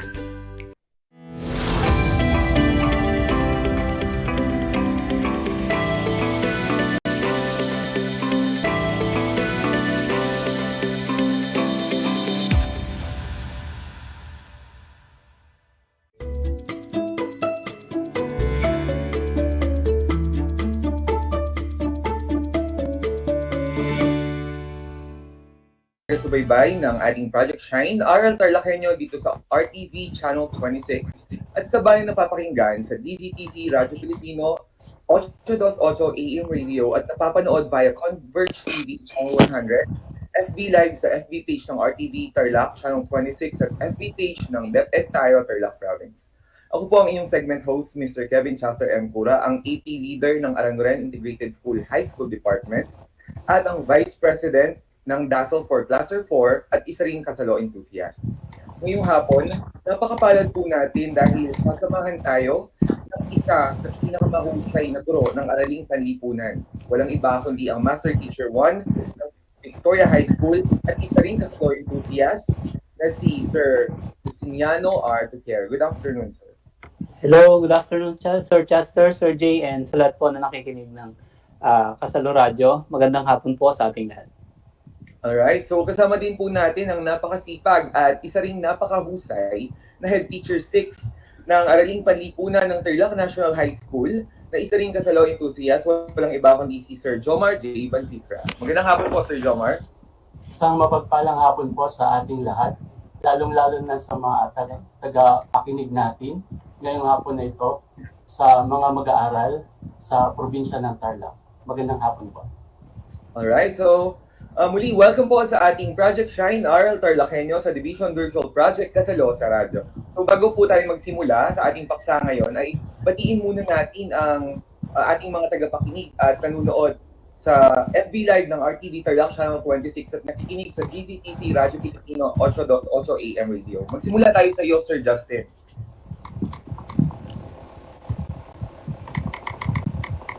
Sir, pakiulit please. Alright. So Sir Justin, batiin mo muna yung ating mga tagapakinig at tagapanood. Okay. Sorry, sir. Hello po once again and isang malamig at magandang hapon po sa ating lahat. We do hope na sa magandang condition po tayong lahat. And please bear with us for 25 minutes at sana may matutunan po tayo sa talakay namin sa hapong ito tungkol sa Kasalo Radio sa probinsya ng Tarlac. Maraming pong salamat. Yan, maraming salamat, Sir Justin. Ngayon naman, Sir Jay, batiin mo naman yung ating mga tagapanood at nakikinig. Salamat, Sir Chester. Isang mapayapang hapon sa ating lahat, sa mga tagapakinig natin ngayong hapon na ito, sa mga guro ng Araling Panlipunan, sa mga mag-aaral na nakaabang ngayon, makinig kayong maigi at marami tayong mga pag-uusapan at hoping na sana marami kayong matutunan ngayong hapon na ito. Salamat po, Sir Chester. Yan, maraming salamat din, Sir Jomar. So binabati ko rin po ang lahat ng mga mag-aaral at guro ng Araling Panlipunan at maging ang mga magulang na nakikinig at nanonood sa atin ngayon. At binabati ko rin po ang aming head teachers na sina Ma'am Elma, Ma'am April at Ma'am Vic. Magandang hapon po sa inyong lahat. So, tatalakayin at pag-uusapan natin ngayong hapon sa ating Project Kasalo sa Radyo ang mga pangyayari sa panahon ng pagkakatatag ng New People's Army, mga pangyayari sa panahon ng Batas Militar at mga pangyayari sa panahon ng EDSA. Okay? So, bilang panimula ng ating talakayan, gusto ko pong malaman muna kung ano ba ang New People's Army at kailan ito nagsimula, Sir Justin. Okay, Sir Chester. Ang Hukbong Bayan o NPA ay isang grupo ng sibilyang hukbo na lumalaban para sa Rebolusyong Komunista ng Pilipinas at ito ay tinatag noong ika-29 ng Marso 1969. Alright, maraming salamat, Sir Justin. Okay, so sino naman yung namumuno sa NPA noong mga panahon ito, Sir Justin? Sir Chester, ang namuno sa mga NPA ay si Bernabé Boscaino alias Commander Dante ng bayan ng Kapas ng Tarlac sa ating lalawigan. Alright, Sir Justin. So, si Bernabé pa lang namuno sa mga NPA noong panahon ito. Sir Jay, bigyan mo pa nga kami ng iba pang impormasyon tungkol sa New People's Army. Salamat, Sir Chester. Ang NPA o New People's Army ay nagmula sa Hukbalahap o Hukbong Bayan Laban sa Hapon. Isa ito sa mga grupo ng sandatahang maka-Soviet ng Partido Komunista ng Pilipinas. Sila ay kilala sa tawag na hooks. So ang mga hooks ay lumaban mula sa mga panahon ng Hapon na sumakop sa Pilipinas noong World War II.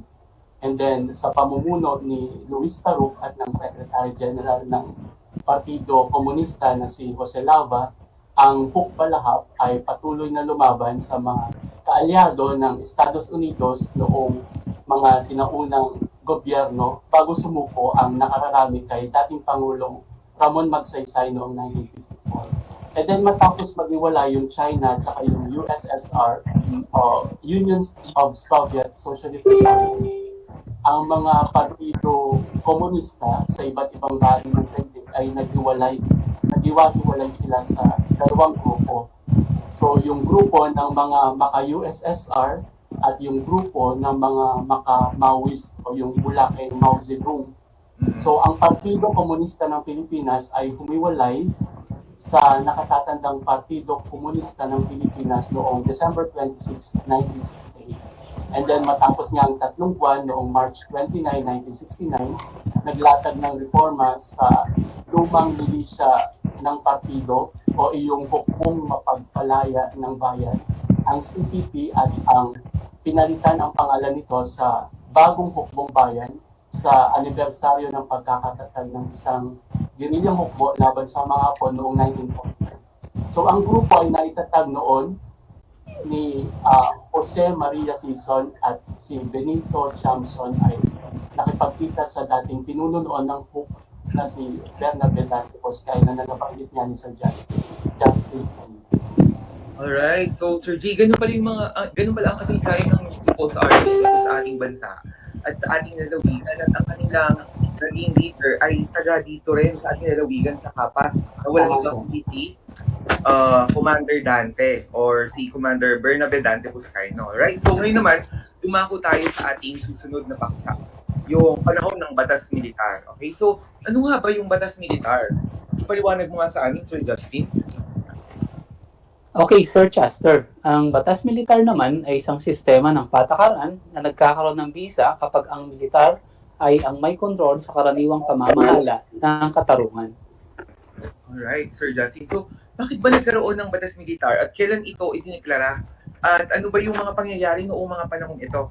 Sir J, kwentuhan mo nga kami ng mga pangyayari noong panahon ng batas militar. Okay, Sir Chester. Idineklara yung batas militar noong September 21, 1972 ni dating Pangulong Ferdinand Marcos. So si dating Pangulong Ferdinand Marcos ang ika-10 na Pangulo ng Pilipinas na namuno mula December 30, 1965 hanggang February 25, 1986. So pinanganak si Pangulong Marcos sa Ilocos Norte noong September 11, 1917, isang taon bago matapos ang World War I.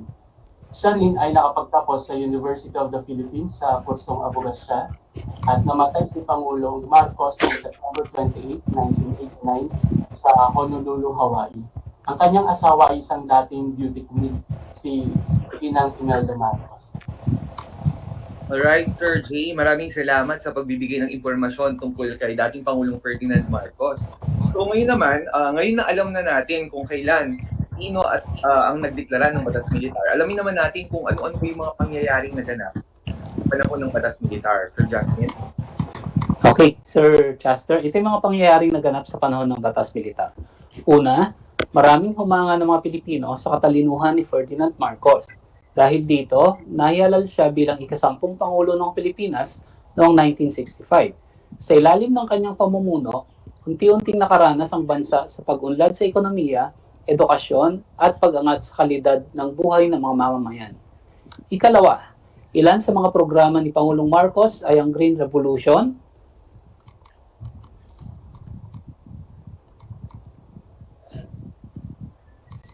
sorry po.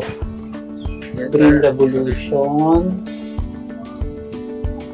na ang pangunahing programa upang pataasin ang produksyon ng bigas. Sa panahong ito rin naitatag ang International Rice Institute upang palaganapin ang Miracle Rice. Pangatlo, naitatag din ang Land Bank of the Philippines upang makatulong sa mga magsasaka na karamihan ay nakikisaka lamang sa mga Panginoong may lupa. Sa pamamagitan ng pagpapautang na tulungan ng Land Bank of the Philippines ang mga magsasaka na tuluyang ariin ang lupaing pinagkaloob sa kanila ng pamahalaan dahil sa reformang agraryo. Pang-apat, naitatag sa panahong ito ang NEDA o ang National Economic Development Authority kung saan inatas ni Pangulong Marcos upang mabuo ang plano at programang pangkaunlaran para sa bansa. Tungkulin din ng NEDA na tiyakin at ipatupad ng maayos ang mga programa. Isa ang NEDA sa dahilan ng pagunlad ng Pilipinas sa panahon ni Marcos.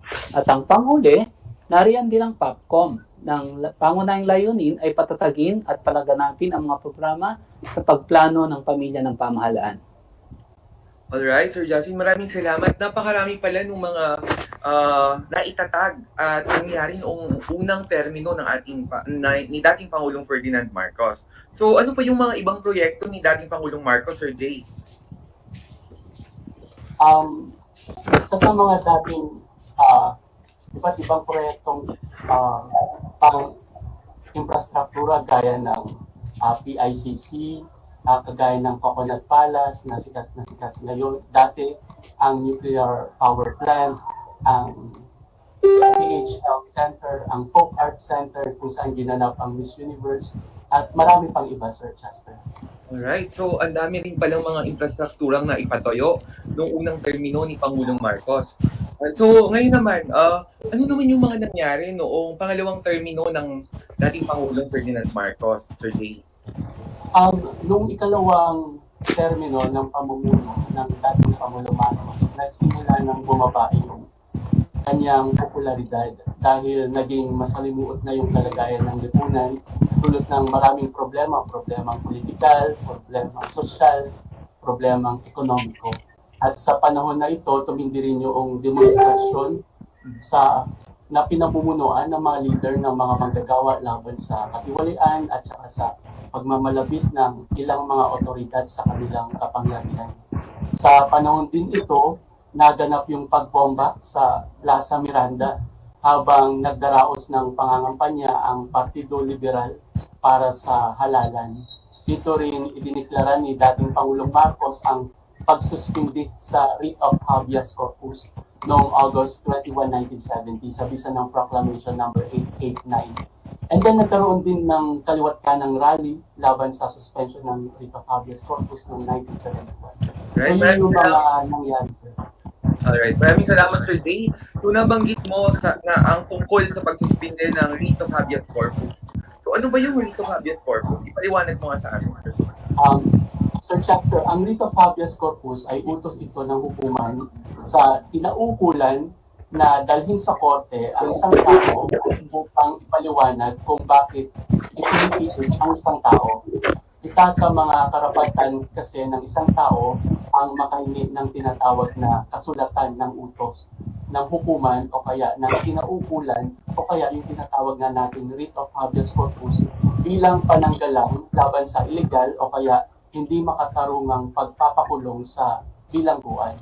Kaya sa larangan ng batas, isang kasulatan ang habeas corpus na nag-uutos sa isang opisyal upang maipakita ang dahilan kung bakit ipipilit ang isang tao. Ayun ang kahulugan ng writ of habeas corpus. Okay po. Maraming salamat sa pagpapaliwanag ng writ of habeas corpus.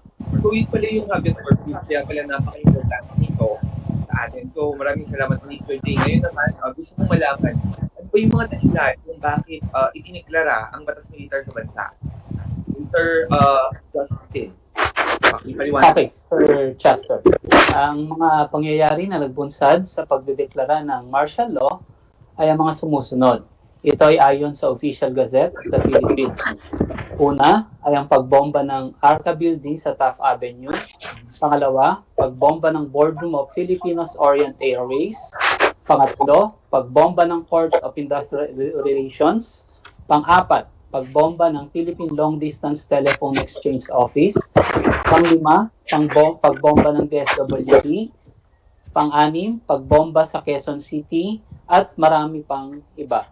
Sa patuloy na karahasan, protesta at pagiging aktibo ng grupong komunista at nanganib daw ang Republika ayon kay Pangulong Marcos, kaya idineklara niya ang batas militar noong ika-23 ng Setyembre 1972 sa bisa ng proklamasyong tinawag na 1081. Alright, Sir Justin. So nabanggit mo yung tungkol sa proklamasyong 1081. So Ano ba yung mga nakapaloob dito sa proklamasyong ito at ano ba yung mga nangyari, Sir Jay? Maraming mga nangyari pagkatapos na mabigyang bisa ang proklamasyon bilang 1081, katulad ng una, ang pagsara ng kontrol sa mga paaralan, sa palimbagan, sa istasyon ng television at radio, at pinailalim sa may na censorship ang mga pahayagan. Ikalawa, pina-arrest ang mga hinikilalang kasama o kaya kasabwat ng grupong may balak pabagsakin ang pamahalaan. Gayun din, inaresto sina Senator Benigno Aquino, Jose Jocno, Ramon Mitra at Salvador Laurel. Kasama rin yung paggawad sa parusang kamatayan sa sinumang may dala ng baril nang walang pahintulot ng Armed Forces of the Philippines o yung AFP. And then ikalima, yung pagpabawas sa pagdaraos ng rally ng mga mag-aaral o kaya pagwewelda ng mga magagawa at ang publikong mga pagpupulong. At yung panghuli, yung paghihigpit sa supervision ng PLDT, ng Meralco at ng iba pang mga kumpanya. Gayun din, ang pagtatalaga o ang pagkakaroon ng curfew mula alas 12 ng ating gabi hanggang alas 4 ng umaga. So iyon yung ilan sa mga pangyayari noong panahon na maproklama ang batas militar. Right, maraming salamat Sir Jomar. So marami pa lang mga pangyayaring naganap noong panahon ng batas militar. Mga pangyayari, merong mabuti at masamang naging epekto ito lalo sa epekto ng batas militar noong mga panahon ito, Sir Jay. May mga kabutihang dulot ang mga pangyayari na naganap sa panahon ng batas militar. Una na rito, mas naging disiplinado ang mga mamamayan. Naging malinis din ang mga daan dahil may curfew na tayo at nagkaroon ng mababang kriminalidad. Samantala, nagkaroon rin dito ng masamang epekto. Halimbawa nito ang pag-abuso ng ilan sa mga militar sa kapangyarihan. Gayon din, nasisiil yung karapatang pantao at kawalan ng kalayaang magpahayag. So ito yung mga negatibong epekto ng pagkakaroon naman ng batas militar. Alright, so ang dami pa ng mga epekto ng batas militar sa ating so merong mabuti at mga epekto. So ngayon naman, nais kong malaman, kailan ba natapos ang batas militar, Sir Justin? Sir Chester, opisyal na natapos ang batas militar noong ika-17 ng Enero, 1981 sa pagpapabisa ng proklamasyon bilang 2045.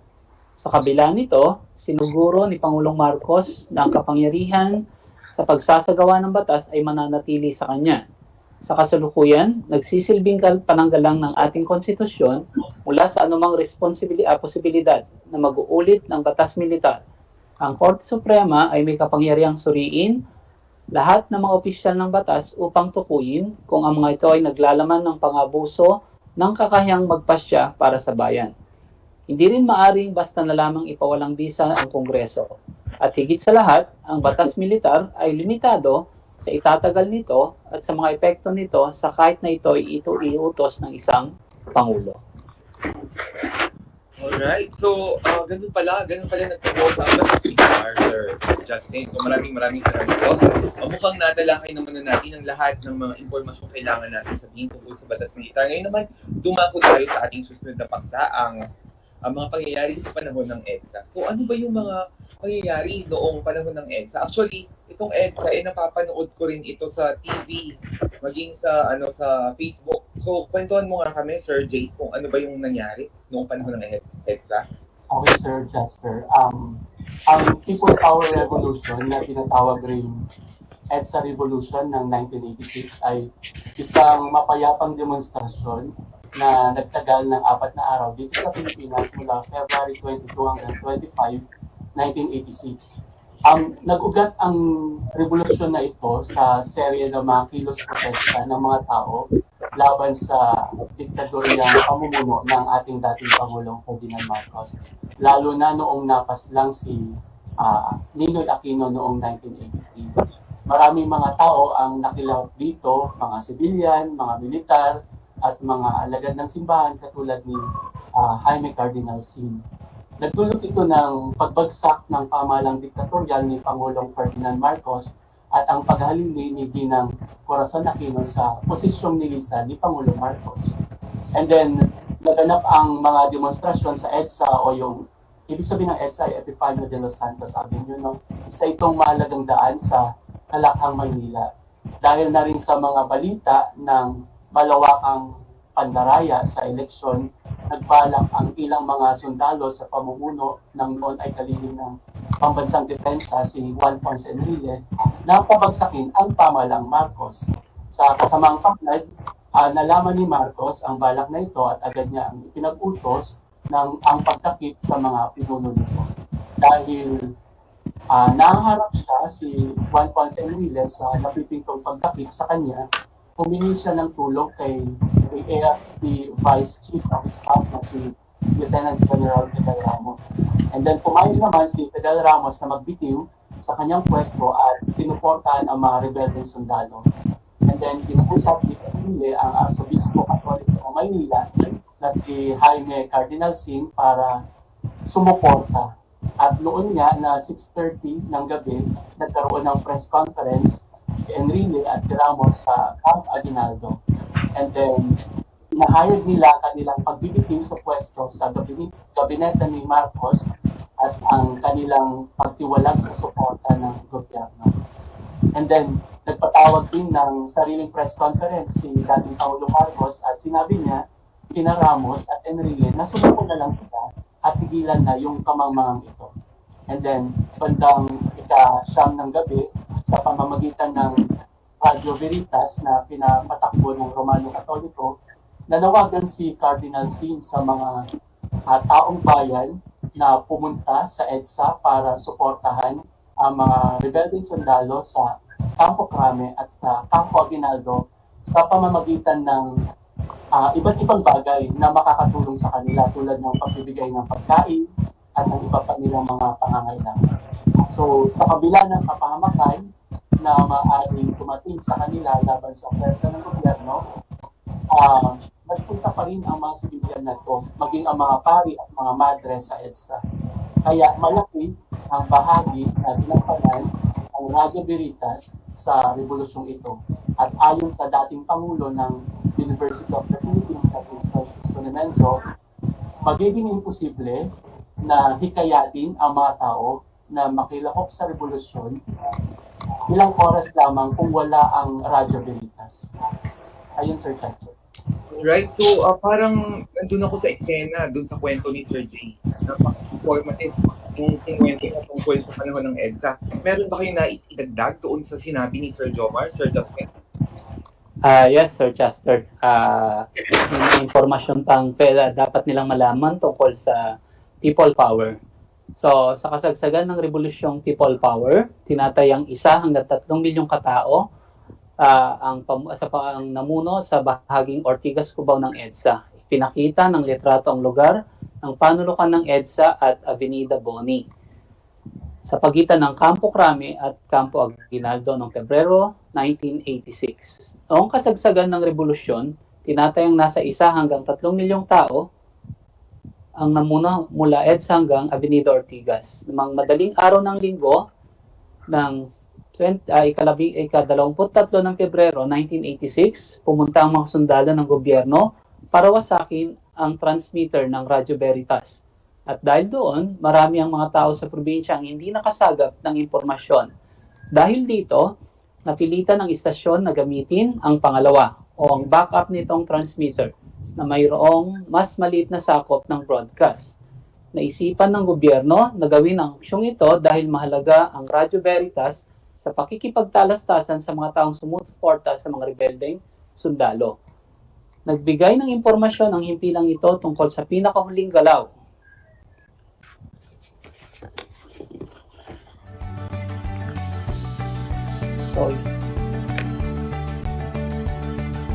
Pinakahuling galaw ng sundalo ng pamahalaan at ito din ang nagsisilbing daan upang manawagan sa pangangailangan ng pagkain, gamot at supply. Sa kabila nito, marami pa rin ang mga taong dumagsa sa EDSA. Umabot sa daang libo ang mga tao na walang dalang sandata. Ang ilan sa kanila ay may dalang rosaryo at imahe ng Birheng Maria. Marami ang nakilahok sa malawakang pagdarasal or prayer vigil sa pamumuno ng mga pari at madre.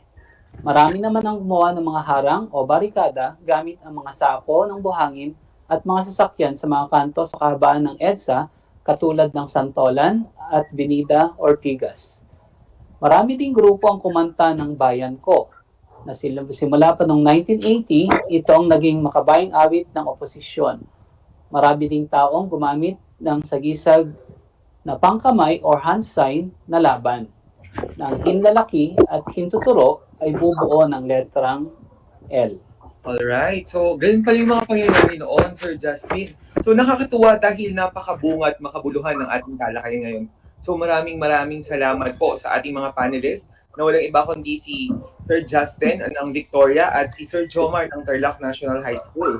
So muli, ako po ang inyong segment host, Sir Kevin Sir M. Kurang, AP Leader ng Aranguran Integrated School na nagsasabing ang pag-aaral ng kasaysayang lokal ay daan sa pag-unawa ng nakaraan at pinagmulan. So ito rin ang daan upang ganap na maunawaan ng pambansang kasaysayan na siyang daan sa pagiging makadiyos, makatao, makaligtasan at makabansa. Maraming salamat. Good afternoon, everyone. Thank you, Sir Jay. Thank you po. Thank you po.